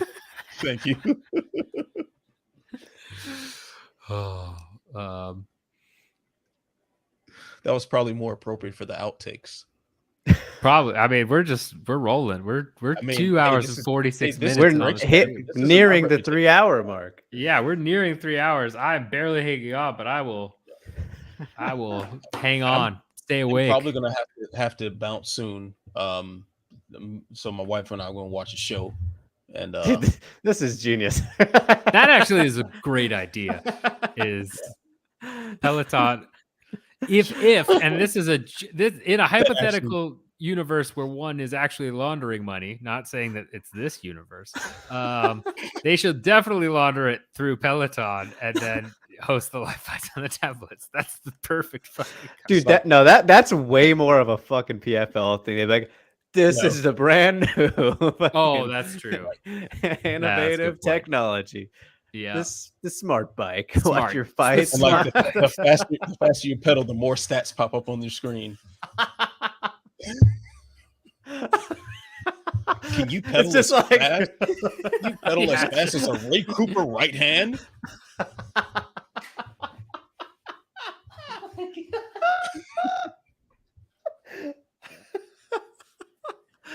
At the end of your workout is like, you threw this many Ray Cooper right hands. You threw this many Sabu Dusai like kicks. You defeated Rory McDonald. Holy shit! This is Jesse. These are the kind of questions I need right now. He's asking what's worse, the Kayla Harrison post commercial or the Pena ZipRecruiter. I think the ZipRecruiter one. Both of them sound awful. I go Harrison. I go Harrison one because the Harrison one tried to like sound super serious, whereas the Pena one I thought was a joke from the minute she started talking. But yeah, Pena is such a abhorrent commentator that I can't imagine her being a good spokesperson for any company. God. Forrest also had a ZipRecruiter one, but Forrest is like charming and yes, Forrest and endearing. Yeah, like good lord. This Bose ZipRecruiter. This is what you have. Oh. It apparently did solid numbers for ZipRecruiter, is what I heard, which is wild. Yeah, like it actually like worked out, which is crazy. There you go. Just it's the new on it, right? The new alpha brain is just. I love that. I can see him going on a rant on this podcast about that. Yeah. I want to get your thoughts about this though, Ant, too, because the whole crypto thing is fascinating he to asked me. me. He didn't ask it. I know. We can you as well, obviously, but I haven't heard Ant's thoughts on cryptocurrency. As we have the silly crypto bonuses that Leon Edwards didn't even get this past event. It's very, very odd to me, and I don't see it lasting very long. But that's the my NFT opinion. thing. The NFT thing is just seems like such a joke to me. It's one of those things where people can make a lot of money off of it, and then it just disappears. Like it's gonna be like a flash in the pan, like Teletubbies or something. I don't know. Like I'm just waiting for Matt to show up since you said NFTs are. Wait for him to just talk about because the concept is just absolutely silly. Like it doesn't make any sense. Like, oh, I have a digital imprint of something that happened. That no, okay, you have a recording. Okay, Right. I don't know. The thing is, like, people are always looking for something to make a quick come up, and I understand the collector value in that. I get like, and I think Matt approaches it more as a collector because this a guy who worked in trading cards and stuff. So this is this part of his life is collectibles. He has like this massive Funko Pop collection, which I get that. But when people looking to it as money making devices, like if you can't actually hold something in your hand, it doesn't really exist. Crypto is of that vein, but not as much because at least crypto is rooted in something that's real. But there's a lot of environmental, sometimes, but there's a lot of environmental costs and everything that, I mean, that will, I do some work in finances as well. So that will take us down a whole nother path. And Pat, I know because we've talked about this stuff on our own. Oh yeah, we could talk about this for a long time. We can go on this forever. Yeah, I think to answer that question, it's not the UFC even in that stuff though, right? Like it's them being sponsored, like they're making sponsors. Yeah, they're doing what any company is going to do. They're going to make quick money off something. Like that makes sense if the UFC is doing that. And it's not that the UFC, right? Like everything that has UFC brand on it, they're just selling the rights. Like that's the huge thing. They didn't make the NFTs, like they didn't make the crypto, right? Like that's all. So they're getting money from crypto.com, like a stupid amount of money to put crypto.com on their shirts. That's just free money for them. They're getting money to license all of their fighters' images and names and whatever in the NFTs that Dapper Labs set up, the same guys that did the other stuff. Like they're just getting money. So for them, it's perfect. It's like, okay, you want to use our guys' names. It's another way. It's another. It's just free money for them. Like it's like, so they're not scamming anybody. It's the other guys that are trying to do those things. It's the whole thing. But no, UFC's just like, okay, you want us. Sure. You want to pay us a bunch of money so you could use this in crypto? Cool. Like, here you go. Pay us a bunch of money to create toilet paper? Cool. Like that's right. Like the UFC really hot dog brander. Like somebody came to them and was like, hey, you know what? We're gonna make this hot dog brander. We want to say UFC. And they were like, sure, you could pay us money to do that if you want. Yeah. I've always we'll take that. UFC. Yeah. Yeah, exactly. Like it's like, okay. Like you're gonna pay us to do what? Okay, we'll take your money. Sure. Yeah. Why would they say no? There's literally no downside. If the product fails, they still get their money. That's like, right. It's like all those people out there with UFC hot dogs are just so upset with us right now. Oh, yeah, that's true. I mean, to be honest, I can go for a UFC hot dog, not a regular hot dog, but it's got to be And imagine, did you see how much was that thing? Well, they had like a bundle or something. You get like, I know they sold this stuff individually, but they had like the chef's apron, they had the oven mitts, and they had like the utensils and everything, and the hot dog brander. Imagine showing up to a barbecue and the person at the grill is decked out in all UFC with UFC branded hot dogs and burgers. I'm getting I'm not away from that. I'm not eating any of that. I was about to say, like, there's no hell way. No. I'm ordering a pizza. What I'm fucking ordering a pizza? Is branding their hot dogs with UFC?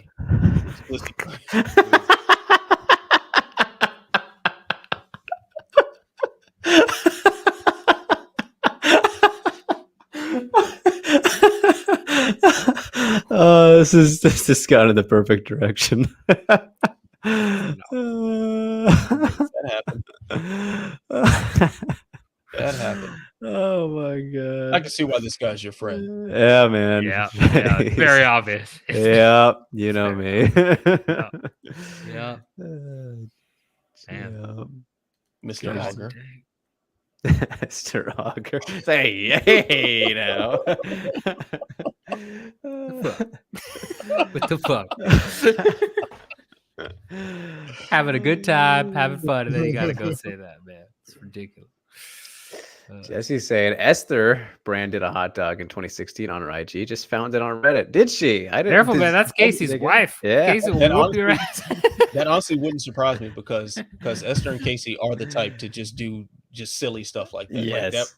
that sounds exactly like them. Like and I've had numerous conversations about Casey where he's brought up the UFC hot dog brander. So I'm really I'm sure he got one as a joke. Oh yeah. I mean, they are the quintessential hipster couple. Like they are. I feel like I remember seeing this as well. Now that he says that it didn't look like it worked, it sounds very familiar. I'm not surprised by that. Yeah, it's a shocker.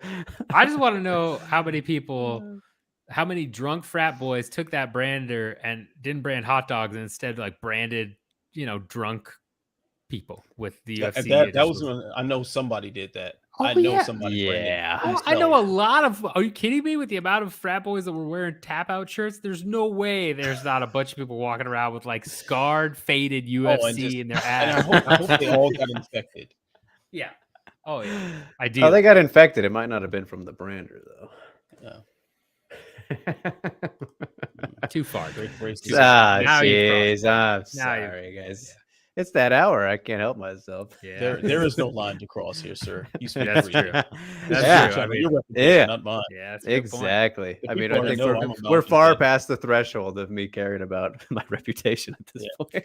'Cause you two are like, working for reputable outlets and stuff, man. I'm out here on the outside. I just do what I want. I can't get in trouble. Right.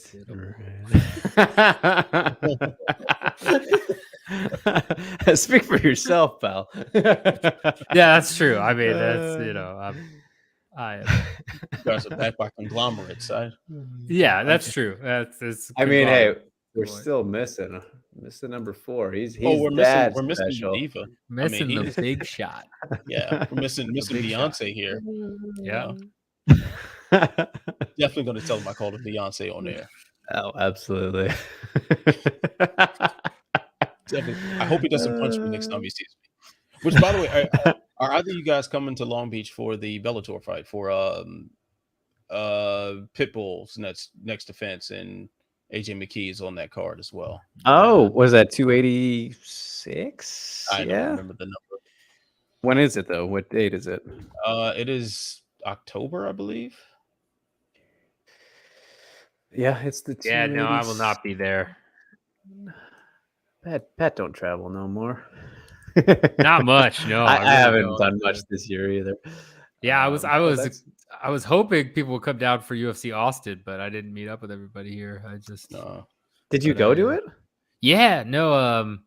Not my as, buddy. not as media though, right? No. One of my okay. buddies. One of my buddies had suite access, so we went to So because damn, it was a the brand. press pass. Yeah. Oh yeah, dude, it was awesome. Like we got. I saw who was it? Jessica Andrade in the elevator up to the suites. So that was Oh fun. really? Yeah. I love Jessica. She's great. She's amazing. It's like the choice of either sitting backstage so Dana can lie to you, or being in the suite and having those nice chocolate chip cookies they give you in the suites of arenas. I'll take the chocolate chip cookies. Oh yeah, and like it was a shared suite, so it was like 4 companies, right? And so like everybody could like use it. So it was us and then a bunch of other people, and then like one of the owners of the company showed up, and we were just like drinking and talking. It was great. It was just like rubbing. Oh, yes, and it's like drinks on the house and stuff when you go to one of those. Oh, and yeah. Did they give you? No, it I was. went to a Witcher's game where I had suite access, and like I was by the end of the game, like they're giving out these shot glasses made out of chocolate with like Baileys and Hennessy and stuff, and I would just do the shot and eat the glass. It was like, oh, this is. So one thing about the suite is our access was not it wasn't paid for food, so you had to pay for your own food, and it was expensive as hell. And my brother was like definitely like too many beers in, and there was maybe 2 fights left, and he tries to order like a stupid amount of hot dogs for the suite, like Full circle. yeah, and yeah, full circle a little bit. That's what we think of it. And then they were out, like they couldn't do that. So instead, he was just like it was like $100 to get like 20 hot dogs for like a bunch of people in suite. And he's drunk doing this. I have no idea this is going on. I'm like the only like semi-sober one there. And then they're like, oh, they're out. Like we can't do this. And I was like, oh, okay. And then I'm like, great. He's not going to pay for that. We're all good. Like, and so I sit down, and then he comes out, sits next to me. He's like, oh, they're just going to give us a bunch of margaritas and margarita mix instead. And I was like, wait, margaritas or margarita mix? And I was like, and so the guy brings like a bunch of tequila and then a bunch of really shitty store-bought mix, like a ton of store-bought mix, just and lays it all out. It's like, here you go, you can make your own margaritas. And that was like literally $100 that my brother paid for. And that, yeah. That's true. That's true. Oh man, that's a great idea. What are they that doing? The most ridiculous thing to see at a UFC event. Jesse, I don't know what you do for a living. You got to get into marketing, man. Yeah, you gotta get into, no doubt. Got to get into marketing. I'm debating whether or not I'm gonna go to that fight because I live. How far is that from you? Yeah, 10 minutes maybe. Oh, okay. So yeah. So I'll see who's coming in town to cover it. I'll go downtown Long Beach, grab lunch with somebody or something. Yeah, I did grab lunch with Matt actually when he came for UFC. He actually did he arrive by limousine? No, it was actually infuriating because I had just moved into my new house and he was staying at the hotel that used to be like a 2-minute walk from my apartment. So I had to drive all the way back downtown. I was like, you're fucking kidding me. So I had to drive all the way back downtown to go to a hotel that like I'd walked to multiple times. That's what like my parents always had stayed when they'd come to visit. It's like, yeah, so no, it was just, but it was a DoubleTree. So it was pretty nice. I used to work at a DoubleTree. There you go, man. I'm not really thinking how nice DoubleTrees are, but there you go, man. My wife in a DoubleTree once, and we got caught making out by one of the managers. But that's another story. Would you look at the timing? Would you look at the timing? Oh, look who it is! Wow, we're talking shit. And now look at the US expanded, and you see how junky this room is, right? Okay. Look at Mr. Wells, got his shirt on all unbuttoned. It looked like you were working hard, sir. Did you get that results article done? I did. I think. I don't know. I've still got stuff going on over here. Look at you wearing new baseball He couldn't caps, contain it anymore. big baller. Oh man, yeah. I heard y'all talking about I heard my name come up, so I was like, all right, Pat. All right, watch yourself. I was just the lunch was delicious, by the way. Hey, yeah, Matt, I tried to tell him stop talking about you. I tried to tell him, and he just refused to listen, man. I had your back, bro.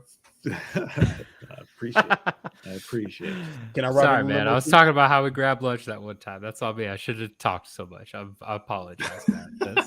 No, I saw Ant getting in his bag over there. I was like, let me hop on real quick.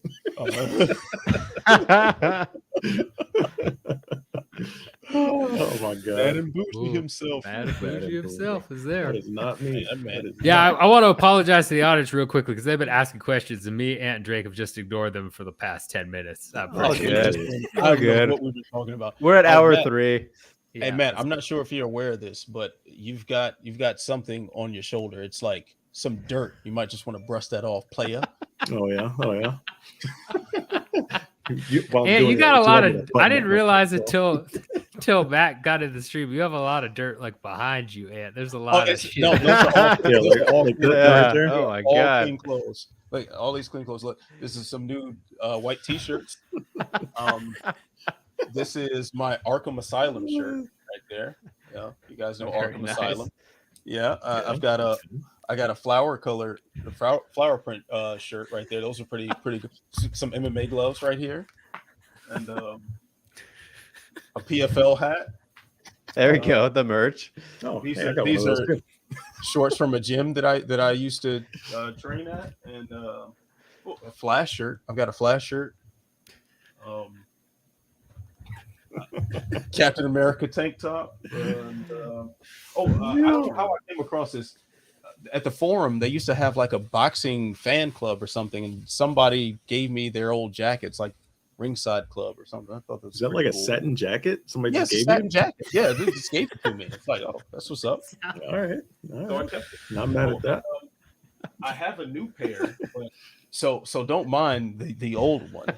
But I haven't broke out the new ones yet. But these are one of my pairs of Avengers pajama pants.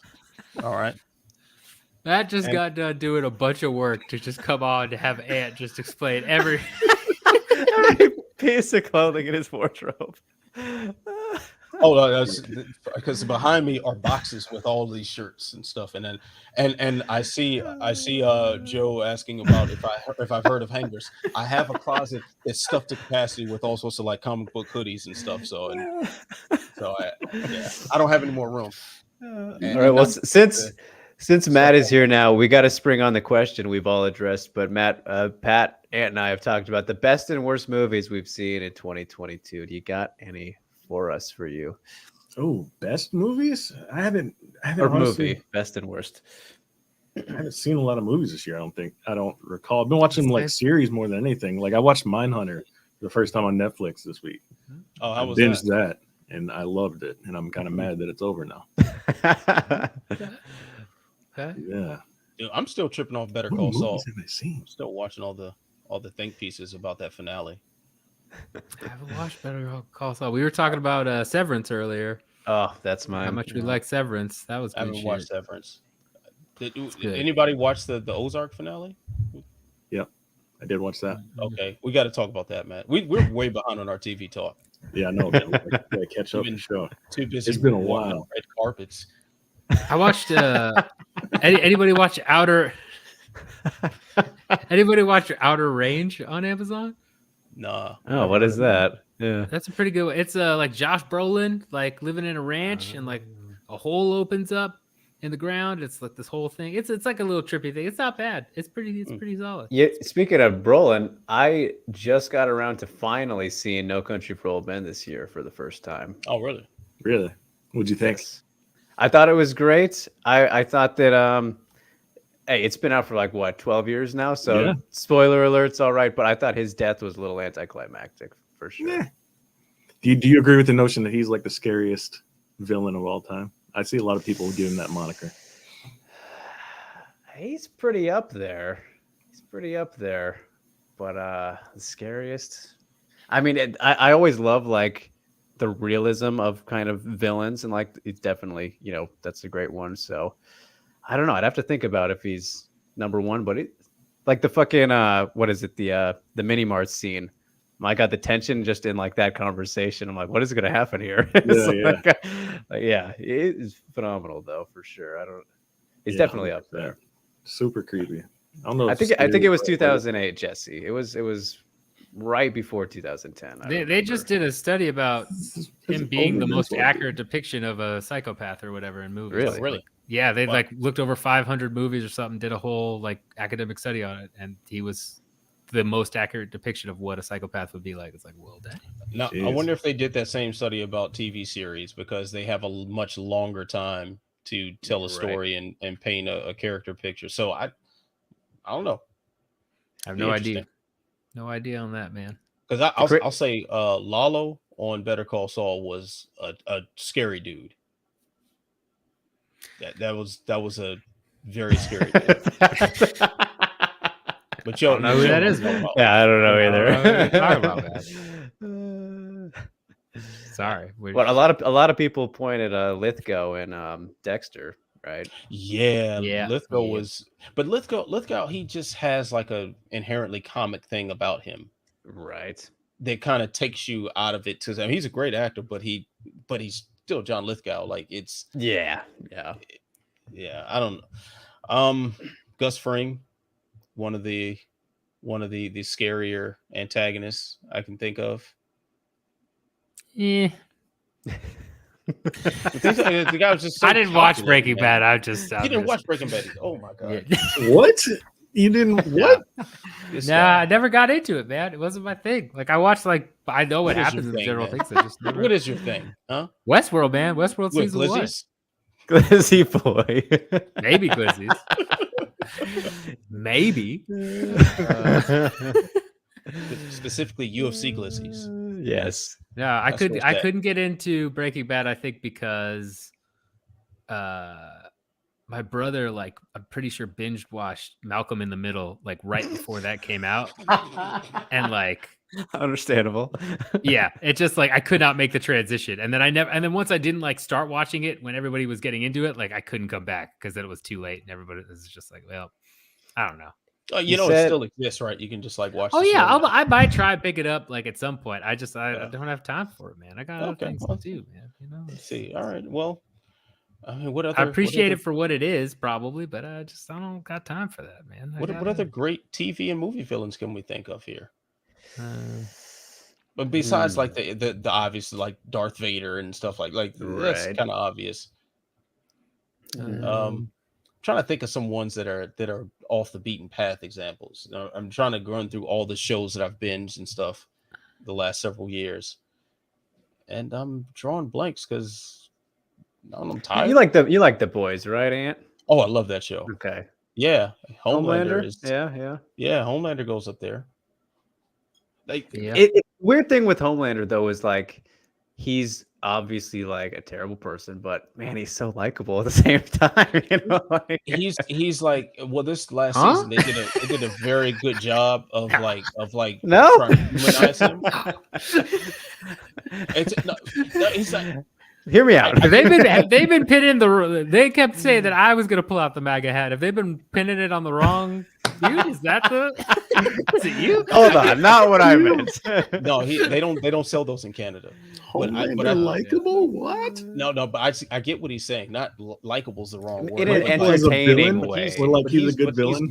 He's more relatable in this last season. Like you see, like his need for family and stuff like that. So right. But likable. Come on, Joe. You know what I fucking mean. Jesse here, though, great point. Ledger's Joker. Yeah. Ledger's Joker. But that's one of the really obvious ones. Yes. Yeah. Oh man. Well, I would say one of the greatest villains of all time is Michael Corleone from The Godfather. I knew that was gonna kill the mood the minute. Like, okay. See, if I was in control of the stream, this is where I would kick Pat out. You don't think so? All right, we're done. You don't think you're right. The thing is, like, it's one of the really, really, really obvious ones. Oh, here's an underrated one: Russell Crowe in Virtuosity. Underrated one, for sure, definitely. Dennis Leary, Judgment Night. Dennis Leary, Judgment Night. I haven't seen that one. Oh, that's a really, really dope movie. Yeah, it's or Wesley Snipes in Demolition Man for sure. For sure, yeah, for sure. Judgment Night. Who's in this? Judgment Night was Cuba Gooding Jr. Oh yeah, I never saw that one. What's his name? That was the main star. Was it Emilio Estevez? I think. Yeah, and it was like friends going to a hockey game. And they took a wrong turn and they saw a murder, and then the murderers were like chasing them the whole night. And that was a crazy movie. They like ended up in some bad neighborhood, and there's something wrong with the car, and they saw a murder, and then the gang that was led by Dennis Leary are like trying to chase them down to kill them the whole night. Okay. Dope movie. It came out in like 94 or something like that. I like the shout. Watching rated R movies at the time. I was a child. I mean, Mr. Freeze from Batman and Robin was pretty up there. There we go. Now we're talking. So check it out. I gotta be able to quote every line from that movie. Dude, I have the cups. I have the McDonald's cups in my cupboard right now in my house. No one is paying attention to my Carlton Banks jersey. Carlton Banks, one of the greatest television movies of all time. gonna show Definitely it to one you of one Benny's last- television. It's your last chance to see it. My Carlton Banks jersey. Oh, I'm jealous of that actually. Nice. That's kind of hard, ain't it? Yeah, I didn't It want to is. get Will. Everybody got Will Smith. I want to get Carlton. I love it. What else? I love his closet just right tie here. shorts. I love that anyone that happened to jump into the stream at that moment is just. Oh, my daughter just woke up. But here, look at my Sons of Anarchy shirt before I go get her. It would not be a stream without a child Yeah. interrupting. Yeah. Yeah, right. Oh man. Good. Yeah. Maybe we can get some more throw up on the shoulder again. Yes, that would be phenomenal. Classic. Oh my goodness.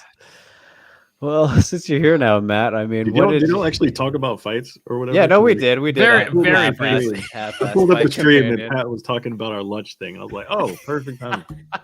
Yep. Yeah. No, I was gonna say, what'd you think about that DJ? Huh? Oh, My goodness. I mean, I didn't think he was gonna win because I was like, he's Yeah. never beaten a bigger person like that before. But I mean, hell, he warmed down, just kind of dragged it out, and then obviously We were leaning towards decision, if anything, for him. But yeah, that finish was. Yeah. No, he looked fantastic, man. Like that's probably my favorite DJ performance. Like, Well, that was also what we were asking. Like, where do you rank that among his finishes? Like, there's obviously the Benavidez knockout in the rematch, then clearly the Mousetrap Borg. Like that, we kind of agreed was still number one because we're not going to see that again, man. Mousetrap was my favorite finish for well, I don't, yeah. It's still my favorite finish, but I expected him to win that fight. This one, I wasn't sure if he was going to win it because I was like, Moraes is so much bigger. In those first 2 rounds, I was worried. I was like, Yeah, when damn he, it, I don't when want he to ate be that right. head kick and he was wobbled, I thought that was Yes, Yeah. it was one of those grazing ones too, the ones that like give you that kind of delayed reaction. I was like, oh hell, I don't want to be right about this, and luckily I was not. But yeah, that was beautiful stuff, man. Beautiful stuff. He started just battering him and just like darting in and out. I was like, okay, he's in his bag now. He's feeling himself. So I'm glad he got it done, man. DJ's a good dude. Yeah. Yes, Like it when good he things is. happen to good people in this sport. Very few good people, it seems like. The The more we hear about somebody, we're like, oh god, this guy Very too. few. Like, oh, it's like again, like oh my god, like just you can't have heroes in the sport. If that's one thing that I learned very quickly becoming media was like you getting to know some people and hearing some of the things going on behind the scenes stuff like I don't know. I still got a few heroes. I still got a few heroes in the sport. Robert Whitaker, Stipe. I mean, I know people don't love him, but like, yeah, I mean, dude's a firefighter. I mean, yeah, stuff. Of course, there are exceptions, but they're exceptions. Like they're, don't have heroes.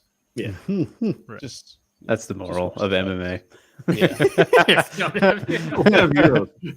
The only heroes are the guys printed on these shirts that I've got right here, like Tupac. It's a Tupac shirt. Got an Aquaman shirt right here. Got a Black Panther shirt. I've got Jay Garrick version of the Flash. I got like 3 Spider-Man shirts right here. I got it. Your ability, superheroes, or your ability to seamlessly transition back to just I showing know. off the clothes. I was about to pull Ant out of the lobby here for a second. It's pretty cool, very, very cool. Yeah, I got cool mugs too, man. I got 2 cool mugs too. Nebraska Public Radio, man. What are you gonna do about it? That's really cool. It's really well. cool. Since you mentioned Stipe though, Pat and Matt, Pat made us a guarantee. This was before you got on too, Ant. But Pat is guaranteeing. So we have clip footage. He is on the air saying he guarantees that Francis is not coming back to the UFC. So. Pat, do you think we will see Stipe Jones then? Is that what you're kind of leaning towards? Will for sure happen? I mean, yeah. I think Stipe Jones will be for the interim, and then eventually the winner will get promoted once he leaves. Yeah, but I hope that you're right for the chaos of it all. But like, I want to see Francis still, have a Jones fight potentially. But Hey, you seem pretty confident, my guy. I hope for Francis' sake that's true, because he Right, can right. make a whole lot of money if he fights Deontay Wilder.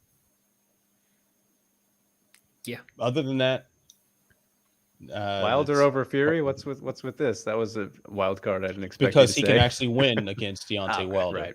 right. Well, Like that, right, but Same skill wise, style- that's the style fight that fighter. makes more sense. Yeah. Because the Yeah. thing is like, if he goes against Fury, he gets absolutely washed. He may and honestly, he may not even mentally be the same after that. Like, it'll be that bad of a beating. And then no one will want to see him ever again. Like, that would be the trajectory of that. If he fights Wilder and if it's a good fight, or he does even remotely well in it, and he could really beat him, then you at least buy yourself a second big fight. And then that's when you get washed. And then that's when, That's you get true. beaten to oblivion, but you got two big paydays out of it. That's true. I don't know, Matt. What do you think? You've been pondering. I don't know what to make of it, man, because obviously I don't even want to envision a world where Francis doesn't come back to the UFC. Well, let me rephrase. let me rephrase this. He might eventually come back, but he's not coming back immediately. Like, he's not re-upping before he does something else. That much I can pretty much guarantee. I mean, I wouldn't be mad at it. I hope, like, if he does go elsewhere and make his Conor money, quote unquote, doing some crazy boxing fight, then yeah, I'm with it. But yeah, to the point Yeah, I about mean, I think Fury would piece him up, something nasty. Wilder would be a fun fight because they're both like the same style of boxer. Just like try to swing and knock your head off. Like, He's bigger than Wilder too, right? he is, but he also actually jabs, unlike Wilder. So that would actually be pretty interesting. yeah. Wilder, like, he had a jab in that last Fury fight. He did, and then like just said, "Hey, I'm not going to use this anymore." Yeah, it's like, this is working. Let me try something different now. Exactly. It's not a checklist to go down your list of tools and see what works. Like, And no, and you just stick with the try jab. each Yeah, of those that'd tools be- one at a time. Like, it's like, wait, I know how to throw a cross too. Let me just throw that now for the next 3 rounds. Like, no, Jesus. you can combine the one and the two. Yeah, that was wow. That was so weird. Ooh, yeah. What is this? What is this? John? That makes sense. Makes a lot of sense, actually. International Fight Week. Yeah, I think Stipe beats John Axe. I do. I'm not sold until I see it. I do think I'm with you there. I would favor Stipe. I'm not going to favor him heavily, but I favor him over Jones. Who wins that next week, boys? Is it pretty much foregone conclusion? Oh, how very punny of you. I I like Gon to win it. the I like smart Gon money's to win on Gon, but I mean, Tuivasa can clearly dislodge your consciousness. Yeah, If he's he touches not you. he's not gonna draw out Gon into like a firefight like he did with Lewis. Now, Gon's going to submit him. I would. That's what I would say.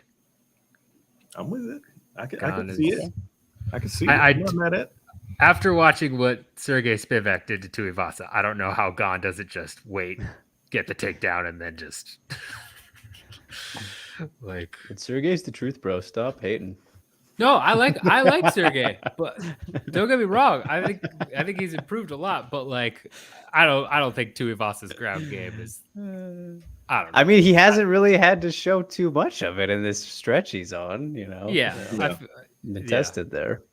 And I mean- I haven't heard him say anything like he's trading particular things either. It sounds like ties just being tied. Like, I'm pretty sure he'd get tied to the ground. It's over.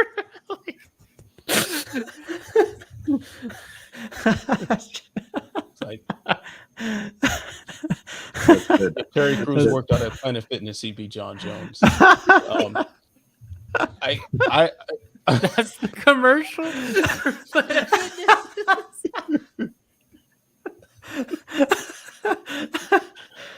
man, I really. That's how Planet Fitness gets into the fight game. We were trying to figure that out. Now we Planet figured Fitness it out. fights, baby. Let's book it. PFF. Dude, I swear, man. Like I know the reports have been more serious about John and Stipe being a thing later in the year and all that. But I still don't believe it until the cage door locks behind John Jones and he is heavier. That's it. Yep. Like I refuse to believe it. Like this guy has been teasing that he's gonna fight at heavyweight since like 2013. Yep. Yeah. He's been saying this for years, and we keep buying it. So yeah, how funny would it be if he shows up at like December 10th to fight Glover or some shit? Yeah, like that. I'm seriously expecting something like that. Yeah. Oh god.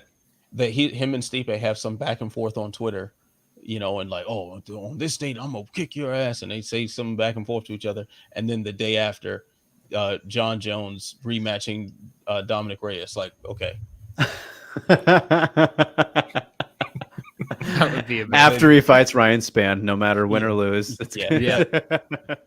That sounds more realistic than John Jones fighting at heavyweight to me right They now. have a press conference with John and Stipe, and then the next day the next day, yeah. Oh, sounds about right. Oh, that's a tough question, Jesse. That's a very tough one. Yeah. Oh, wow. A lot of layers to that onion. Yeah. No comment. And the thing is, trust you to do what? Like that's. Yeah, that's a good point. The thing is with Dana, I trust him to be himself. Yeah. Right. It's like I think Dana knows at this point. It's like when he tells us something, we don't believe him. Yeah, I would say Dana out of those two, unfortunately. Yeah, because you know what you're gonna get. Yeah, you know exactly what you're getting. Like Dana doesn't have like the sociopathic bend to it that John tends to. So he's not a Jesse didn't like that answer apparently. Based on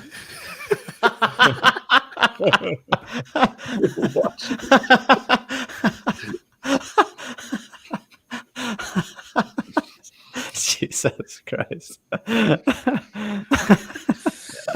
This is John Jones' burner account. yeah, no kidding. Like I just got threatened by the goat. Like that's holy shit. Oh, he meant to literally watch my kid. My wife is actually with the kids right now. So. He's concerned. If they wake up in the middle of the night, they don't want me. So I just go back there to make sure they don't wake each other up.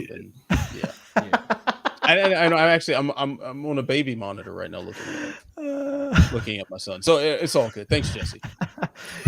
Just wanted to clarify he wasn't talking shit. It's like, thank you for not threatening to kill my family.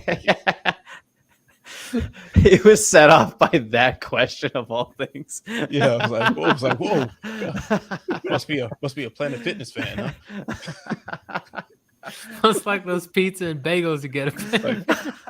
He's like, hey, at my Planet Fitness, they brand the bagels with UFC. So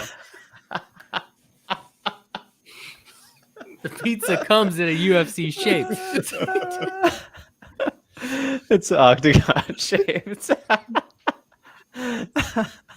Pepperoni spell UFC. And Matt is sitting over there like, oh my god, I can't believe I lowered myself to this shit again. Yeah, I worked so long. I'm still working and trying not to work at the same time. So it's like I've worked all day and I've worked in important things, talking to important people, making important money, and now here I'm talking to these three bozos. Yeah, talk to nobody.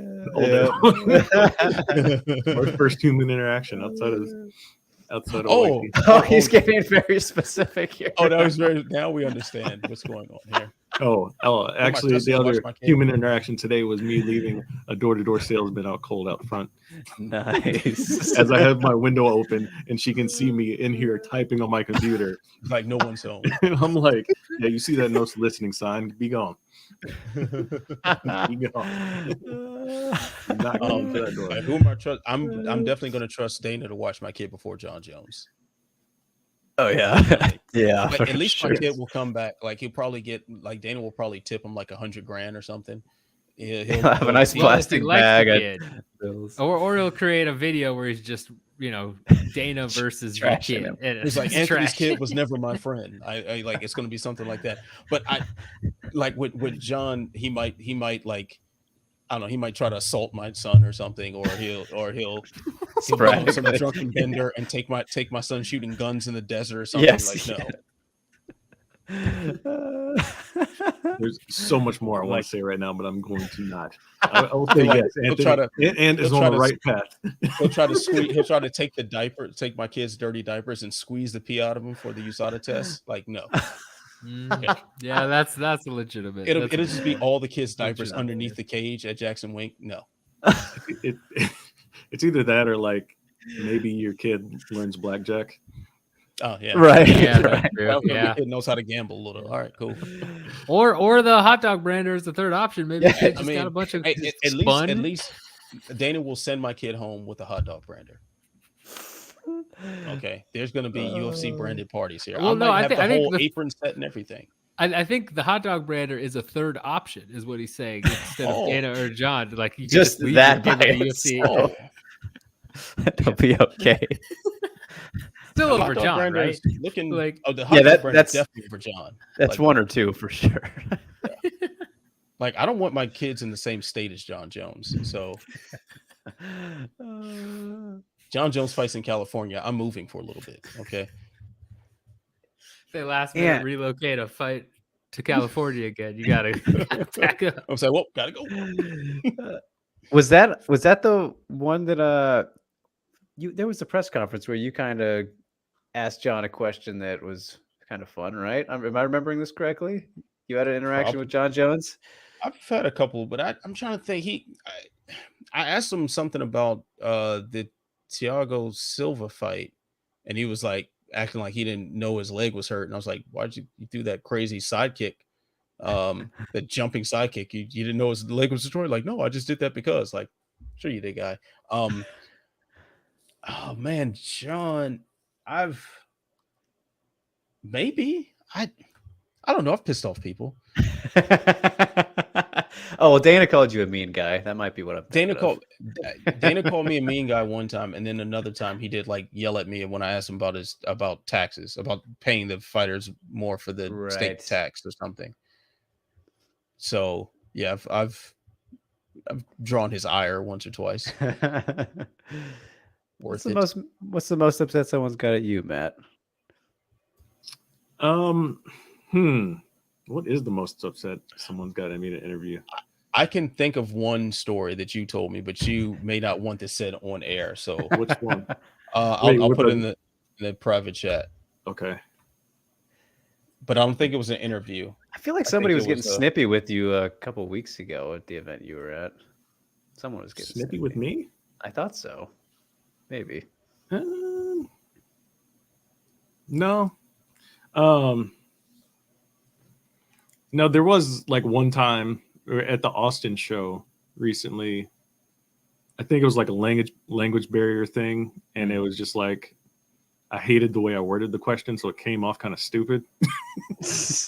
And I was like, I really wish I could just take that question back right now, but dude ended up answering it all right, and I asked a much better question to follow up.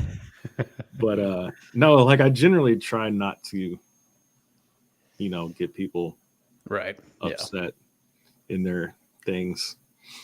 Like I think that's never the goal. It's not the goal, obviously, but it's like no, yeah, for sure. I think the closest I ever came like really going like back and forth, like going at somebody was way back when the unions were a thing, like going around. And this was actually, what event was that where freaking Mike Perry debuted in the UFC against Max Griffin? It was that event. And I was going around asking everybody about unions or whatever. And then I got some really dumb responses. And I like started challenging folks. I was like, I'm not going to be that guy right now. I'm not. So I almost went back and forth with a couple of people. I did off camera for sure, but yeah, no, I try to keep everything cool. I don't like to piss people off. Right. Like the goal is never to piss someone off. It's just, at least my approach was like, I'm just going to phrasing really things I really want to know, and then like maybe me asking for the truth about a situation pisses you off, but that's your fault. Like, if I'm asking you about bozo behavior, it's probably because you were acting like a bozo. Yeah, exactly. It's just so that's like not my fault. Like, you shouldn't have done whatever you're being asked about. Mm-hmm. You know, that's that sort of thing. But now I think the only time, well, recently, where the one thing that comes to mind where I did ask a question that could have gone, I didn't know which way the response was going to go. Like, was when I asked Joaquin Buckley about his IG post where he said "fuck MMA media." I was like, "What do you mean by that?" And I thought, like, I have no idea where this is going. Like, I didn't know if he was kick gonna, me. Exactly. I was like, "Are you gonna take my head off for you asking me that or whatever?" But he was like, he took it way softer than I was expecting. I was kind of surprised. So I don't know. Yeah, he's an interesting guy. Yeah, he's like, he completely walked it back when I asked him that too. I was like, okay, yeah, I was not expecting that. Wow. I remember one time I interviewed Diego Sanchez, and I thought like he was going to kill me after the interview, because like I walked away, like the interview went fine, but I walked away and he's like, "Hey," and I turned around. He's like, "You said your name was Anthony, right?" It's like, "Yes." And I'm like running in my mind, like, did I say something about Diego in an interview or something, or did I mention him on a podcast? Like, what? Please don't tell me I said anything bad about this man, because I might die right here. And then he just then he runs over to me and hugs me, and he's like, "Oh, that was a great interview, man. Nice to meet you." What the hell? That's totally Diego. the relief I felt when it was a hug and not a takedown. It's like, oh, thank God. So, and I'm noticing that might be a tendency of yours, because I remember the Tito story, which Tito Pat knows story. about. One of my favorite Oh my stories, which I'm sure we probably told on the air before. It's worth retelling very quickly. All right, we can go down. Yeah. All right, so I interviewed Tito before the third Chuck Liddell fight, and that was supposed to be his last fight. So I asked him 3 different times in the interview, very specifically, "This is your last fight, right?" And then by the third time, he's like, "Oh, I see what you're doing." Like, "Yes, I'm just reiterating." And he's like, "I promise, this is the last fight." I was like, "All right, you promise?" He's like, "Yeah, I promise." So I said, "All right, bro. So next time I see you," and I think I did this part after I recorded, after I turned the recording off. I was like, "Hey, man, next time I see you, if you got another fight book, I'm gonna call you out." And he's like, "Please do that." So shook hands, walked away. That was that. I see him with me and Pat. We're at the World MMA Awards, and Tito's at the bar drinking. And by this point, he was booked to fight Albert Del Rio, Rios. Yeah. So I'm like, so it's like, "Hey, Tito, you said you weren't going." I was like, "Got a bone to pick with you." And he got up and he stood over me, and his, you know, his eyes are real close together, right? And it looks like he's looking at the bridge of his nose. So he was like this, looking down. He was like, "What did you say?" And I was like, "You said you weren't going to fight anymore when I talked to you, but you fighting again." And then he softened up his tone. He's like, "Yeah, I did say that to you, didn't I?" And then he started reciting his whole spiel about like how many injuries and stuff he's had, and how long he's trained, and how much he gives his heart and soul. And it was literally word for word the same thing he said in the interview with me, and the interview with everyone else said the same thing. And like, as he's saying this, he's got like 2 sentences into this, and I just walked away. And keep in mind, I'm still standing there. This is the first time I've ever hung out with Ant. I don't know any of this context. So I'm standing there with Ant, some other dude that had like walked up while Ant is doing this, and I have none of this context. So all I see is like Ant basically call out Tito. Like, Dip out. "Hey," and he said, "You were gonna fight." I was like, "Yeah, I did." And then he's like, Tito starts talking about how he's talked to. It was like, "Well, you know, I called up Randy Couture and asked him all this stuff," and then Ant just literally, without like a facial expression at all, just turns and walks away. And I'm like, "Did he see somebody? Is he coming back?" And like, no, like he's just gone. And It's like, no, I am. Yeah, I just am wanted not to there. enjoy my drink. Right.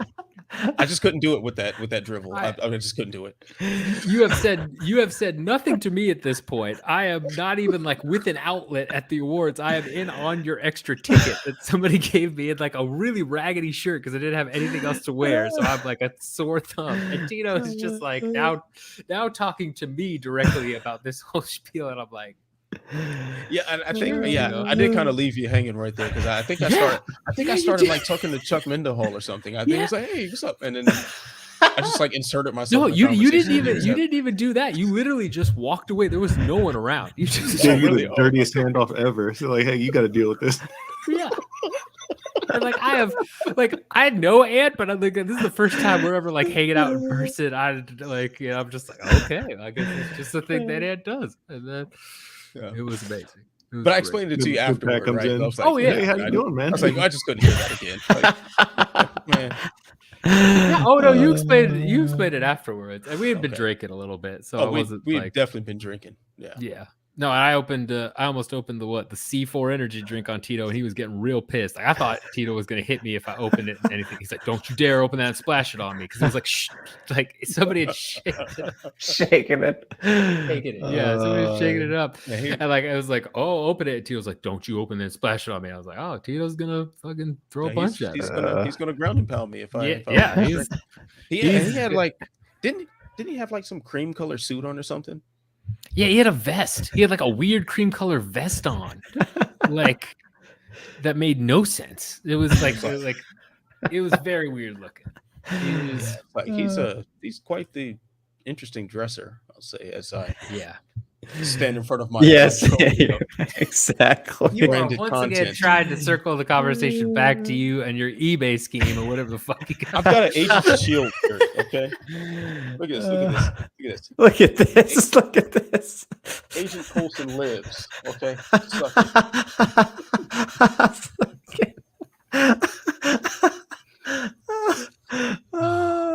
And I'm wearing a Spider-Man shirt right now. Spider-Man's high school. What? Come get some, baby. Ant, who's your favorite superhero, dude? Is it like one stands alone? Punisher. Okay.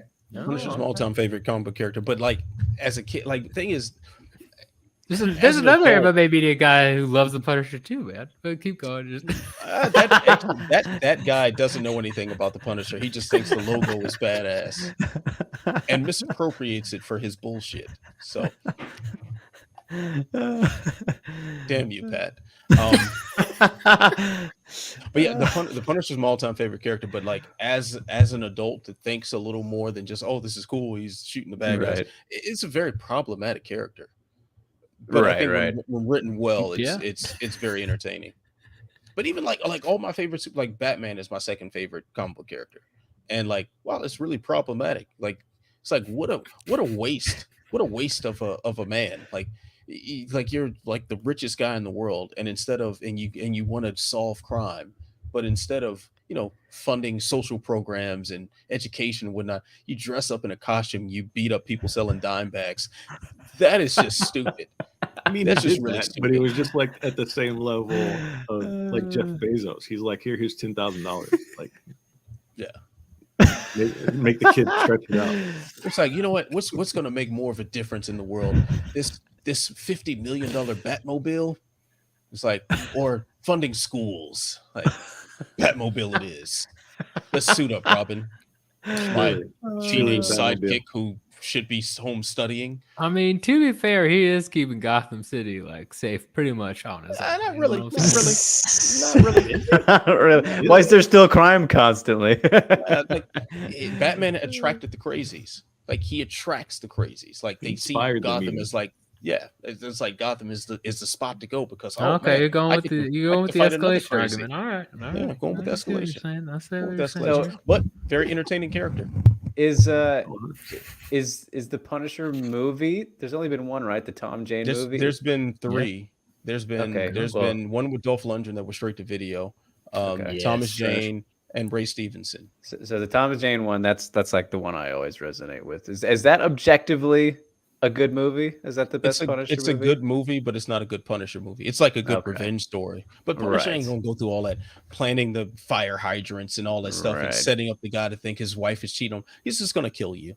Like Yeah, it's not like why waste all that time? He just blow your head off. No, he's just gonna kill him. Like really, the most faithful adaptation was the third one, the Ray Stevenson movie, Punisher Warzone, I think it was called. Right. Yeah, I didn't But see but that. it was like the violence was so ridiculously cartoonish. Like it was, I mean, there was a part in the movie where he's hanging off of a chandelier upside down with two machine pistols, and he's spinning around and he's just shooting everyone in a circle. And even guys are coming in elevated positions and shooting down on him, and he's just spinning around like this. Like no, get it out of here. And they also wasted one of the best villains that the Punisher ever had in that movie. A black Irishman named McGinty.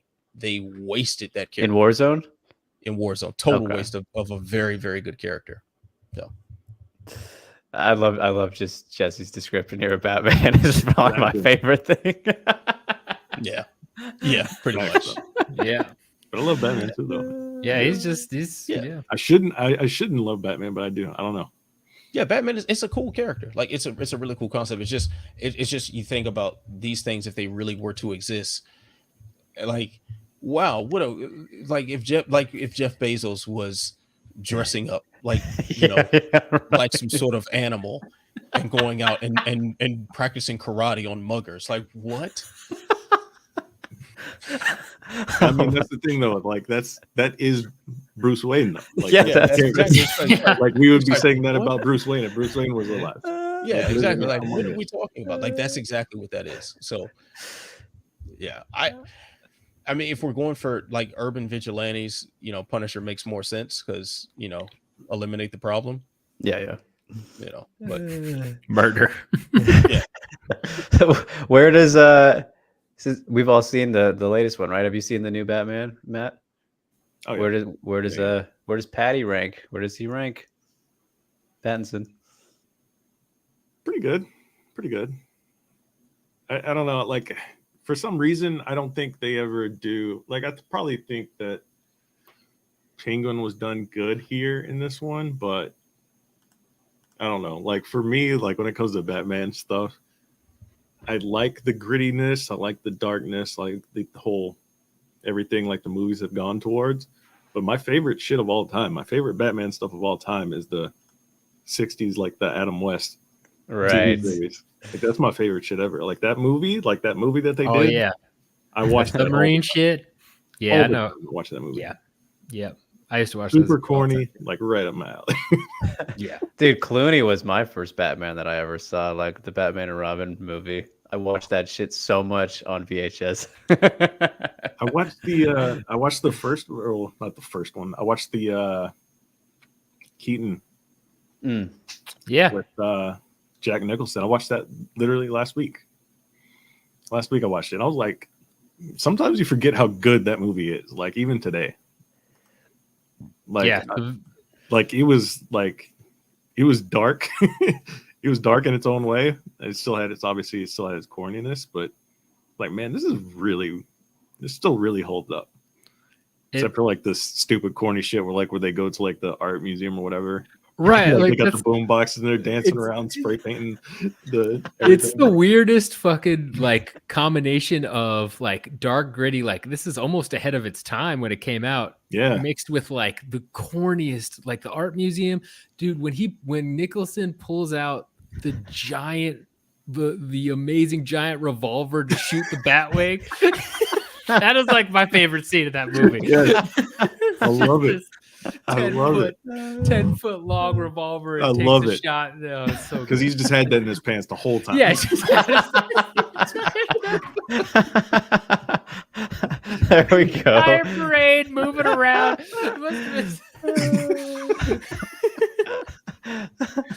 Yeah, no, it's God. Yeah.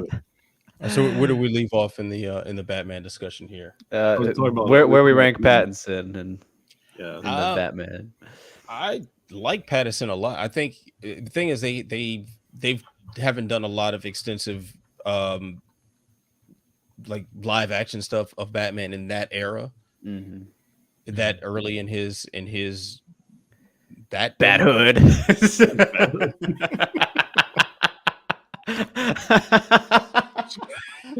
but I think like they did it better than, as much as I love Batman Begins, I think that's a great movie, but they did that phase of Batman much better.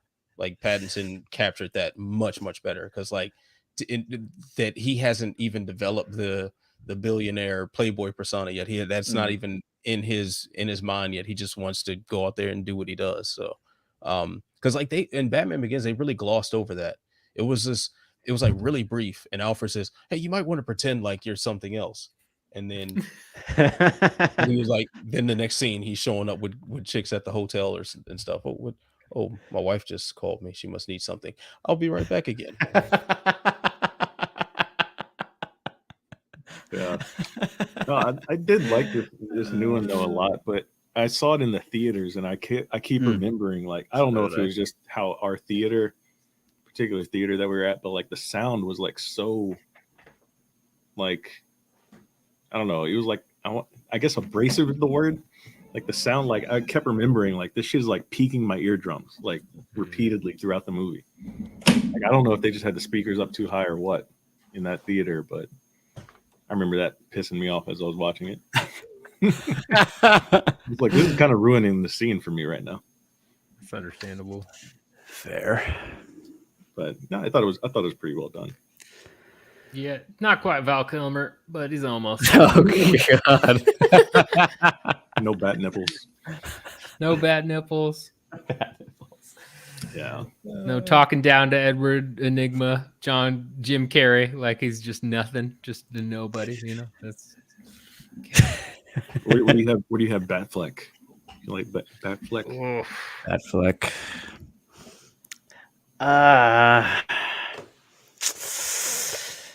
I feel like pretty middle of the pack. How many have there been if we're counting them? Val Kilmer, you just said, Michael Keaton, Bale, Clooney, Affleck, Clooney, West. If you want to count West, yeah, of course. Yeah. And then like the ones like 10 years before that nobody ever talks about. Yeah.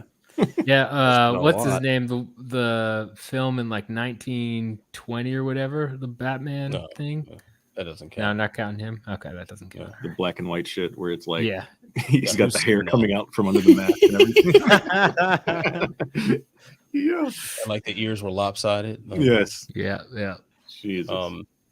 I really think, unpopular opinion, I think Ben Affleck is the best Batman. Okay. Yeah, that's unpopular. All right, man. Oh, you're being serious right now? Okay. He was in flawed movies, but he himself, like he did what he was supposed to do. Yeah. No, like I liked, because it fit, you know, that particular Batman that they were trying to do. Like the one that was like supposed to compete with Superman and all that shit. And I think like how they did, I really enjoyed like how they did like the look and feel, like with the suit and everything in those. Especially like when he was like, what was that armor? Yeah, exactly. Like the Dark Knight Returns armor that he had. Yeah. Well, he was like super duper violent in that one too. Like he did kill some people, maybe not intentionally, but he killed people in that movie. He definitely killed them intentionally. But the thing is, they did a poor job of explaining why he was like that. Like that's where the movie was flawed. Like the script was flawed and the editing was flawed and stuff. But what he did was right. They didn't set up the character for success. So if Batman is going around indiscriminately killing people, you got to tell us why, because the whole thing about Batman is he doesn't indiscriminately kill people, or he'd be the Punisher. Right. I don't know. That movie was pretty well written, man. They figured out he couldn't kill Superman because they both had moms named Martha, and they were like, man, I can't. Like when that part happens, like what's going on right now? Like what? Because I chalked it up to being, because I remember when I first saw it. It was a midnight show. This is when I could stay awake for a midnight show. And like, I remember being really tired watching it. And I'm thinking when that part, I was like, whoa, did I doze off or something? Like, am I missing something? What? Like, what's going on? And I was genuinely confused. And then when I watched it again later was like, oh, okay, no, that's just stupid. Oh, okay, that's just really dumb. Well, and I had just watched the. Did you ever watch the animated Dark Knight Returns? Oh yeah, that one is like but it's such a better movie on so many levels. It's just like, and that came out like a year or like pretty close to Batman vs. Like a couple Superman. years later or something. Yeah, and I was like, oh, I'm pretty stoked. And then that one, the animated one, came out first because I was like excited about like them adapting it for the DC universe. And then I was like, oh no, it came out first. Oh, because I thought I'm trying to remember when I bought the Blu-ray, I think I already had BVS by the time I bought that. Or maybe when that I came bought out Suicide Squad, I don't remember. One of the that came out in DC 2013, and then Batman v Superman came out in 2016. Oh wow, Dark Knight Returns came out in 2013. Wow. Yeah. That must have been a tumultuous year for me. I don't even remember that happening. Remember, Man of Steel came out 2013. That came out summer 2013. I do remember that. I don't remember Dark Knight Returns coming out that year though. Well, I guess I remember things wrong. Anybody watch Gotham? The TV show? I've heard good things. But never did. I watched the first 2 seasons and I just like fell off, and I haven't seen it since. I really enjoyed it. I enjoyed that, and then I started watching Titans as well. Titans is dope. It's either really good or it's really bad. But the last season or 2, it's been more really good than really bad. Yeah, it's I like obviously like how they brought in, or they introduced Bruce into that or whatever. Yeah, it's like his mentor role or whatever you want to call it. Yeah, he just looks so tired and old. He's like, like fuck this shit. He's like, no, I can't do this anymore. Yeah, I'm still waiting for DC to bring back Steel, man. Just we're gonna. No, we need the gritty reboot of Meteor Man. That's what we need. That would be good. But have you seen Meteor Man? I think I did a long time ago. Man. Yeah, of course I've seen it. I've seen it multiple times. It was one of those movies that used to come on all the damn time. Yeah, see, Matt, I know you see it because that was one for the brothers. I know you saw it.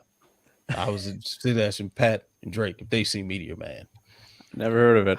Yeah, exactly. I feel like I might have. It sounds familiar. I'm looking it up right now. Let's see. What is Meteor Man?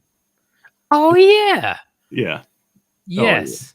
It's one of those movies that you'll see like 30 times and still not remember much of after. Yeah, that was like always on reruns on like Comedy on Central or some shit. Yeah. Exactly. The Meteor Man. We need the gritty reboot. The gritty reboot of Meteor. Yeah. There you go, man. Like what foul mouth comedian would be Meteor Man? Like what, Cat Williams or something?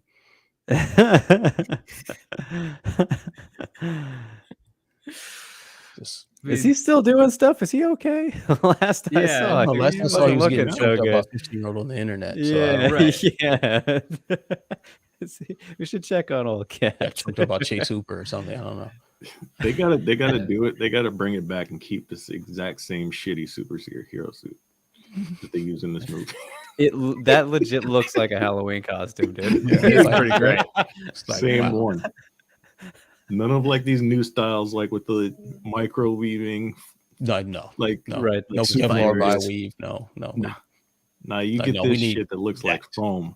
We need that Party City special right there. And all the villains still have to look like Simon Phoenix's kids too. You know what I'm saying?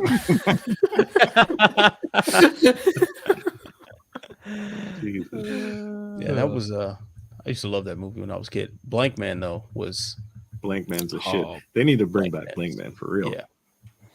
Give me that one. That was with the Wayans.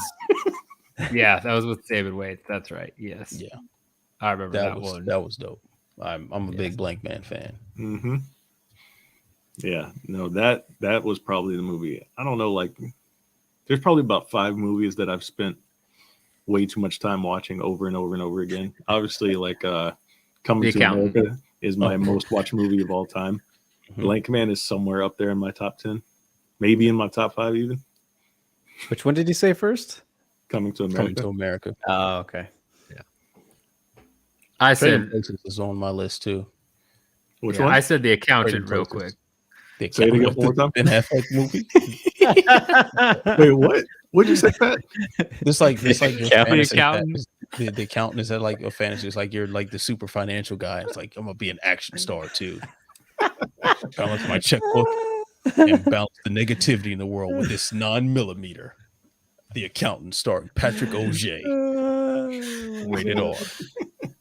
No, the accountant is because when AEW first kicked off, they even made like Tony Khan made a bunch of jokes about it too, right? Like, Oh, really? Yeah, when AEW first kicked off, the lead into every AEW show for like months was just a TNT replay of The Accountant. Right, I remember this. That channel shows that movie every fucking day, dude. Every day, every goddamn day. So yeah, I just ended up watching a ton of it because it was just like, well, just gonna put this on. I know AEW's coming out at some point. It's The Accountant, man. I wonder, like, is there 30 even times. actually a person setting up a schedule for these shows, like networks? Or is it just like an algorithm? Like, hey, we're That gonna throw this picture- shit One here guy again. who just wants to watch that movie over and over again when he's at work. So he just Have you guys ever screens it seen from the his picture laptop. of the picture of the schedule? It was like from a year or two ago on MTV. That was just ridiculousness for like literally like 3 days. Yeah, Just a marathon. Yeah, it's clearly no one has set this up. They're just like auto programming it. Just is it, no, even, I mean- is it even a marathon if it's like every day? Like, Yeah, yeah, right. it's gotta be something Just the different. Like, only it's gotta thing be- that's It's just the ridiculousness channel. like Exactly. you can watch Fresh Prince at all times. There's always a channel that's playing Fresh Prince and Law and Yep. Order. Did Law you and guys Order, did you yeah. guys watch that the Wii new Network, kind man. of show? Law What and the Order Bel all Air day. show? I didn't see I that. did. You didn't watch Bel Air? No, I just haven't gotten around to it. So yeah. I thought it was pretty good. That was pretty good. Corny, but Yeah. very good, I think, for what it was trying to do. Are you guys watching Conjuring Kesha? Are you guys currently on the What? What is that? Conjuring Kesha? It's I'm just gonna singer say Kesha no. goes into haunted houses with her friends Oh, and like does like ghost adventures type shit. No My girl Like she makes me watch sings that a song. lot. It's what? Your girl makes you watch that. If that's a real show, that sounds awful. But is that real? that Let me pull up the totally trailer. sounds like I guess it was real because fucking I like if you made that up, that's something very specific for you to think of that quick. I know, right? It was like It would be Kesha amazing. of all the forgettable singers that ever lived. Right. I'm just saying, man. I'll Like throw name it, a I'll Kesha throw it in song. there. I will say a show I was introduced to today, just today. Highly recommend. I think it's on Hulu. It's called This Fool. Anybody heard of it? No, I haven't heard that. I'll add that to my list. Hilarious. It's about this Mexican dude who runs a it's all Mexican folks, Latinos, and they're trying to run this or he's trying to get his cousin who just got out of jail to go to this I guess like halfway house called Hugs Not Thugs or something. It is hilarious. We died laughing earlier today. To check that, I'm just a little traumatized by the image that was just on screen. Yeah, You check the private chat and Try look to. at what I sent you. Look at the. I don't know who this guy is. Gotta check. Is that a guy? I don't know. I've never heard of him. What? Gotta check. Bro, what is this? Yeah, Wait, just hold on. the intro. Hold on. It's really weird. Kesha. Okay, first of all, that is pronounced Gata. Gata. Okay, sorry. First of all, sir. I didn't know. So I take it you haven't seen Dave. Oh, I have seen Dave, but I don't. This is he- Gata from Dave. Oh. It totally is. You're right. Yeah. Like there's the clip of them on stage together. I can't watch it. Well, yeah. anymore. Now that it's played, now I see it. Oh my god! I can't do that. Like that. Gotta check. It's like I'm not sure whether to be afraid of the ghost or Kesha's plastic surgery. Right, David, by the way, Mike. also very God. severely underrated as a comedy show. Oh yes, If you Yes. haven't seen Dave, highly Dave is recommend. very good. Okay. fantastic. Oh yeah, but man, But wait, Conjuring like Kesha, it's dude. actually like a show. They actually have a show. Yeah, on Discovery Plus that came out like this year, and it's like the trailer to this thing is at one point like I don't forget who Kesha's with, but they just start singing "Amazing Grace," and then like a noise happens and they freak out like in a haunted house. It's Oh, the most no. ridiculous thing. Oh god. Conjuring Kesha, dude. Wow. I mean, I completely forgot about Kesha until you just reminded me. Right. Yeah, like that's a name I never thought I'd hear again. Glad The to- name I never. Thanks thought a lot, Pat. Your girl makes you What watch can I that, say? doesn't she? Huh? She No, has to. no, she You doesn't. watch it on your own. No, not at all. I've just- just watched the trailer, and just like you, I was taken aback No, when no, I no, saw no. You that watched this that show. existed. No. No, You're I've a big never watched fan. that show. Yeah, she's got palm tattoos. She just thinks she's boss rooting or something. But she can't liver kick. And there's no way I'm paying for Discovery Plus. Are you kidding me? Why? Like, yeah, that's.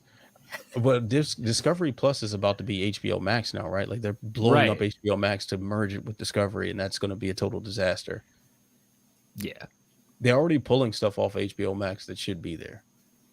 And I've not watched a single thing they've pulled off. So I was like, oh, people actually watch that stuff. So They pulled off Sesame Street. I'm not watching Sesame Street at Oh, my son watched my it. age. Fair enough. Are you saying you don't care about my son, Matt? Is that what you're saying? I mean, Coco Melon or something, right? Isn't that the other thing? That's bad for the brain. Too many quick Yeah. edits. What's the other one? All the That's a kids are bunch of- into? Baby Shark. No, not There's that. Blue's Clues. There's No. Blippi. Blue's Clues still rolling? Blippi, No, yeah, what's the Blippi. other Yeah, one? Blippi's my They did like nephew is another all little about Blippi, dude. It's another white dude, you said? Yeah, it's not Coco Melon. There's another one. What's the name of it? There's so many of them, man. Yeah, there's like a million, man. My kids like this channel called I gotta Songs for Google this Littles. shit. Like this woman named Miss Rachel, and she's like a teacher, and she Caillou. Oh. I hope my son doesn't discover that. That No? sounds terrible. Did you ever listen to the rap song they did? Oh, okay. The Well, rap never remix mind. of the Caillou intro. Well, you've got my interest now. Subscribe. Shit was hilarious. I'll try to find it and I'll link it in my our God. private chat. All right, gentlemen. Well, I think I was gonna say we've hit the 4-hour mark. Yeah, boys, on it's this. 2 a.m. I haven't been up this late in like literally years. Just want to point since that out. since our fucking Ryzen fucking Yeah, I think the Streams. Horizon show is the last time I was up this late. all intermission shows throwback, perfectly fitting for our TBL reunion here to stay up late and go this long. Props to whoever the one viewer is who's I assume been here the whole time. It's just I mean, if you another stuck one around we for did. this mindless drivel that we've been spewing out for the past Yeah. hour and a half, you are a trooper. Yeah, you're a champion. Appreciate Whoever it may appreciate be. who that is. They probably passed out themselves by now. So Yeah, either way, a good old fun time with yeah. several sectors to go through if anyone would like to. But all right, boys, let's turn it off from here. We could still do whatever afterward, but of course you can follow Mr. Wells at Mr. Wells, Mr. M Wells there.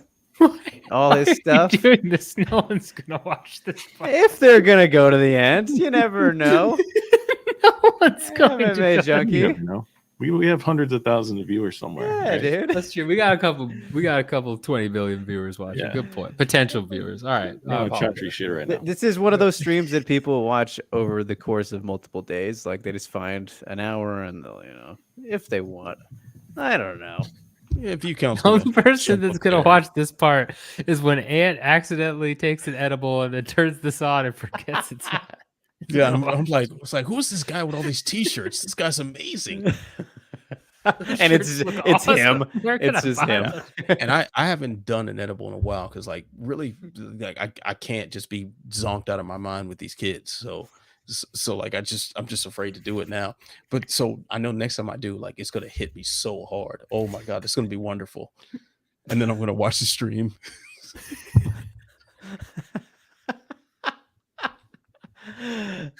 Well, yeah. I mean, you make a great point, Pat. On that note, we'll just end it then. It's been a good 4 hours.